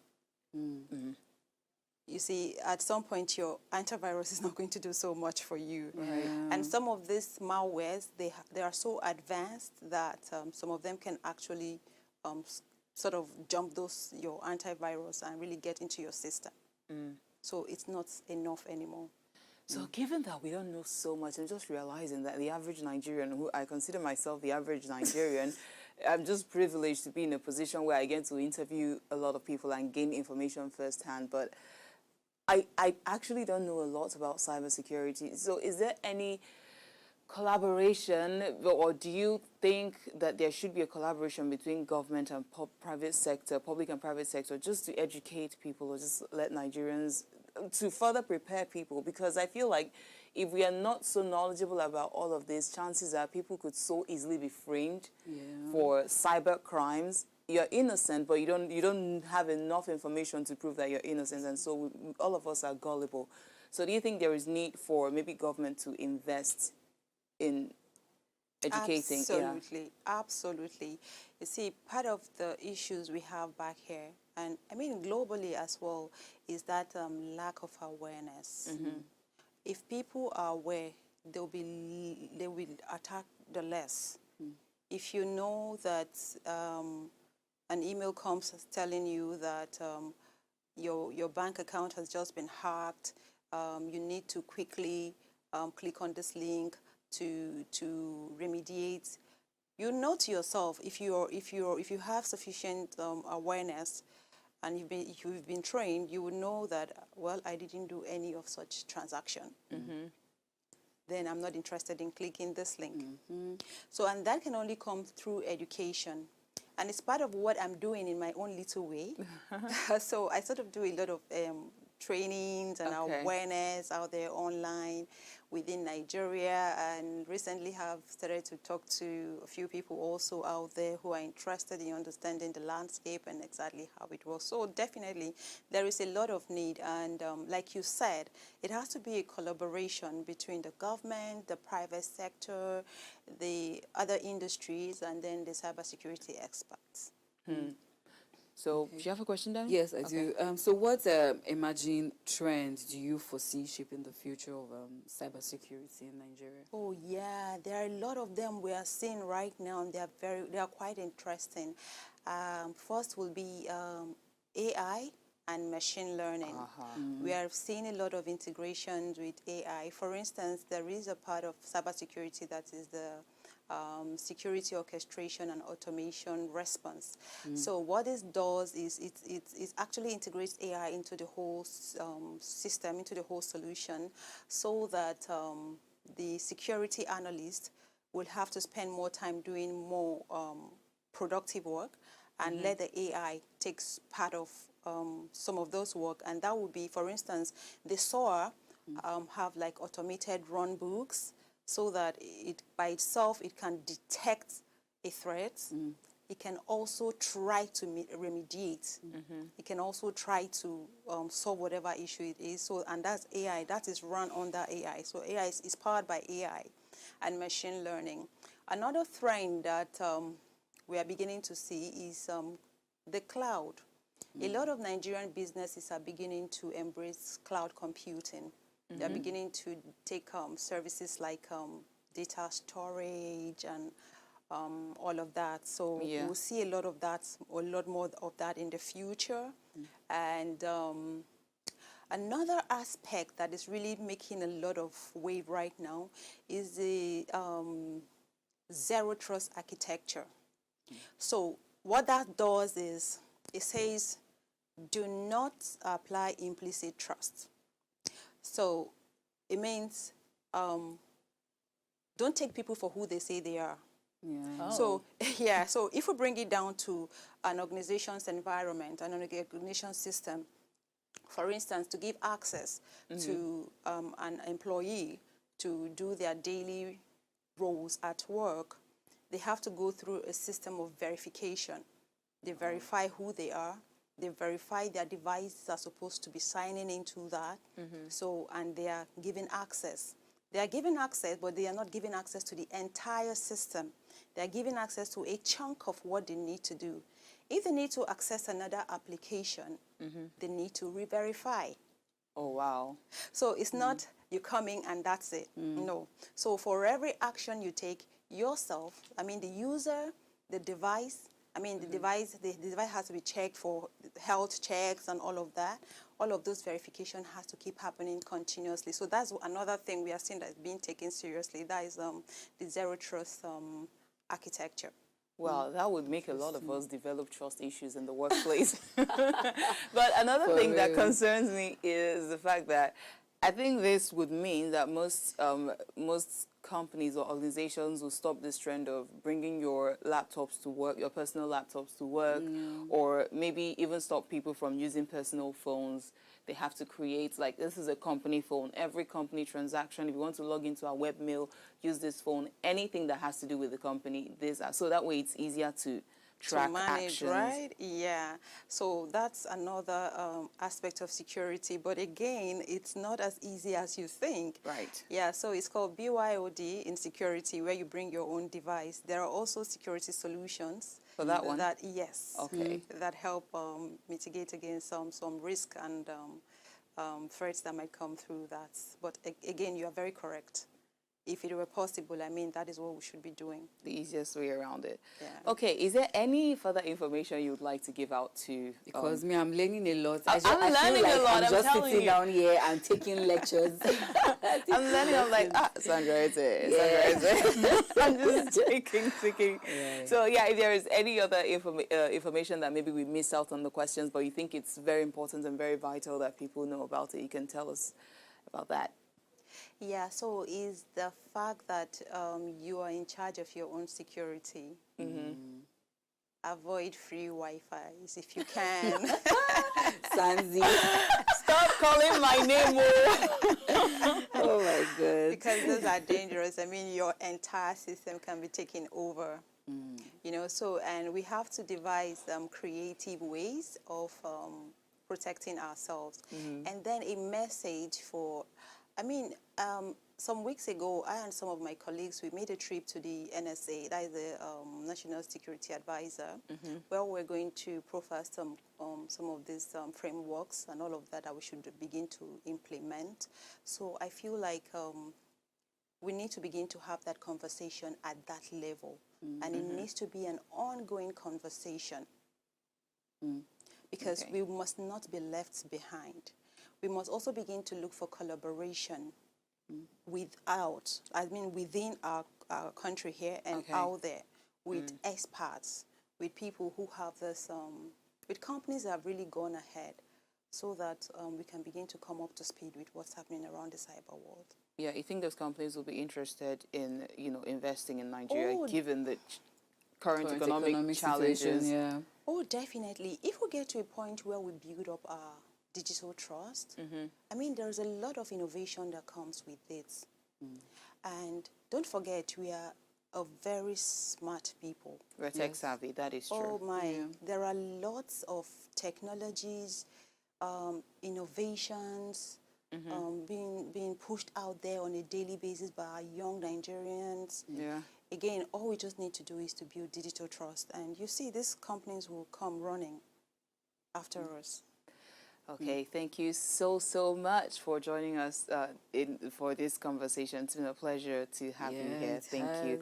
Very handy information. We've been talking with the seasoned cybersecurity Ngozi Duru. Thank you once again for joining us. Thank you. Now, before we go, do ensure that you follow us on Instagram at Ways Shows Africa and Official Upgrade TV. You can interact with us further. You can drop a comment after you watch this, or most importantly, like, subscribe, and engage with us across our social media platforms. And yes, like I said, remember to, like, subscribe, share, comments, all of that. So yes, thank you very much, Dami, for co-piloting with me on the show today. Thank you. It's always a pleasure. Absolute pleasure. Don't forget, April 19 is World Liver Day. We are celebrating the amazing, indefatigable work of our liver. Yes, and people should stop drinking Stop too much taking alcohol. Please, help the liver. It's a good day to not take alcohol. But yeah, if you missed today's quote, here it is again. It takes 20 years to build a reputation and few minutes of cyber incidents to ruin it. Stefan Napol. We already talked about that. So, yep, that's it. And it's a wrap for this week on Ways. See you on Monday at 8 p.m. as we bring you another great conversation to your screen. I'm Sandra Ezet. Thank you for joining us.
Lagos, the commercial capital of Nigeria with 351,861 hectares of land, is the authentic home of every tribe and tongue in Nigeria.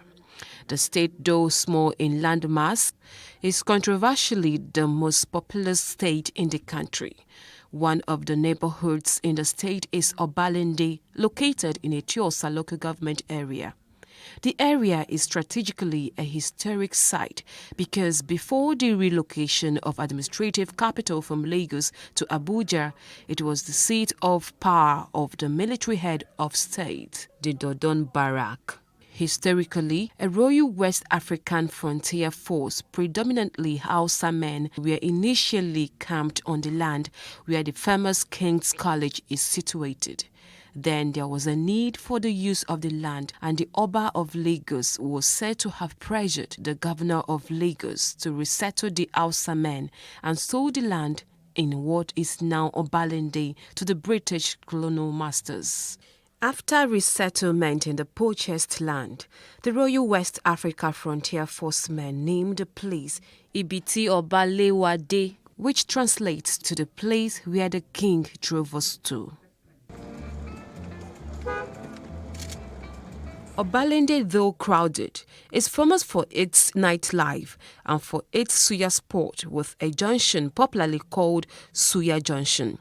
For ease of administration, former governor of Lagos State, Asiwaju Bola Tinubu, created additional 37 local council development areas from the existing 20 local council areas.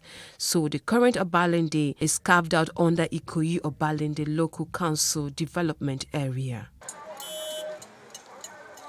Ikorodu town is another historic location in Lagos, located in the northeast area of the state along the Lagos Lagoon and shares a boundary with Ogun State. Currently, the town houses Ikorodu local government area and 5 local council development areas. Kabiru Shotobi is the king of Ikorodu, traditionally known as Ayogbunre of Ikorodu, who ascended the throne from October 24, 2015. The name Ikorodu came about from people whose ancestors descended from the Remo stock of Yoruba tribe who came to settle on a plateau and named it Ikorodu, a shortened word from Oko Odu, which literally means Odu, farm. The current metro area population of Ikorodu in 2021 is 989,000, a 5.44% increase from 2020. Trading, farming, and manufacturing are some of the things Ikorodu is known for. Ikeja is the capital of Lagos State, formerly called Akeja. It was named after a deity of the Awori people of Ota, who originally settled there. The area was invaded for slaves until the mid-19th century. Ikeja, an abbreviation meaning of Ikorodu and Ekpe joint administration, was coined by colonial administrators for ease of administration.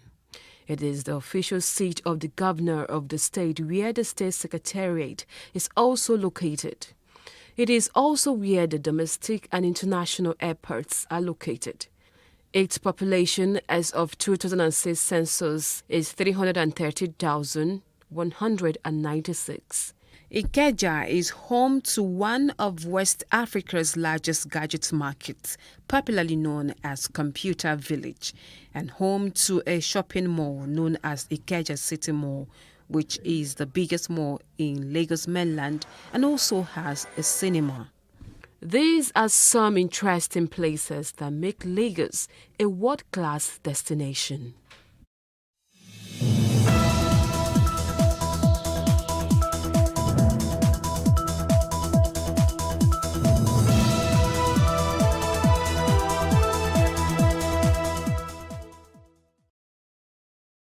And Look, all of them in Lagos, all of them in Nigeria. Listen to me. Nobody. When I'm talking, you keep quiet. An arrogant customer who is not ashamed. Pastor Donald, why are you not picking my calls?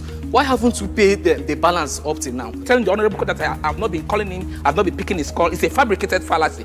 He did this just to debase me. You are owing. you are the one that is being arrogant at the same time. A Nollywood veteran hoped to diversify into marine transportation. Passenger boat I did not see. My money I did not see. I wanted to report him to Amadioha. He was testing the boats. One thing, the boat sink with engine. The husband does not like the responsibilities, but he likes all the pleasures a woman has to offer. I still dey live with am now. First when live person one pikin. How you go control? The dispute is real, and the judgment is binding. This is the Justice Court. On the Justice Court, the plaintiff, Atewogboye Hannah, is asking the court to compel her baby daddy to start taking responsibility for their love child.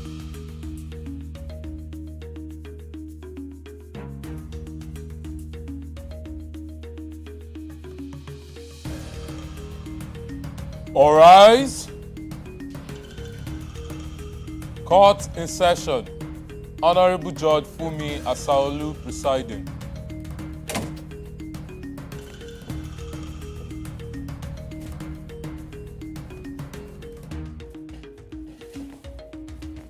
Please be seated.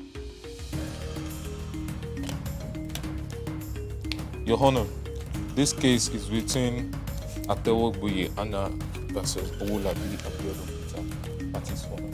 Thank you. Welcome. Atewogboye, you brought the defendant to court. Yes, ma'am. Can you tell me what happened? We have a child together. So, like, I told him that if he doesn't want anything to do with me, fine. But he has to take responsibility of his son. Okay. Well, how did you meet him? How long ago? Oh, okay, he was my mom's customer. So we met at her place, so then we started dating. So... When was this? That was in 2020, I think 2021. So along the line, it was like a mutual relationship. Along the line, I told him that I'm pregnant. I told him, I actually called him. Then he said he cannot do anything, that is not his business. And I told him that, how will you say it's not your business? Like, everybody knows that we are together. Like, everybody knows us together. So what are you saying? So I don't know. That's it. So, Owolabi, what do you have to say to this? Thank you, my honor. My name is Owolabi Abiodun Peter. I met her in her mom's shop in 2021, December, to be precise. So, on meeting her, I do know her with some other guys in our area that time, before then. So we met, we be friends. So we started dating by January ending, 2022. So we dated for 9 months, the time of 9 months. So from January 2022 to early October 2022. So by... Correct? This guy is a liar now. Okay. He's obviously lying. Okay, go ahead. Okay, my honor. So by December 2022, she called me early morning. I told you that we don't talk again from October 2022. Yes, so by December 2022, she called that she is pregnant. I say, for what? For who? How? That I've seen you for the past 3 months. Then why will you tell me that you are pregnant? So that is fine. I said, I don't have anything to do with you, neither the pregnant or anything that related to that. Okay, fine. So since then, she started calling my siblings that I've never for once introduced her to, that this is my girlfriend or this is my fiancé or we are dating. I've never introduced her to any of them. So she called everybody, including my ex. Mm-hmm. She called my ex. She texted my ex. She called my brother and tell my brother that my mom is a winch that I have been used for sacrifice. My honor. I'm just talking nonsense because it's all story. I don't have time for all this one you are saying. I don't have time for it. Did you say that? My honor. Did you say that? Like, I don't want to talk too much, but now I think I'm going to talk. Okay. Yes. My honor, she wanted to report me she came here to report me, she's supposed to say everything even before I talk, because she's the one that came to complain here, and she's supposed to analyze everything. So I'm going to say, but what did you say? I'm sorry, ma'am. No, apologize to him. Sorry. My honor. The two of you can't come here and start insulting yourself. No, I'm sorry. I'll compose myself. I don't insult her. She did. So, and she's so disrespectful to me, my siblings, my mom, everybody around me, without even us dating or even us married yet. So, on this note, that's why I said we should do the DNA of the child. I don't know if it's mine or not, because I'm not sure. But if the DNA result comes out and the child turns out to be yours, will you take care of that baby? My honor. What the law says is you have to take care of the baby. I'm not saying take care of her, but that baby that you both brought into the world, if the baby is yours, do you understand me? I understand, ma. You will have to do that. That's what the law says. Ma'am, please, can I talk? Have you finished? Yes. Okay, go ahead. Okay, since you want us to expose each other, I'll help you. It's very easy. You want us to expose each other? Okay. I'll start. So this guy, I didn't want to talk much before, but now it seems. Just talk. Go straight. I'm going to talk. Please excuse me. Sorry, ma. So, Jackie, sorry. So, this. You heard what he just said about you. Mama, you have to compose yourself. You say you insult everybody. Because he has been lying. Everything he said. Most of the things he said is a lie. He said he knows me with a lot. He was dating someone before he met me. He lied that he does not have a girlfriend. He lied. Then when I took his phone, I saw all their chat. I asked you, who is this? And you told me you don't have a girlfriend. It was like, they are no longer together. They are no longer this. Fine, I was dating someone before. But there was nothing between us. Because the guy was irresponsible. That was why I left him. Then I felt like, okay, this person is responsible. Someone I can be with. That was why I moved with him. Him saying he knows me with a lot of guys, that's total gibberish. So, after along the line we were dating, everything was going smoothly. Like, we didn't introduce me to anybody, fine, because I'm not yet his fiancé. I'm just a girlfriend, so it's normal. So when he took me, we always go to his sister's place. Once in a while, we always go there. So along the line, when I told him I was pregnant, he said it does not have anything to do with me. He's not the owner of the pregnancy. And this guy, I don't want to talk. Okay, fine, I'm going to talk. When we were dating, this guy, I saw some things in his house. Which those things is into fraud. Yes, I'll say it. You want us to expose each other. You know what? I'm going to do that. You know what? Order! I'm going to say. No, wait. I always caution on certain things. Anybody can... No. Anybody can come out to say anything. But if you cannot back it up with evidence and he reports you, you will be the one that the police will tie down. You will be the one that will leave. So, what you see, you have evidence to back it up, go ahead. Because what the law says, if you see a crime being committed and you do not report it, that means even you yourself, you are liable. Okay. So if you see a crime being committed then, and you did not report it, and you are aware, you are duty bound to report. So you can go ahead and you can. And you should have evidence to back it up too. Okay, there's no evidence. Fine, let me just cut that one out of it. But I know, and you know also know, so it's fine. So, the reason why the relationship came to an end was that he cheats a lot. He cheats a lot, and he's the only one I have. He cheats a lot. You just told me now that he was dating somebody. Yeah, no, before, like when the relationship started, when I didn't know and that he had someone. You did not know that time? No, I didn't know. It was when I checked his phone, that was when I saw that he had someone. So it was like, they are no longer dating. So what happened why the relationship came to an end was that he cheats a lot. Even when we were in a relationship, he had other people that I used to see. I would tell him that, what is all this? He would say, this one, nothing is going on. Even they call him, nothing is going on. So when I got tired, I just stopped talking to him. Not like I ended the relationship. We didn't have any, okay, we are no longer together. I just stopped talking to him. So, and that was November 20, last year, yes, November. So when I stopped talking to him to like, he just composed himself. He didn't talk to me again. So around December, I went to his place the last time I went to his place was November. So December, I called him. That was him. I told him that, bro, I'm pregnant with that. What are we going to do? He gave me money. He said, send that. He gave me 30K. Go and do abortion or whatever. I told him that it's not possible, that I can't do that. I told him that I can't do that, that we have to find something to do about this. I went to his sister's place. His sister was just telling me that it's not a business, that we should not call. I went to his brother as a pastor. That one was just saying it's not his business, blah, blah, blah, blah. So when I got tired, I saw this show on TV. I was like, okay, I think this is a nice place to bring him to. That was what happened. And since then, he has been running around. We've been trying to like contact him.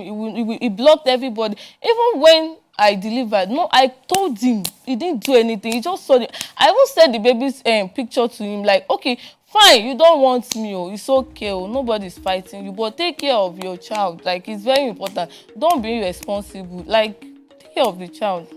The plaintiff, Atewogboye Hannah, claims that the defendant used to be her mother's customer before they started dating and got pregnant. The defendant, Owolabi Peter, claims that Hannah was seeing other men while they were together. He doubts if he was responsible for Hannah's pregnancy. Judge Fumi wades into this matter. My Honor, I will start from where she stopped. You know, just before you continue, I would love to chip in something. If you are not ready, then don't go for it. If you must, take precaution. You are both adults. You know the outcome of what you were doing could be. Do you understand what I'm saying? So if you are not ready for it, then why? Go ahead. Thank you, my Honor. She said she sent the picture to me, and she said I've blocked her on every social media. The first place I asked she delivered is that they called me, a mediator called me, Barrister Afolabi called me that Atewogboye Hannah reported me to them that I don't take responsibility of the child she gave birth to, which I didn't know she gave birth to any child. Because she said it now that I block her on every social media. And how did you send it to me? You have a Facebook page for your business. Yes, your business page. I can show you. You saw it seen on Facebook. I don't know. You saw it. Stop lying. You saw it. I'm a fashion designer. Should I bring the phone and show you? I have evidence to back. You know what? Where we are. Could you please step forward, madam? Let's have the result of the DNA. This is the result of the test carried out by Linksden Laboratories and DDC USA for the alleged father and the baby in question. Thank you. Thank you, Akin.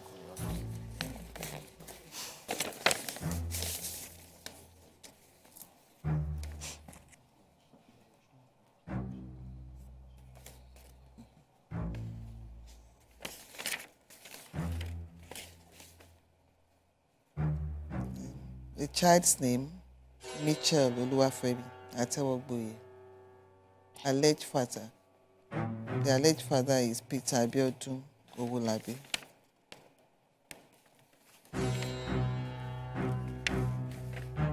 The probability of paternity is 99.999%. DNA analysis is positive. You are the father of Mitchell Oluwafemi Atewogboye. Do you understand? Now, I have an advice for you. I've said it before and I'm repeating it again. If you are not ready, then don't do it. Because you know the result. Without precaution, without any precaution, when you have a child, this is it. So, and for you, Your mouth is too sharp. Mom, it's not that I'm angry. I'm really, really angry. I'm mad at things. Really, really mad. Your mouth is too sharp. I'm telling you, I'll tell you the truth. Do you understand? Yes. I know how you feel. Now, Order! You know that's the father of the child. Yes. And for you, it's not being responsible towards the welfare of that child. Yes, ma'am. I know how you feel. And I've told you to. If you know you are not ready for a child, you should have taken precaution. Do you understand? Yes, and if, I'm not sure, it's what she said, if you have several girlfriends, you can end up having several children, just the way you've just landed with one. Do you understand me? Yes, my honor. So you have to take a lot of precaution and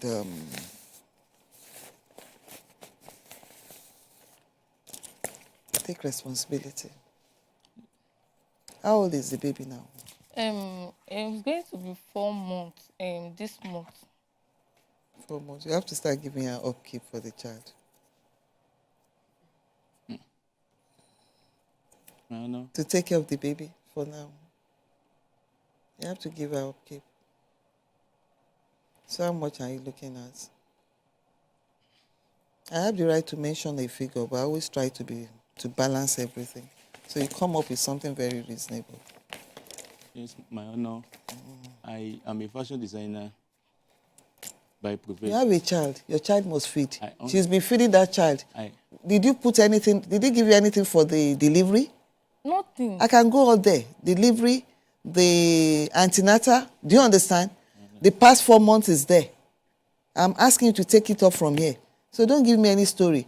If you are not ready to give something that is reasonable, you think you can afford, that is reasonable, I'll give you a figure and we take it from there. Not that, my honor. How much do you want to? I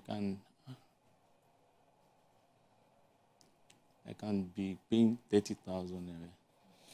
First of all, let me say congratulations to you. You just discovered you are a dad. Do you understand? A boy, right, Femi? Yes, ma'am. I want you to, despite everything, because you are very young, I'm going to refer the two of you to counselor.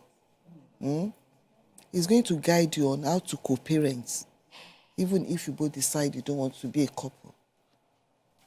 Do you understand? Yes, so you'll be able to know how to raise, you have to balance it.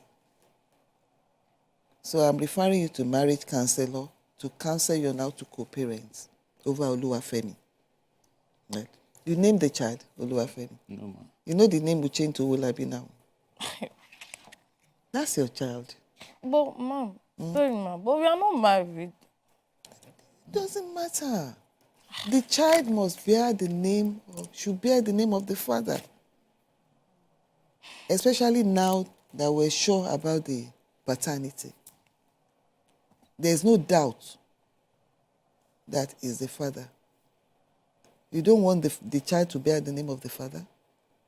Do you have a reason for that? I don't just want. I don't. You have to let the child bear the name of the father. You understand? That's your son. Do you have any other children? No, ma'am. That's your first child. Junior.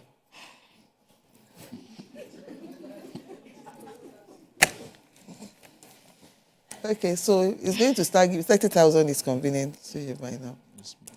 So he's going to start giving you 30,000 naira. You have bank account details. No, ma'am. You have to give him your bank account details. Okay. Send it to him. So he'll be giving you 30,000 naira on a monthly basis for now. If for any reason there is medical bill, do you understand me?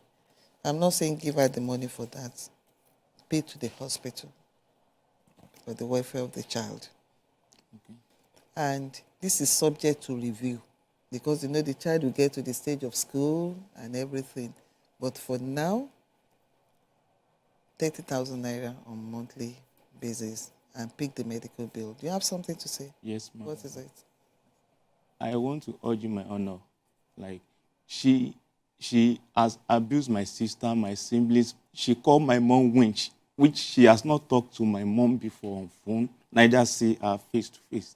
She called her when she said they had used me for sacrifice. Was your mom there when she was called a witch? She texted my brother. She told my younger brother that she should keep it secret between my younger brother and her, that she is a prophetess. And meanwhile, on the long run, she gave my number to all the Avas, Woli, and Babalawos. They are calling me, texting me on phone. They text me. I have the evidence here. I had to block them. Even the message she sent to my... When they text you, what did they say? His name is Ava Toib.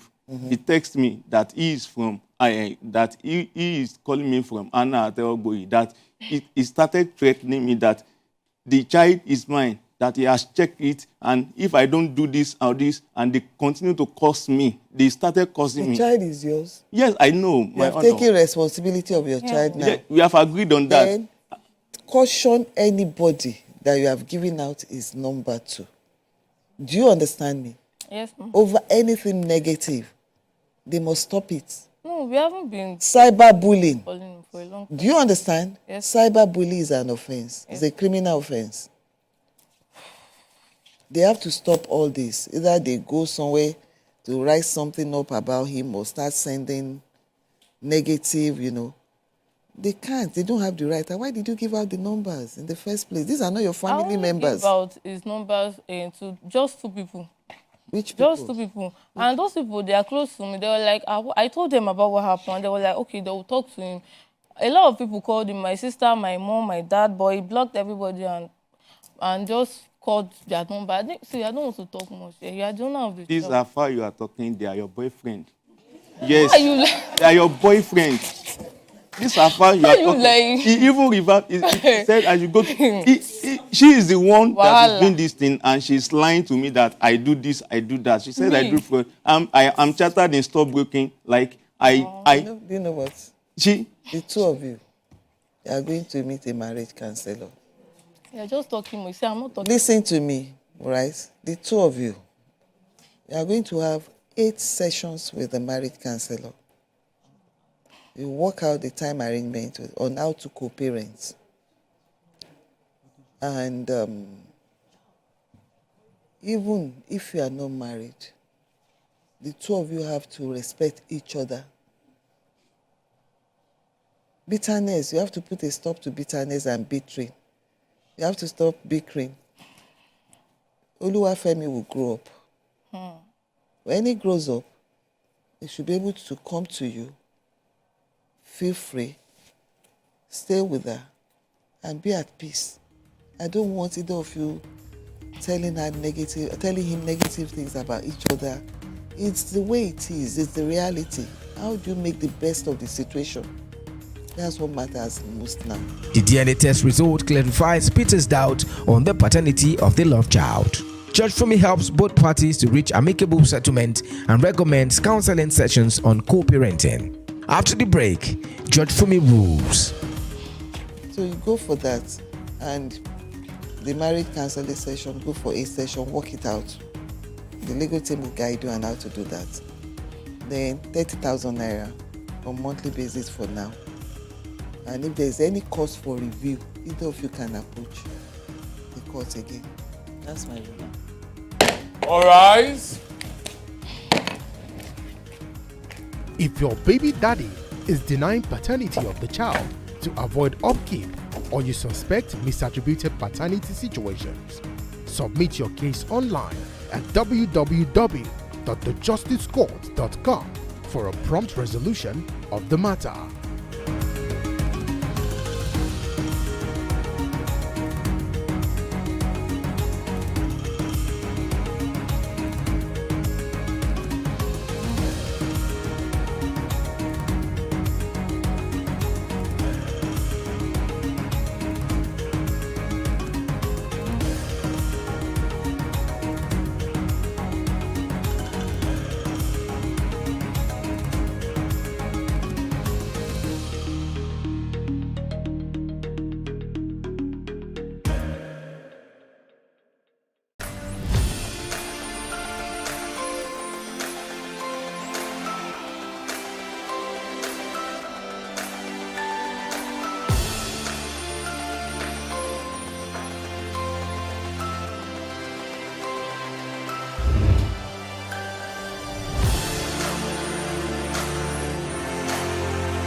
The pandemic opened the world to a new dispensation regarding work.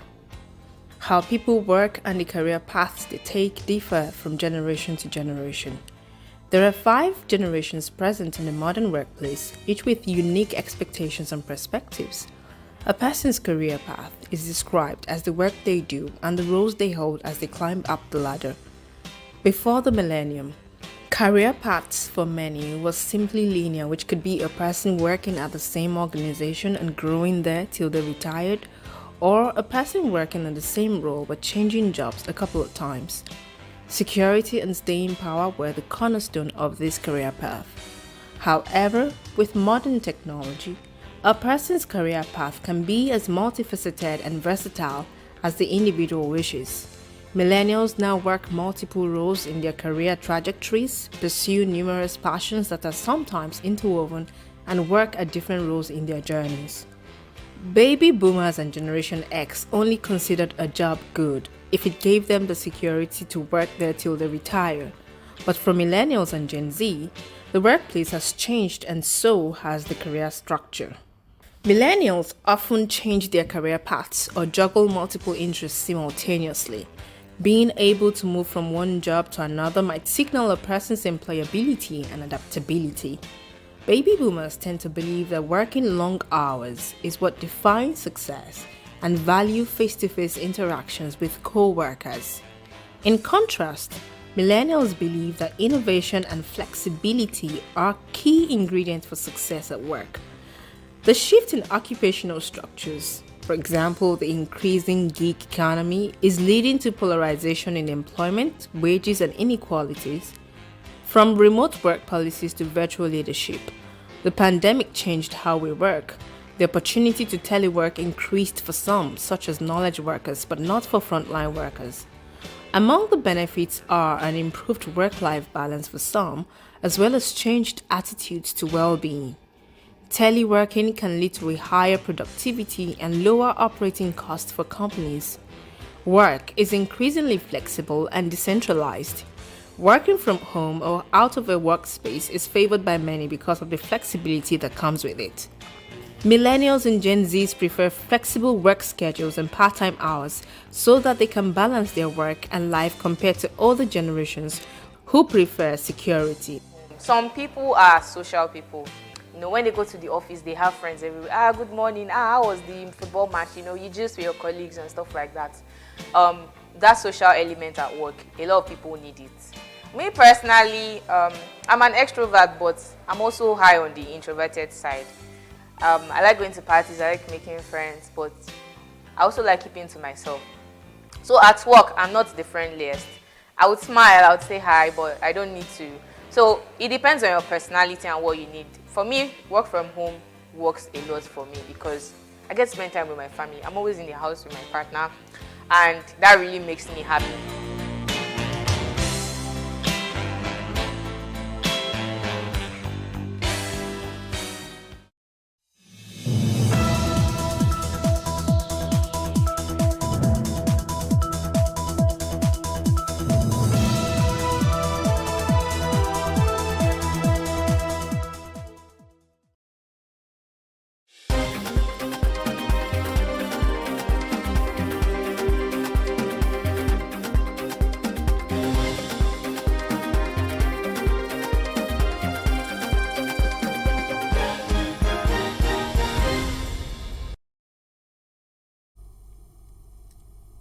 Good afternoon, I am Shade Uwe and this is a news update. Governor Lucky Aiyedatiwa of Ondo State has extended an olive branch to its 15 core contestants in the last Saturday's governorship primary election in the state. Aiyedatiwa, in his acceptance speech after the chairman of the governorship primary election committee and Kogi State Governor Ahmed Ododo declared him winner of the primary election, asked them to join hands with him to build the state. He won the primary election in 16 of the 18 council areas of the state, polling 48,569 votes.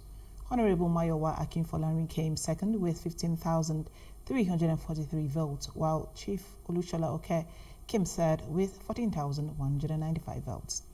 Aiyedatiwa in the speech said that democracy sometimes after a contest like this comes with discordant tunes. He, however, noted that this was not a time to hold grudges against anyone, but for all of them to come together to work for the success of the party so as to remain in power.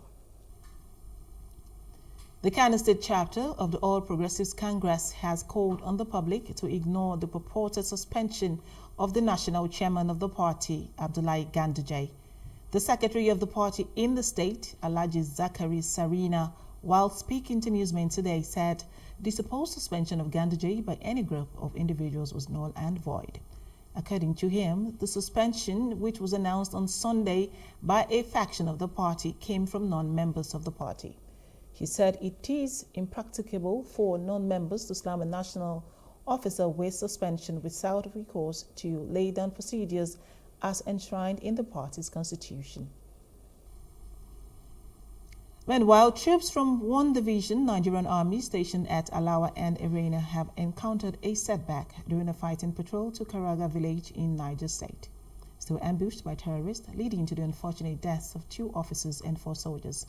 Major General Onyema Nwachukwu, the Director of Army Public Relations, confirmed the incident and assured the public that the surviving terrorists are being pursued by the troops. He also emphasized that the Nigerian Army and other security agencies will remain committed to protecting the people of Niger State as they go about their lawful duties. Worried by the stoppage of the construction of the bridge across the river Benue in Ibi local government area of Taraba State, the governor of Taraba State, Dr. Egbu Kefas, visited the project site to get first-hand information about the project and what led to its stoppage. While stressing the need for collaboration to pursue the project to a logical conclusion, the governor said the implication of starting a project of such magnitude and abandoning it in and almost adding that it is going to cause floods and it will be difficult to plan the security network of the area. Earlier, some critical stakeholders from the state, including former Ambassador Idris Waziri, senators representing Taraba South and Central, took turns to explain some challenges bedeviling the project. All of us are here, the members of the National Assembly, put our heads together to ensure and to follow up this project. The implication of starting a project like this and abandoning is enormous. It's going to cause flood, inconveniencing life. I'm sure some people have been relocated from that space. The environment is open, exposed, and exposed to so many kinds of threats. So you can't even know to start to plan the security network of this project. So it's a very serious issue. This everybody's project was a lot of projects changing digital there was a possibility and the past. That's something. And what happened was they put a request attached to the budget that they needed 500 billion naira to cushion the effect of fuel subsidy. And they were done.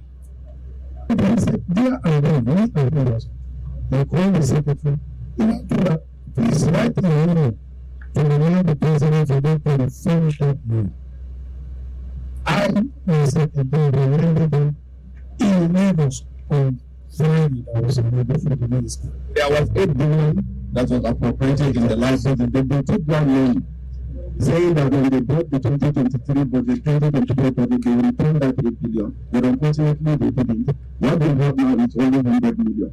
That is what we have. If Nigerian women aspire to succeed in the film industry and other careers, it is crucial for them to seek mentorship and guidance from those who have already achieved success in their respective fields and be prepared to apply the knowledge and insights they acquire. The guidance was provided at the Women in Film Learning Training Workshop with the goal of opening doors for women to enter the film industry, a highly profitable sector on a global scale. Justin Akadonye tells us more. Nigeria's film industry is experiencing significant growth, and female directors, scriptwriters, and producers are making their mark. However, there is still much work to be done to increase women's participation in a sector that is predominantly male-dominated. So this platform is here to introduce young ladies into a career in filmmaking. It's also one of the highest grossing industries worldwide. To address this issue, Funke Hassan, the vice chairman of Onigbongbo Local Council Development Area, and the Terra Academy for the Arts, TAFTA, have joined forces to empower women at the grassroots level. Their collaboration aims to provide women with the necessary skills and resources to actively engage in all areas of filmmaking. Like one of the stories said, that people believe they have to use money, pay money to learn. I felt I was going to pay a lot of money. Like I said in my speech, I want to learn script writing. It will be a money-making hobby for me. Or I felt I need to pay someone to start learning how to do script writing. And the opportunity has come. I'm going to start doing my own script writing by God's grace. So it's a beautiful opportunity, a free class, free course for people to chase their dreams in the career of film and arts making. Women usually will not come forward to do a lot of things for themselves until they are pushed. So that is why we're trying to pull women, young women especially, out of this to be empowered. And we know because they also hold a lot of the household chores and they could be busy.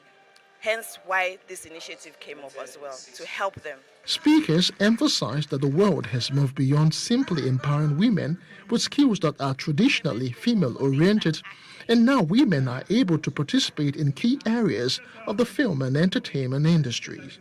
The importance of collaboration is also highlighted as stakeholders are confident that Nigeria, and indeed Africa as a whole, can become a central hub in this sector.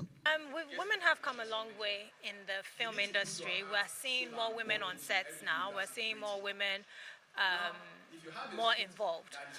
However, there's still gaps.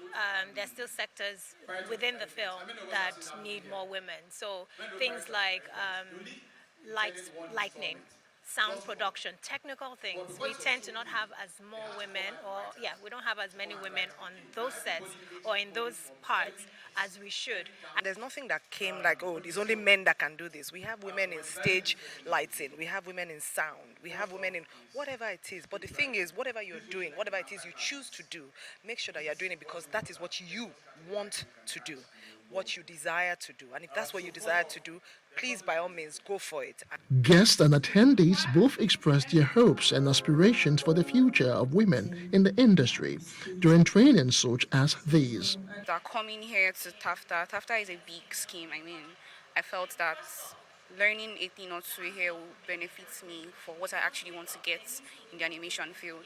Sometimes we say we don't have opportunities. This is an opportunity to learn about that interesting thing you've always wanted to do. You write scripts, but now you can learn it from professionals, and that's why we're partnering with TAFTA to do this great event. Nigerian filmmakers are encouraged to push the boundaries and enhance the storytelling skills as they aim to reach a global audience beyond Nigeria.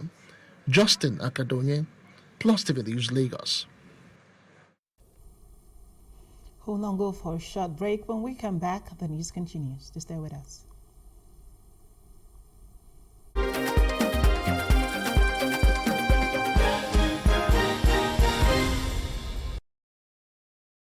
Picture this. You're sitting at a table, ready to indulge in a mouth-watering meal. Stop. For many of us, it is hard to resist the temptation, especially when it comes to enjoying a juicy beef dish. But have you ever stopped to think about the impact of your food choices on the greater good? Our food choices have a great impact on others. The beef industry is one of the leading contributors to deforestation. As trees are cleared to make way for cattle ranching, it not only disrupts the delicate balance of ecosystems, but also contributes to climate change. We can make a difference with our choices. It does not mean we all have to become vegans overnight. Imagine enjoying fish and poultry a few times a week, indulging in beef just once a month, and filling our plates with plenty of plant-based goodness. Every little bit counts, and even small reductions in our intake can make a huge impact on the climate. By making smarter food choices, we're not only taking care of ourselves, but also the planet we call home. Remember, the choices we make today lead to a better tomorrow.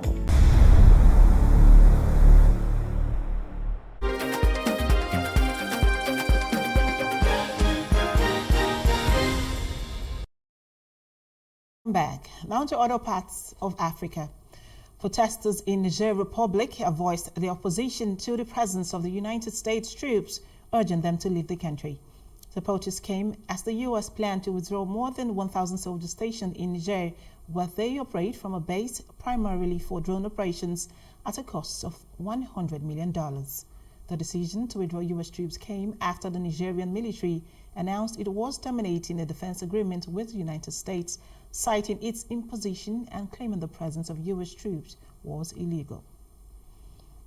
And to news from outside Africa. Israeli Prime Minister Benjamin Netanyahu has expressed a strong opposition to any sanctions being imposed on Israeli military units for alleged rights violations. He emphasized his determination to fight against such measures, stating that it would use all its strength to prevent them. I will fiercely defend the IDF, Israel Defense Forces, our army and our fighters. If anyone thinks they can impose sanctions on a unit of the IDF, I will fight it with all my strength. As our soldiers are united to protect us on the battlefield, we are united to protect them on the political field. Together we will fight, and with God's help, together we will win. We do not let up even for a moment from the sacred task of bringing them home. Unfortunately, until now, all proposals for the release of our hostages have been outright rejected by Hamas. That's why the American Secretary of State rightly said, Hamas refused all the offers that were made to it. According to him, the only thing preventing a deal to release the hostages is Hamas. And in business, the federal government through the Nigeria Shippers Council has stated that it will mandate port service providers and users to register on the council's online portal by the third quarter of 2024. The Executive Secretary of the NSC, Pius Akuta, disclosed this during the sensitization program for stakeholders on the registration of regulated port service providers and users at the council's headquarters in Lagos. He reiterated the importance of adherence to the online registration requirements by all service providers in the port, adding that it was in line with the duty of the council as enshrined in Section 4 of the NCAC's regulation of 2015. And in entertainment, FINA, the winner of Big Brother Naija Season 7 in 2022, is urging Nigerians to take action against injustice. In a recent social media post, the reality TV star expressed frustration over the ongoing struggle to claim her promised prices. FINA questioned the silence from Nigerians regarding our situation. She emphasized the importance of speaking out against injustice for all, not just when it directly affects them. This comes after FINA reportedly rejected new offers from BB Niger sponsors during a meeting aimed at resolving the price dispute. The meeting, which included FINA's legal team and representatives from the show's organizers, reportedly offered replacements for some prices but fell short of FINA's initial winnings. And that's the news update. For more stories, please follow us on Facebook, X, and Instagram. And do subscribe to our YouTube channel at Plus TV Africa and Plus TV Africa Lifestyle. You can also view us from Limex on limex.tv and the Glow TV apps anywhere in the world. I am Shade Uwe. Many thanks for watching.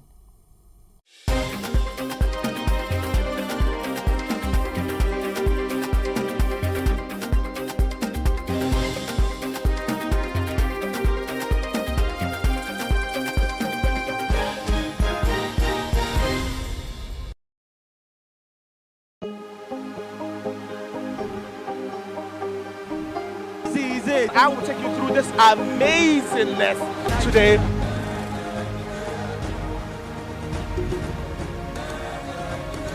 Welcome to Plus Trending. I am Buki November, your host, saying thank you for joining us on today's episode. Welcome back. It's tea time on Plus TV Africa. Practice makes perfect. I'm not perfect yet, but I'm a lot better than I used to be. He's a king. He's entitled to marry 100 if he wants to.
Dramatic shawarma, yeah. Lagos Island has imposing architectural structures dotted on each side of the road, filled with people who are not sure if they will be locked out from their homes next year due to rental fee hikes. The buildings on the other side of the road wear an empty, forlorn look. Beggars are always on the streets. A thin, middle-aged man in an oversized jacket comes towards my window. In impeccable English, he explains that he is not a beggar, but a medical doctor who worked in the hospital about 3 blocks from the right side of the street we were on. He has an accent that must be from Cross River State, unmistakably lyrical. He says his daughter is in terrible shape. She has a ruptured appendix and was admitted in the same hospital where he worked. I'm trying to raise money for my daughter, but we haven't been paid for about 6 months now. It was difficult to tell truth from falsehood in Lagos. Poverty taught most people the art of deceit as a means of livelihood. Today, I discover an even more ingenious way of begging, meant to jolt one's physical and spiritual sensibilities. At the junction just before the traffic lights, a man who looks like he was a few seconds away from being called to be with the Lord is being pushed around in a wheelchair by a dreary-looking assistant. After a few minutes, the assistant stops pushing the wheelchair and takes up his bullhorn to tell the story of how the man has an orange-sized tumor on his face. He makes a feverish pitch for funds that will be for treatment. God bless you as you give. God shall water your garden as you donate to this cause, he bellowed. Motorists avoid them as if they just escaped a leper colony. The 2 men are indifferent and remain resolute in their quest. My name is Eriye Onogoroa. I work in an energy company, so apart from being an author, that's what else I do.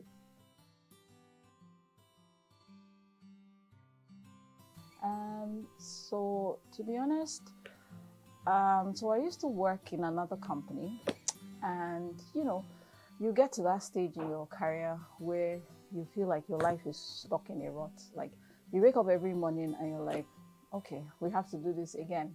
Nothing is challenging. It's just you just know you're built for more. So that's the stage I was in. I'll go to work just completely dissatisfied. And, we had friends, you know how it is in the office, we'll talk about, all the things happening and not happening to us. And then it was just every day we were complaining. And then one day I said to myself, I said, Eri, but you write, yeah? Because I started writing from when I was like 8 years. And I said, instead of complaining, look inwards and do something. And literally, that's how Dear Alare was born.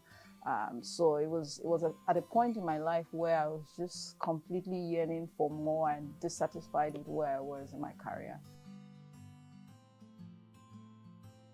I like that question because when I was writing, for me, it was almost like a sense of urgency to pass a message, and the message was principally to live your life, your best life, in spite of anything that may be happening around you.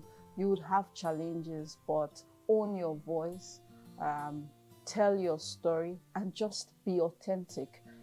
So for me, it was very important to pass that message across and let anybody reading to say, you know what, I mean, these challenges are not uncommon. Everybody faces them. But you can still live your moment. You can still live your best life as you pass through these challenges. For me, when I wrote that in particular, I was looking to talk about life in Lagos. And I use Lagos as a metaphor for Nigeria because, Lagos is where everything happens. So for me, it was important to bring out all the kind of things that we see in society that should not be, poverty that really shouldn't be because of the abundance of resources, and the fact that you see a lot of people who don't have as much just more or less just tending towards, okay, we need to have more babies, almost like a pastime. Like, okay, since I can't have this, I can have this. So that was the thinking behind, this. In terms of themes, I thought to look at the patriarchal culture in Nigeria. I thought to put an X-ray on life in Lagos and the fact that really and truly at the end of the day, we sort of exist in Lagos. We don't live, we don't thrive. You wake up every day, you spend roughly, depending on where you are, roughly 4 to 5 hours in traffic. And you get back home and you sleep, and it's like an endless rot. Yeah, so those are the kind of things I was trying to look at, the challenges women face in the office. Not just in the office, what they're going through internally.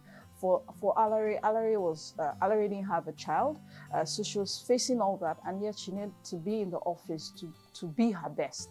So things like that, those were the kind of things I was looking to talk about, the patriarchal culture, infertility challenges, just the whole chaos, what it really takes to live in a place like Lagos. Because it was important for me to tell the story that the fact that a lady gives birth to a girl has nothing to do with her, and the fact that as a girl does not lessen the significance of the child. So that's very important for me to say there. We find it, like you said, in Nigeria, and it hasn't changed. Well, maybe, our voices are being more amplified, so people are getting more aware, but it's still there. When a child is born, depending on the sex, the blame game, shifts. And another thing I wanted to point out so strongly was, what if it's the man at fault?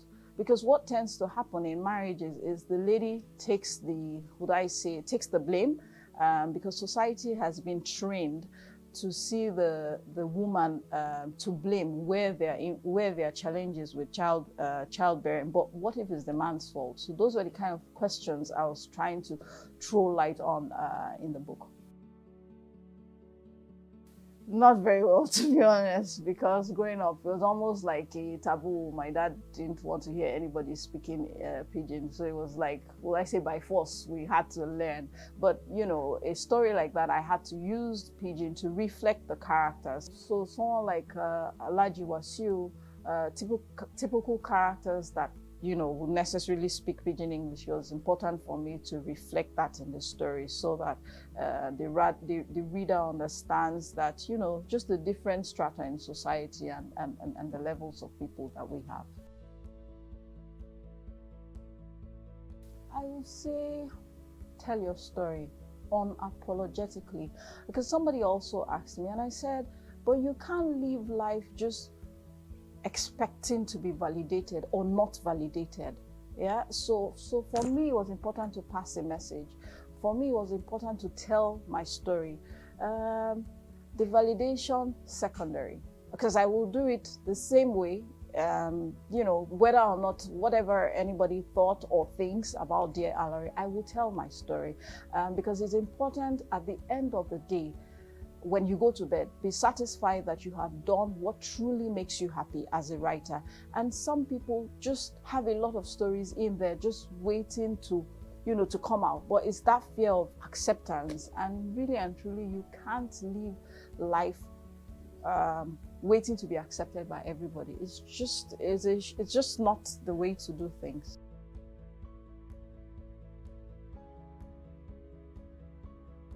I would say that is changing, to be honest. I mean, a lot of reading clubs springing up rather. I would say it's changing. I know that, just even surviving in Nigeria is an art. So you find quite a number of people probably not having the time to read, but I don't think it's fair to say that we don't read. I think things are really, really changing.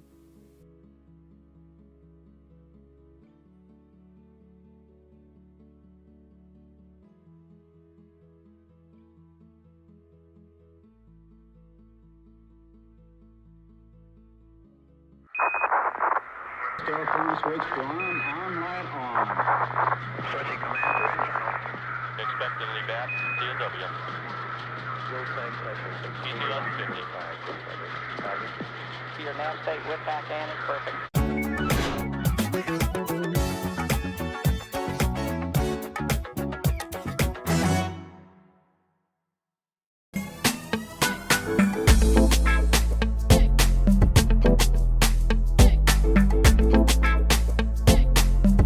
pushed to the point that I had to start something not numb. And I'm a big risk taker, and I enjoy doing things that nobody really does. I wanted something different from every other art form that has been pushed out there. I didn't have that fulfillment in what I was doing, and I really wanted to express myself more as an artist, and I decided to resign and go into practicing art full time.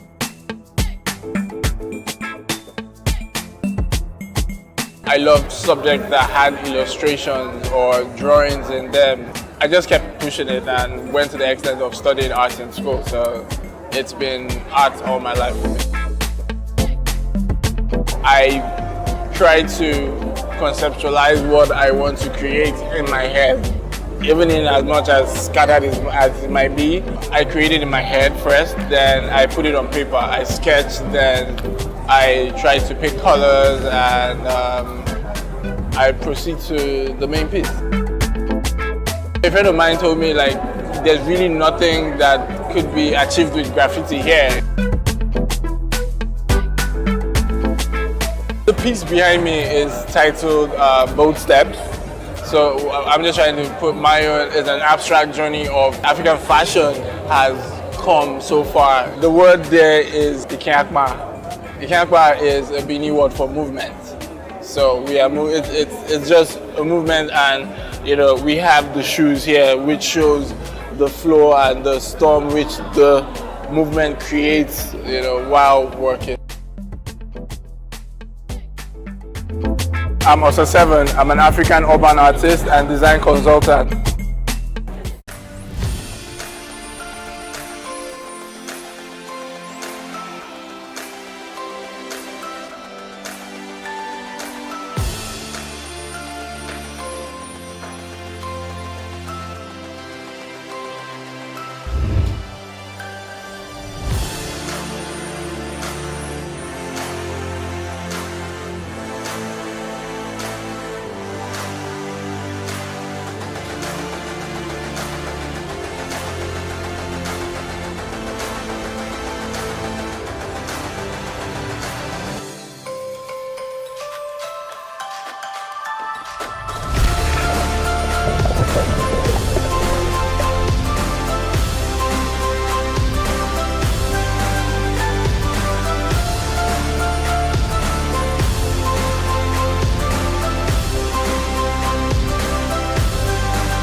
Hello and welcome to VOA's Red Carpet. I'm Jackson Vunganyi.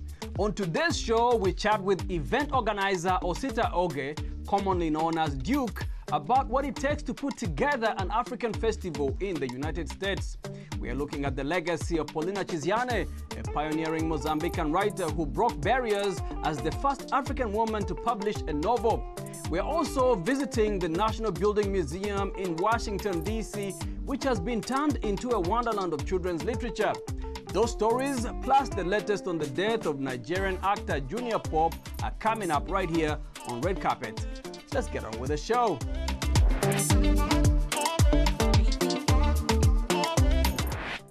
Nigerian singer Tems made her debut at the Coachella 2024, surprising her fans by inviting Wizkid and Justin Bieber to join her on stage to sing their viral hit song Essence. The song, which catapulted the young singer to superstardom in 2021, made history by topping Billboard's R&B hip-hop airplay, peaking at number 9 on Billboard's Hot 100, making history as the first Afrobeat song to reach that level. Ghanaian fans of American rapper Ja Rule were excited to meet him during his recent visit to the country. Ja Rule was in Nwaso in the eastern region to commission a school building in the community. Nigeria's Enugu State is mourning the death of Nollywood actor John Paul Odwodo, also known as Junior Pope. The news agency of Nigeria reported that Pope, who hailed from Enugu State, alongside 4 of his colleagues, lost their lives in the tragic boat accident on River Niger while returning from a movie location on Wednesday. In a statement, the state governor Peter Mbah said Junior Pope's death came at a time Enugu State was working hard to develop the creative potential of its youth for self-reliance.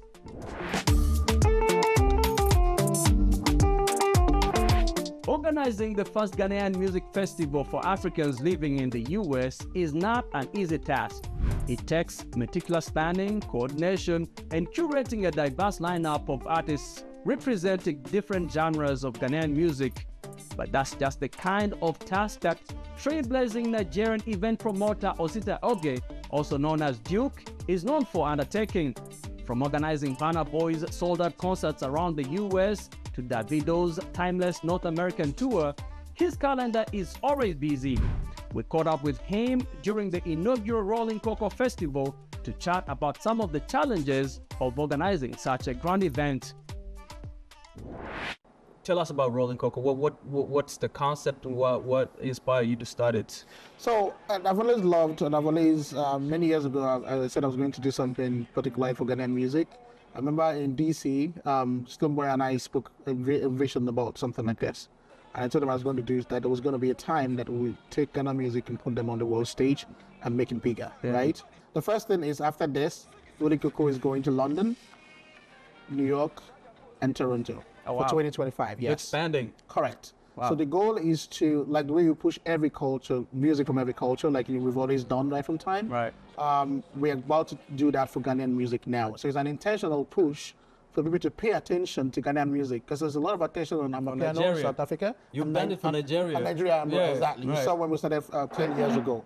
So it's time to do that for Ghanaian music, and that's what we're doing. What was holding back Ghanaian music from being on this platform? I mean, they're the originators of high life, iconic musical genres. That's arguable. I know you're trying to be politically correct because you're from Nigeria.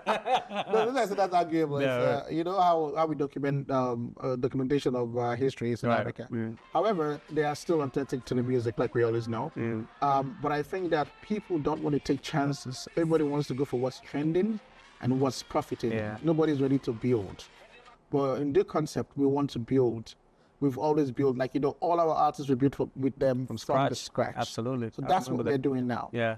And we're going to take this to... So who are some of the artists? Who are the people that are helping push the culture forward? And what's the name of music coming? I mean, so we know Afrobeats. What is Ghana? What's the thing about? Well, Ghana has several types of music. Like I said, you know, the high life, they're very big on high life. They also have... funny enough, Stonebwoy does variety, does Afrobeat, he does dancehall, right? You know, and you have people who are, you know, hip hop, right? Like Blacko, right? So hip life. So there's a lot of music that comes from the continent, but they all box everything into alphabet, which sometimes is good and is bad. But the intentionality is just people to see that there is music from Africa beyond music from Nigeria or Amapiano, which is the new love, right? Let's showcase the other parts of Africa, which is not getting as much attention as it should. Duke, thank you so much for taking time. Thank you for having me. I know you're a busy man, but thank you for taking time to talk to us. Thank you so much. Appreciate you, brother. All right. Paulina Chiziane, a pioneering Mozambican writer, broke barriers as the first African woman to publish a novel without prior knowledge of it. That despite her initial aspiration to become a singer, she found her voice through writing and continues to champion the causes of women and Africa. Recognized with prestigious accolades like the Camões Prize, Chiziane's legacy resonates as a beacon of inspiration and empowerment. Here is more from Paula Alves Silva. I am Paulina Chiziane from Mozambique. I'm 68 years old. I never wanted to be a writer.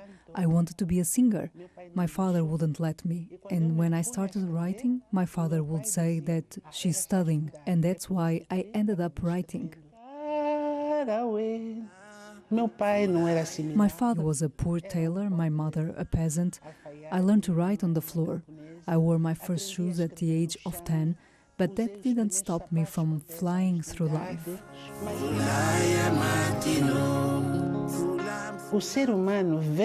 Human beings, wherever they come from, whatever the condition, can fly. I didn't realize it. I just wrote a great story that others called a novel. That's all. That doesn't change anything about me. But every now and then I say, it's not possible. How did that happen? But it's a happy event. But now that I'm an adult, I've gone back to music.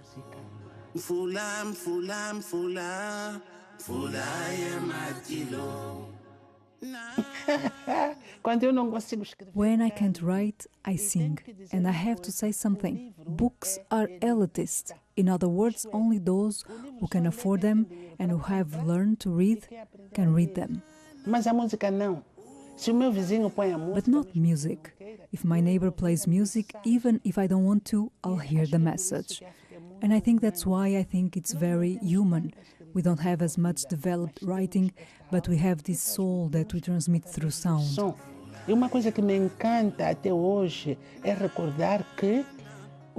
It's remembering that the black people in the holds of the ships, deprived of everything material, not even the right to exist, even tied up, only had a voice. And they sang those songs that 5 centuries later lull us and inspire us.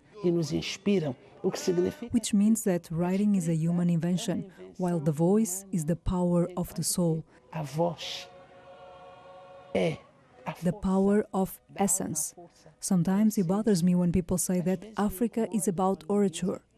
Orature is humanity.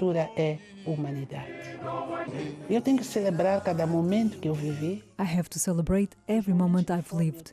The moments of hunger, I have to celebrate. The moments of pain, I have to celebrate and highlight.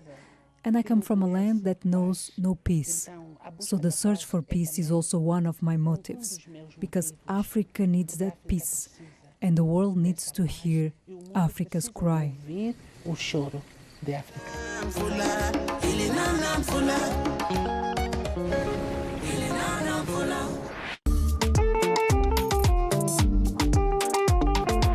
And let's go to Panama, where the Scuba Mermaids dive community unites women of all ages, races, and backgrounds over a shared passion for the underwater world.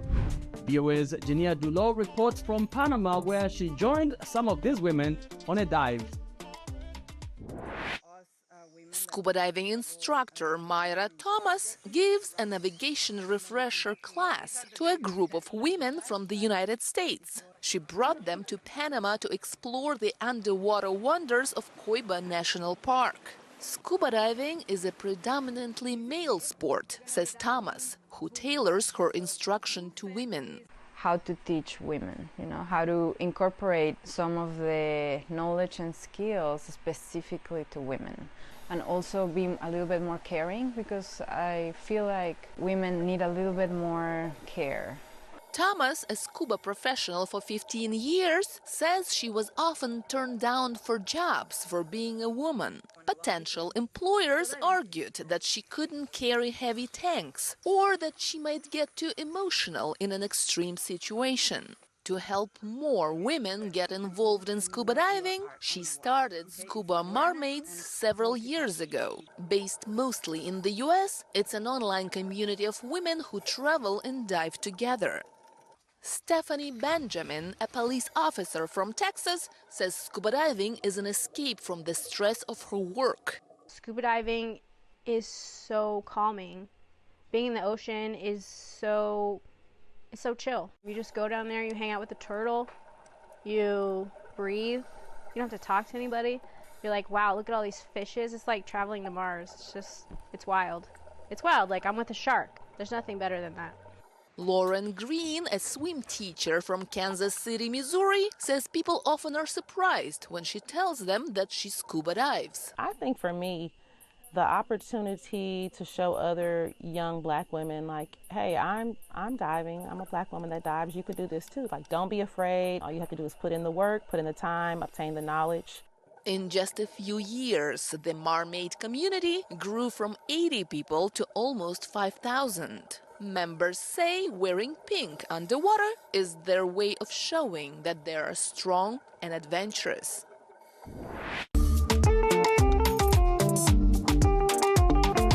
Washington, D.C. has turned the National Building Museum into a wonderland of children's literature.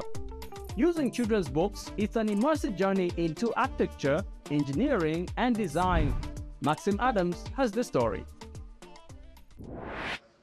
Showcasing over 150 children's books from 28 countries and 5 continents, written in the last 200 years. The new exhibition at the National Building Museum is called Building Stories. The exhibition is one of the most ambitious ones the museum has ever had and will stay open to the public for a decade. Aileen Fuchs is executive director of the National Building Museum. Well, the National Building Museum, our mission is to inspire curiosity about the world we design and build. And I can't imagine a more joyful, wondrous, on-point way to do that than through the lens of children's books. Classics like Winnie the Pooh and Alice in Wonderland meet contemporary children's books like Harry Potter and Jumanji as immersive landscapes, 3D pictures, video and audio installations bring them to life. The exhibition also shows how books can change the societal narrative. Think of Pippi Longstocking, a book from Sweden, originally from the 1940s. She's totally self-sufficient, and which is the opposite of the way children are often allowed to live in the world. Leonard Marcus is an expert in children's literature and the exhibition curator. He handpicked every book for this exhibition. Some of the books are about home itself, some of them are about leaving home, some of them are about not having a home and having to cope with life in that situation. Some are about being forced to leave your home, as a refugee. On top of exhibitions, the museum has a reading room with over 200 books to be enjoyed. And the youngest visitors can also create their own story from special soft blocks. Maxim Adams, VOA News, Washington. And thanks for watching VOA's Red Carpet. I'm Jackson Vunganyi.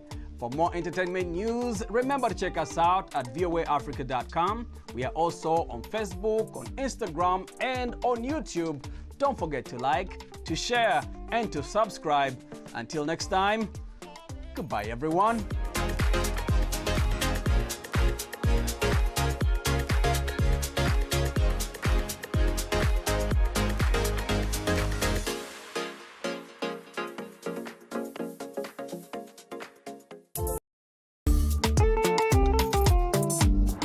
Black entrepreneurs face significant challenges when starting and growing businesses.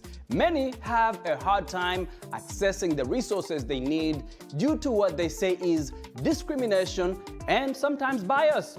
However, some successful business Black entrepreneurs have found ways to overcome these obstacles. The Black Startup Series is a new documentary series about successful Black-owned business founders in America.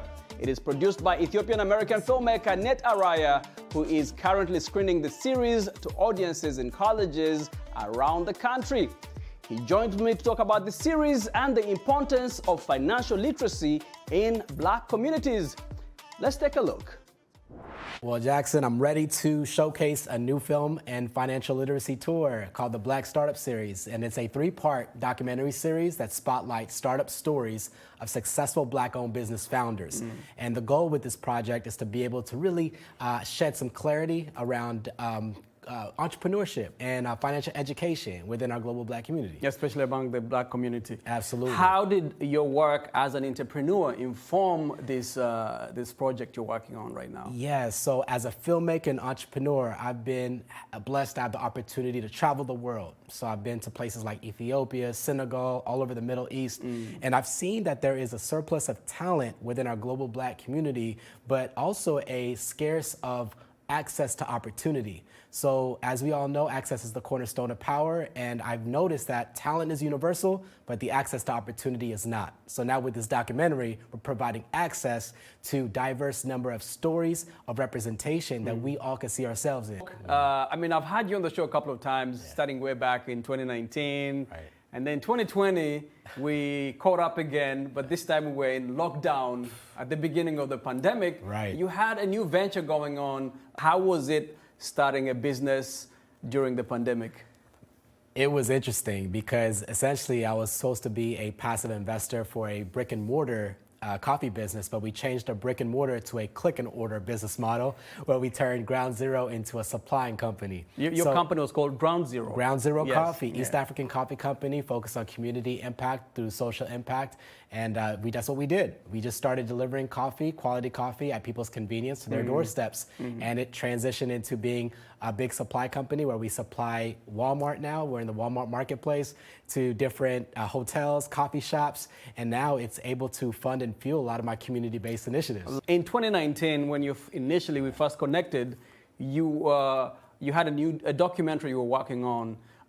Why don't you remind our listeners what that was about? Yeah, we go way back, Jackson. When I first started in 2019 with that new documentary, it was focused on mental health within our global Black community and ways that we can be able to destigmatize mental health and be a little more comfortable talking about the silent issues that often go on inside all of us. So I went through a lot of opportunities where I was touring, sharing the film, increasing conversation awareness around mental health, and it led me now to a new project where we're now focused on entrepreneurship within our global Black community. Right, and we'll get to that. But then you started your coffee business. We went through the pandemic. It's almost 2.5 years now. How are things looking for you?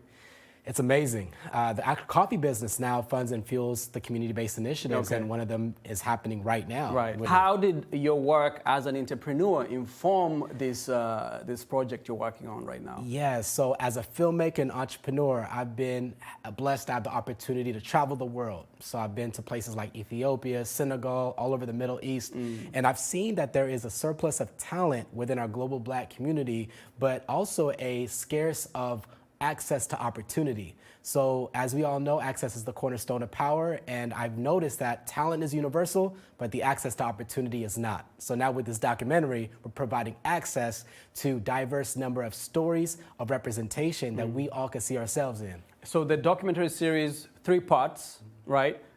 It tells the stories of Black entrepreneurs, is that correct? Yes. What are some of the things that you want people to learn from? What is the message, the overarching message in this series? Yeah, I want to help aspiring entrepreneurs become successful business owners. That's one aspect. And then I also want to be able to shed light and awareness about some amazing Black-owned businesses and connect them with investors. Something interesting that I came across during my studies is that $83 trillion is invested in venture capital and private equity, but only less than 1.3% is invested in women and people of color. Total.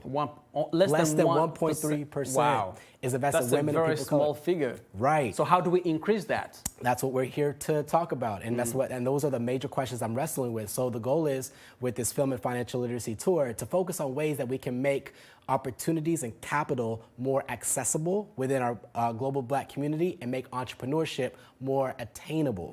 So these are the type of conversations that's listed in the documentary that we want to spark within our community. So what is the gap? Why is there less money going towards Black entrepreneurs? Is it because they don't know how to access these resources?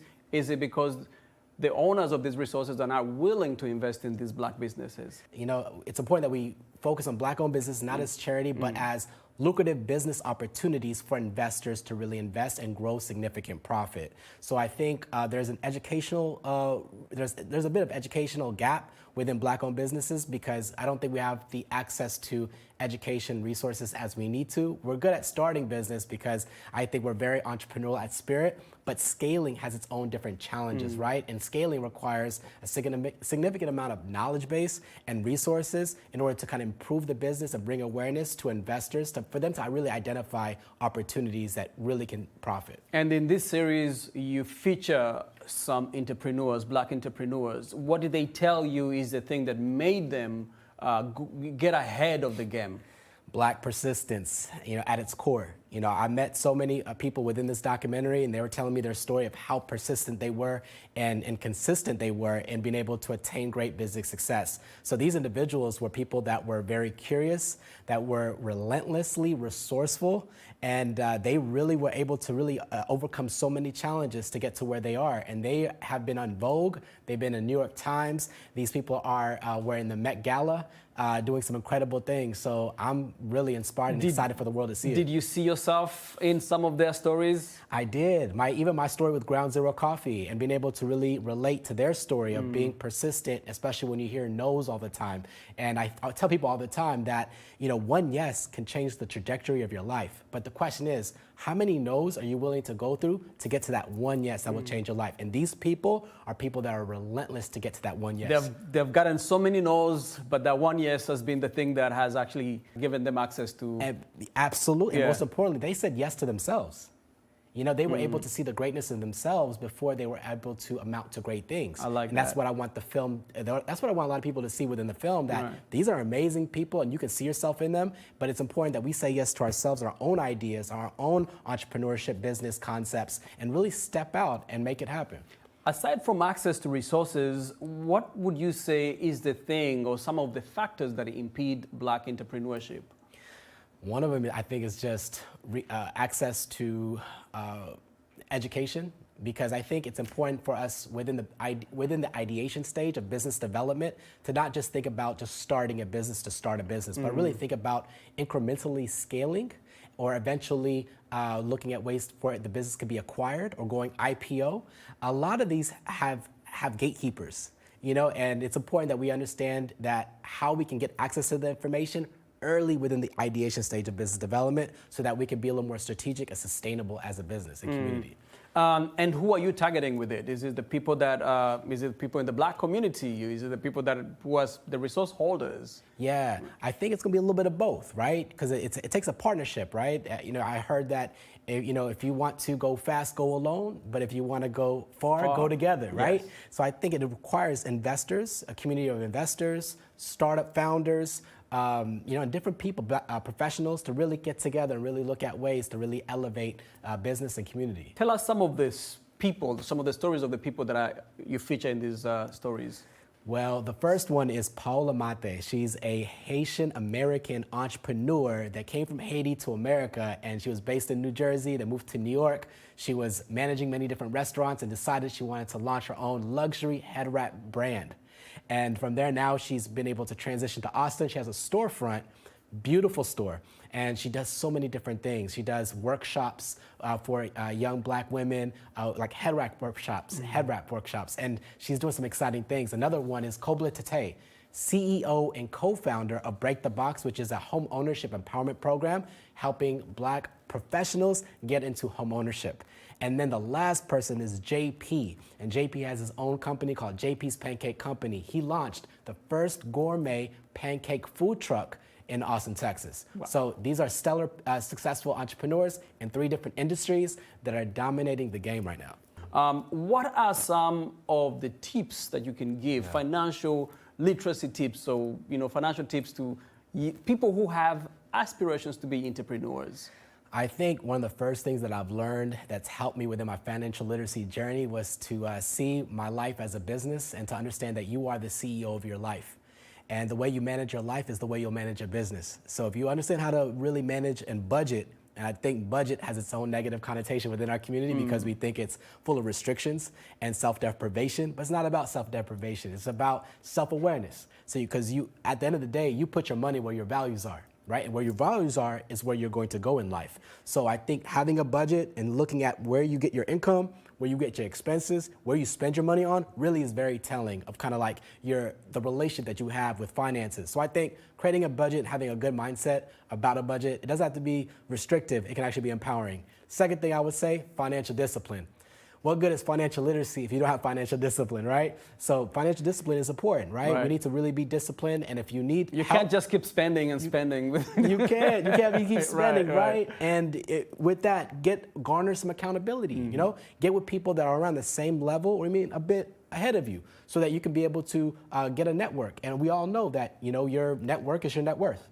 So I think accountability, financial discipline, and creating a budget, understanding that you need to manage your life first before you start managing business, I think that's a huge tip. What is the first step to being an entrepreneur? Is it having an idea? Is it acquiring the resources to start the business? Is it a self-belief? Where does one gain that confidence to say, let me do this, I want to do this? Yeah, I've heard long ago, and I was actually reading this in a book, to start a business, it takes more courage than knowledge.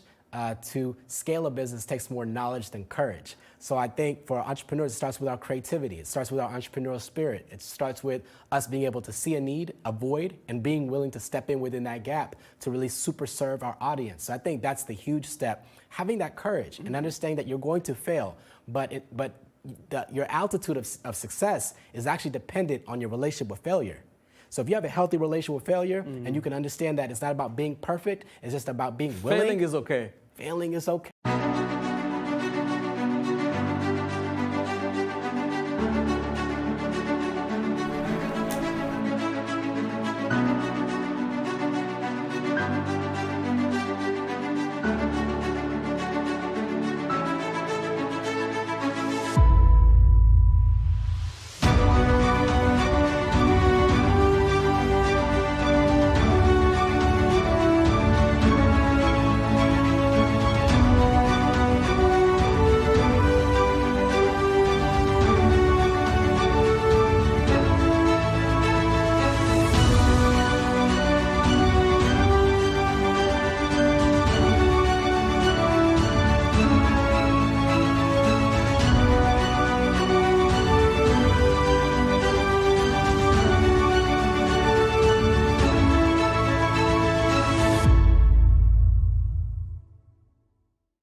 Hey, what's up, guys? You're welcome to another edition of Plus Event, and I remain your host. Your absence isn't an excuse anymore, as Plus Events is all you need, as we bring you the glitz, the glamour, and loads of fun. Oh, definitely. Like, no question. He's a living legend.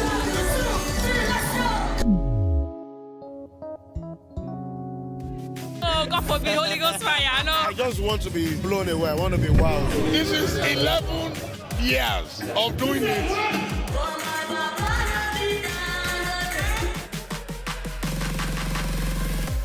I'm surrounded by so much positivity. No, it's okay. Yo, what's up, my people? It's your boy Starboy Terry. You're watching Plus Event on Plus TV. Stay glued to Plus TV Africa every Saturday and Sunday, 4:30 p.m. West African time.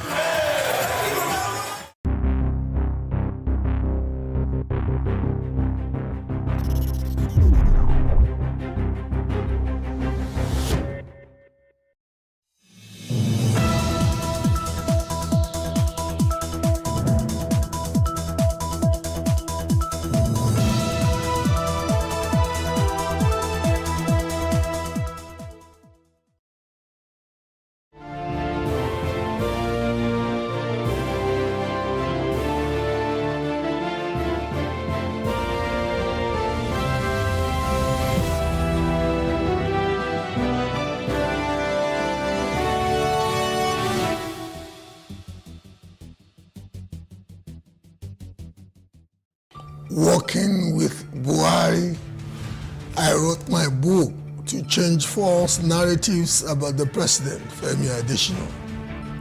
I am Bola Oba, and this is Plus Politics.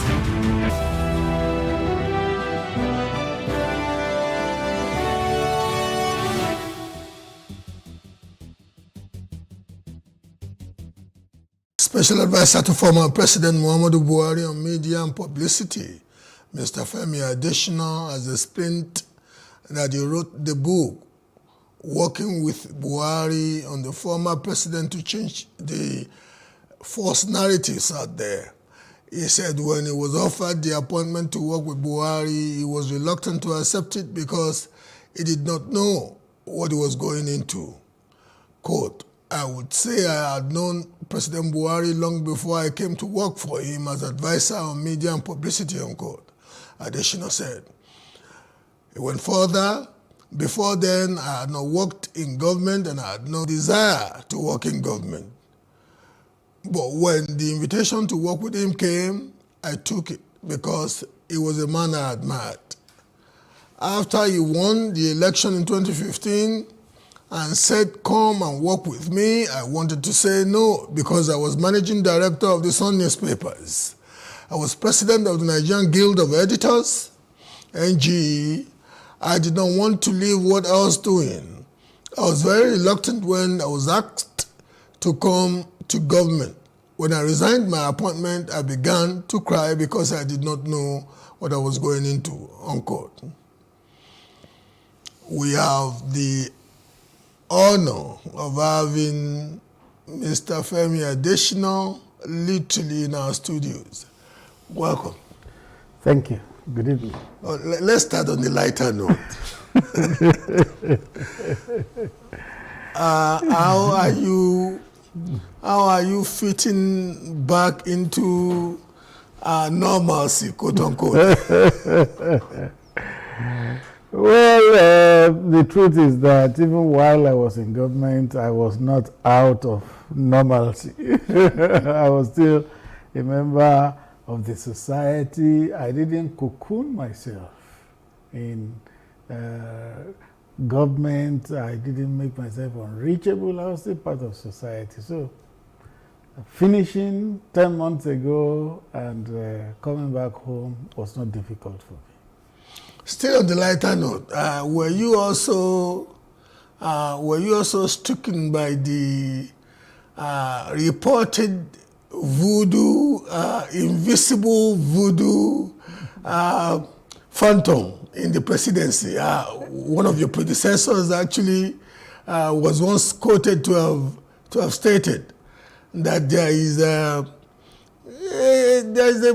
phenomenon that ordinarily plagued those who worked in the villa. Were you? Well, I think if you have read the book Working with Buhari, it's a whole chapter that was dedicated to that. I didn't see anything untoward. I didn't see anything mystical or mysterious in the villa. I think it's just a myth. And anybody that claims things like that happened is the one that can defend it or justify it. But I was there for 8 years, nothing untoward, nothing unusual. Would you not think that maybe when people think that those who are going into the villa would act in a particular way, given what they think they know about the antecedents, and they see them acting in seemingly contradictory way, maybe that's why they reason like the administration you served and the president you served was once thought to have subscribed to the idea of devolution when it was campaigning, especially in 2014. Was once thought to be a president that was going to bring about a more profound degree of sanity in public life. And so, people naturally would take to such an opinion from whoever may have served in the villa that maybe when people get ensconced in the villa, there is a degree of detachment from the Nigerian public. How would you want to respond to that? Well, it will be a fallacy. And I'll give you this account. There was a time that things were quite difficult in the country. You know, now a lot of people say, "Being power, we are hungry, we are hungry." There was a time under Buhari that things were difficult too, and things were expensive. So one evening, I went to see him at home, and I said, "Mr. President, do you know that there's a lot of complaint about scarcity of food and the prices of essential commodities and all that?" He said, "I know." He said, "I have people from my constituency who give me feedback." He said, "So I know what is happening, and we will do our best to make life better for them." So that shows you that when you are there, there are different feedback mechanisms you can have. And unless you shut all those avenues, then that is when you become closeted from reality. But there was this particular audio leak from the then Honorable Minister for Transport, Right Honorable Rotimi Amechi, when he said he was jocularly referring to some characters who felt they could complain. He said Buhari who doesn't even read newspapers. Buhari, what concern Buhari concern. There was that audio leak there. And it gave the impression of a man who was living in his own world. A man who was so far away from the reality of the Nigerian environment that even, you know, a ministerial character could have the temerity to allude to his principle as somebody who could not be bothered by any opinion or any especially social media opinionation that some people thought would reverberate to him. Well, just like you said, it was a leak. And the nature of leaks is that you can't authenticate it. So, for all we know, it could have been cooked up. It could have been manufactured. I didn't hear Minister Amechi saying, "Yes, I said so." Neither did he say, "No, I didn't say so." So, for all you know, it may not be true. But the President Buhari I worked with was the one who told me as his media advisor that 10 a.m. every day, I want the media highlights on my table. And when you give it to him, he begins to read it immediately. And one time he told me, he said, when I read the media highlights, at times I may not even read the main paper again. So when I read the highlights and I want to know more, I find the paper you have referred to in the highlights and I go to read that story. So, I guess in this age of information inundation, that is what most of us do anyway. Yeah. Even those of us who are in the trade. In the morning, you want to look at the highlights and those items that are of interest to you. You then dig further by. Yes. I'm not saying. It's your brief to hold. It's a lifelong brief. You and Garba Shehu. Yeah. I was a bit sympathetic to you and Garba Shehu. And I must confess that on a number of occasions, I think just repeating some of the lines I had used, I would say, I can't really blame Garba Shehu and Femi Adesina because for me, it would border on a miracle to competently speak for an incompetent government. Many of the things that happened, and it's not very inconsistent with the presidential system of government because it's like a big orchestra. Somebody inevitably will miss a chord. Somebody will miss a note. That's not, even in America where we've copied it from, we know that the president may be speaking to a particular agenda and you could have one or two. But having said that, what was the greatest challenge that you personally had whilst loyally and faithfully working for the man Buhari as his official spokesperson? Well, let me first attend to one word you used, an incompetent government. That's your opinion. That was what I used to say. Well, I never say it's not my opinion. It is your opinion. You have a right to it, but it doesn't make you right. I never said that. I never said it was gospel. I said, but I used to empathize with you and Garba Shehu, because sometimes, I would look at the two of you, looking like, if I were to swap places with this gentleman, what could I have done better? You can't begin to pontificate that whatever is my opinion is the gospel truth, is what is right. I never said it was gospel. But you have a right to it. Oh, thank you. You have a right to thank it. you for, at least, if that makes you more democratic, more of a Democrat than I would have thought of somebody that worked with a principal that, that's a mistake you have made. No nonsense. That's a mistake you have made. We'll get to it. Okay. You were asking what is the challenge.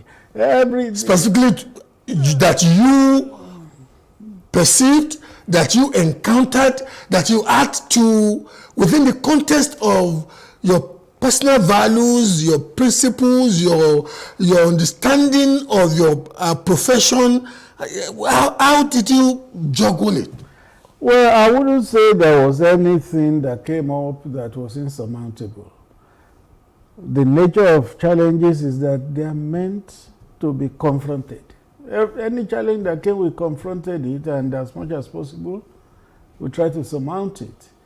I wouldn't say there was anything in my 8 years in government that gave me a stiff challenge and maybe it amounts or amounted to regret. No, nothing.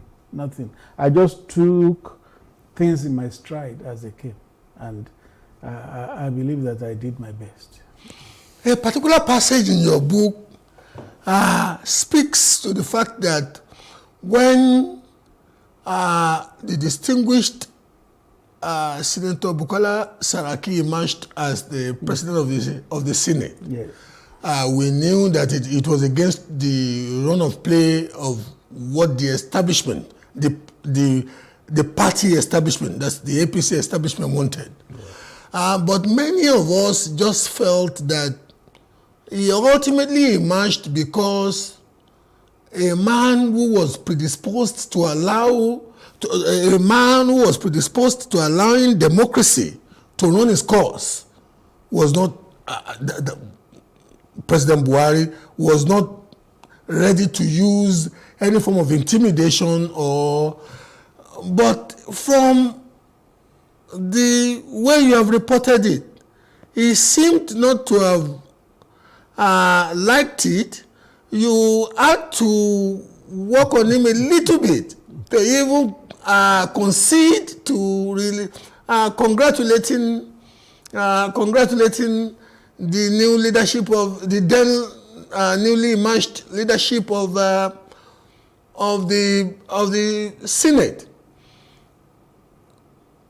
How could we have bought the line? Those of us who thought we were tea leaf readers and political analysts, how could we have, on the one hand, bought the line that it was just because he didn't want to interfere with the process, and yet somebody as proximate to him as he were, still is, and writing from the perspective of somebody who still wants to portray him as a Democrat, write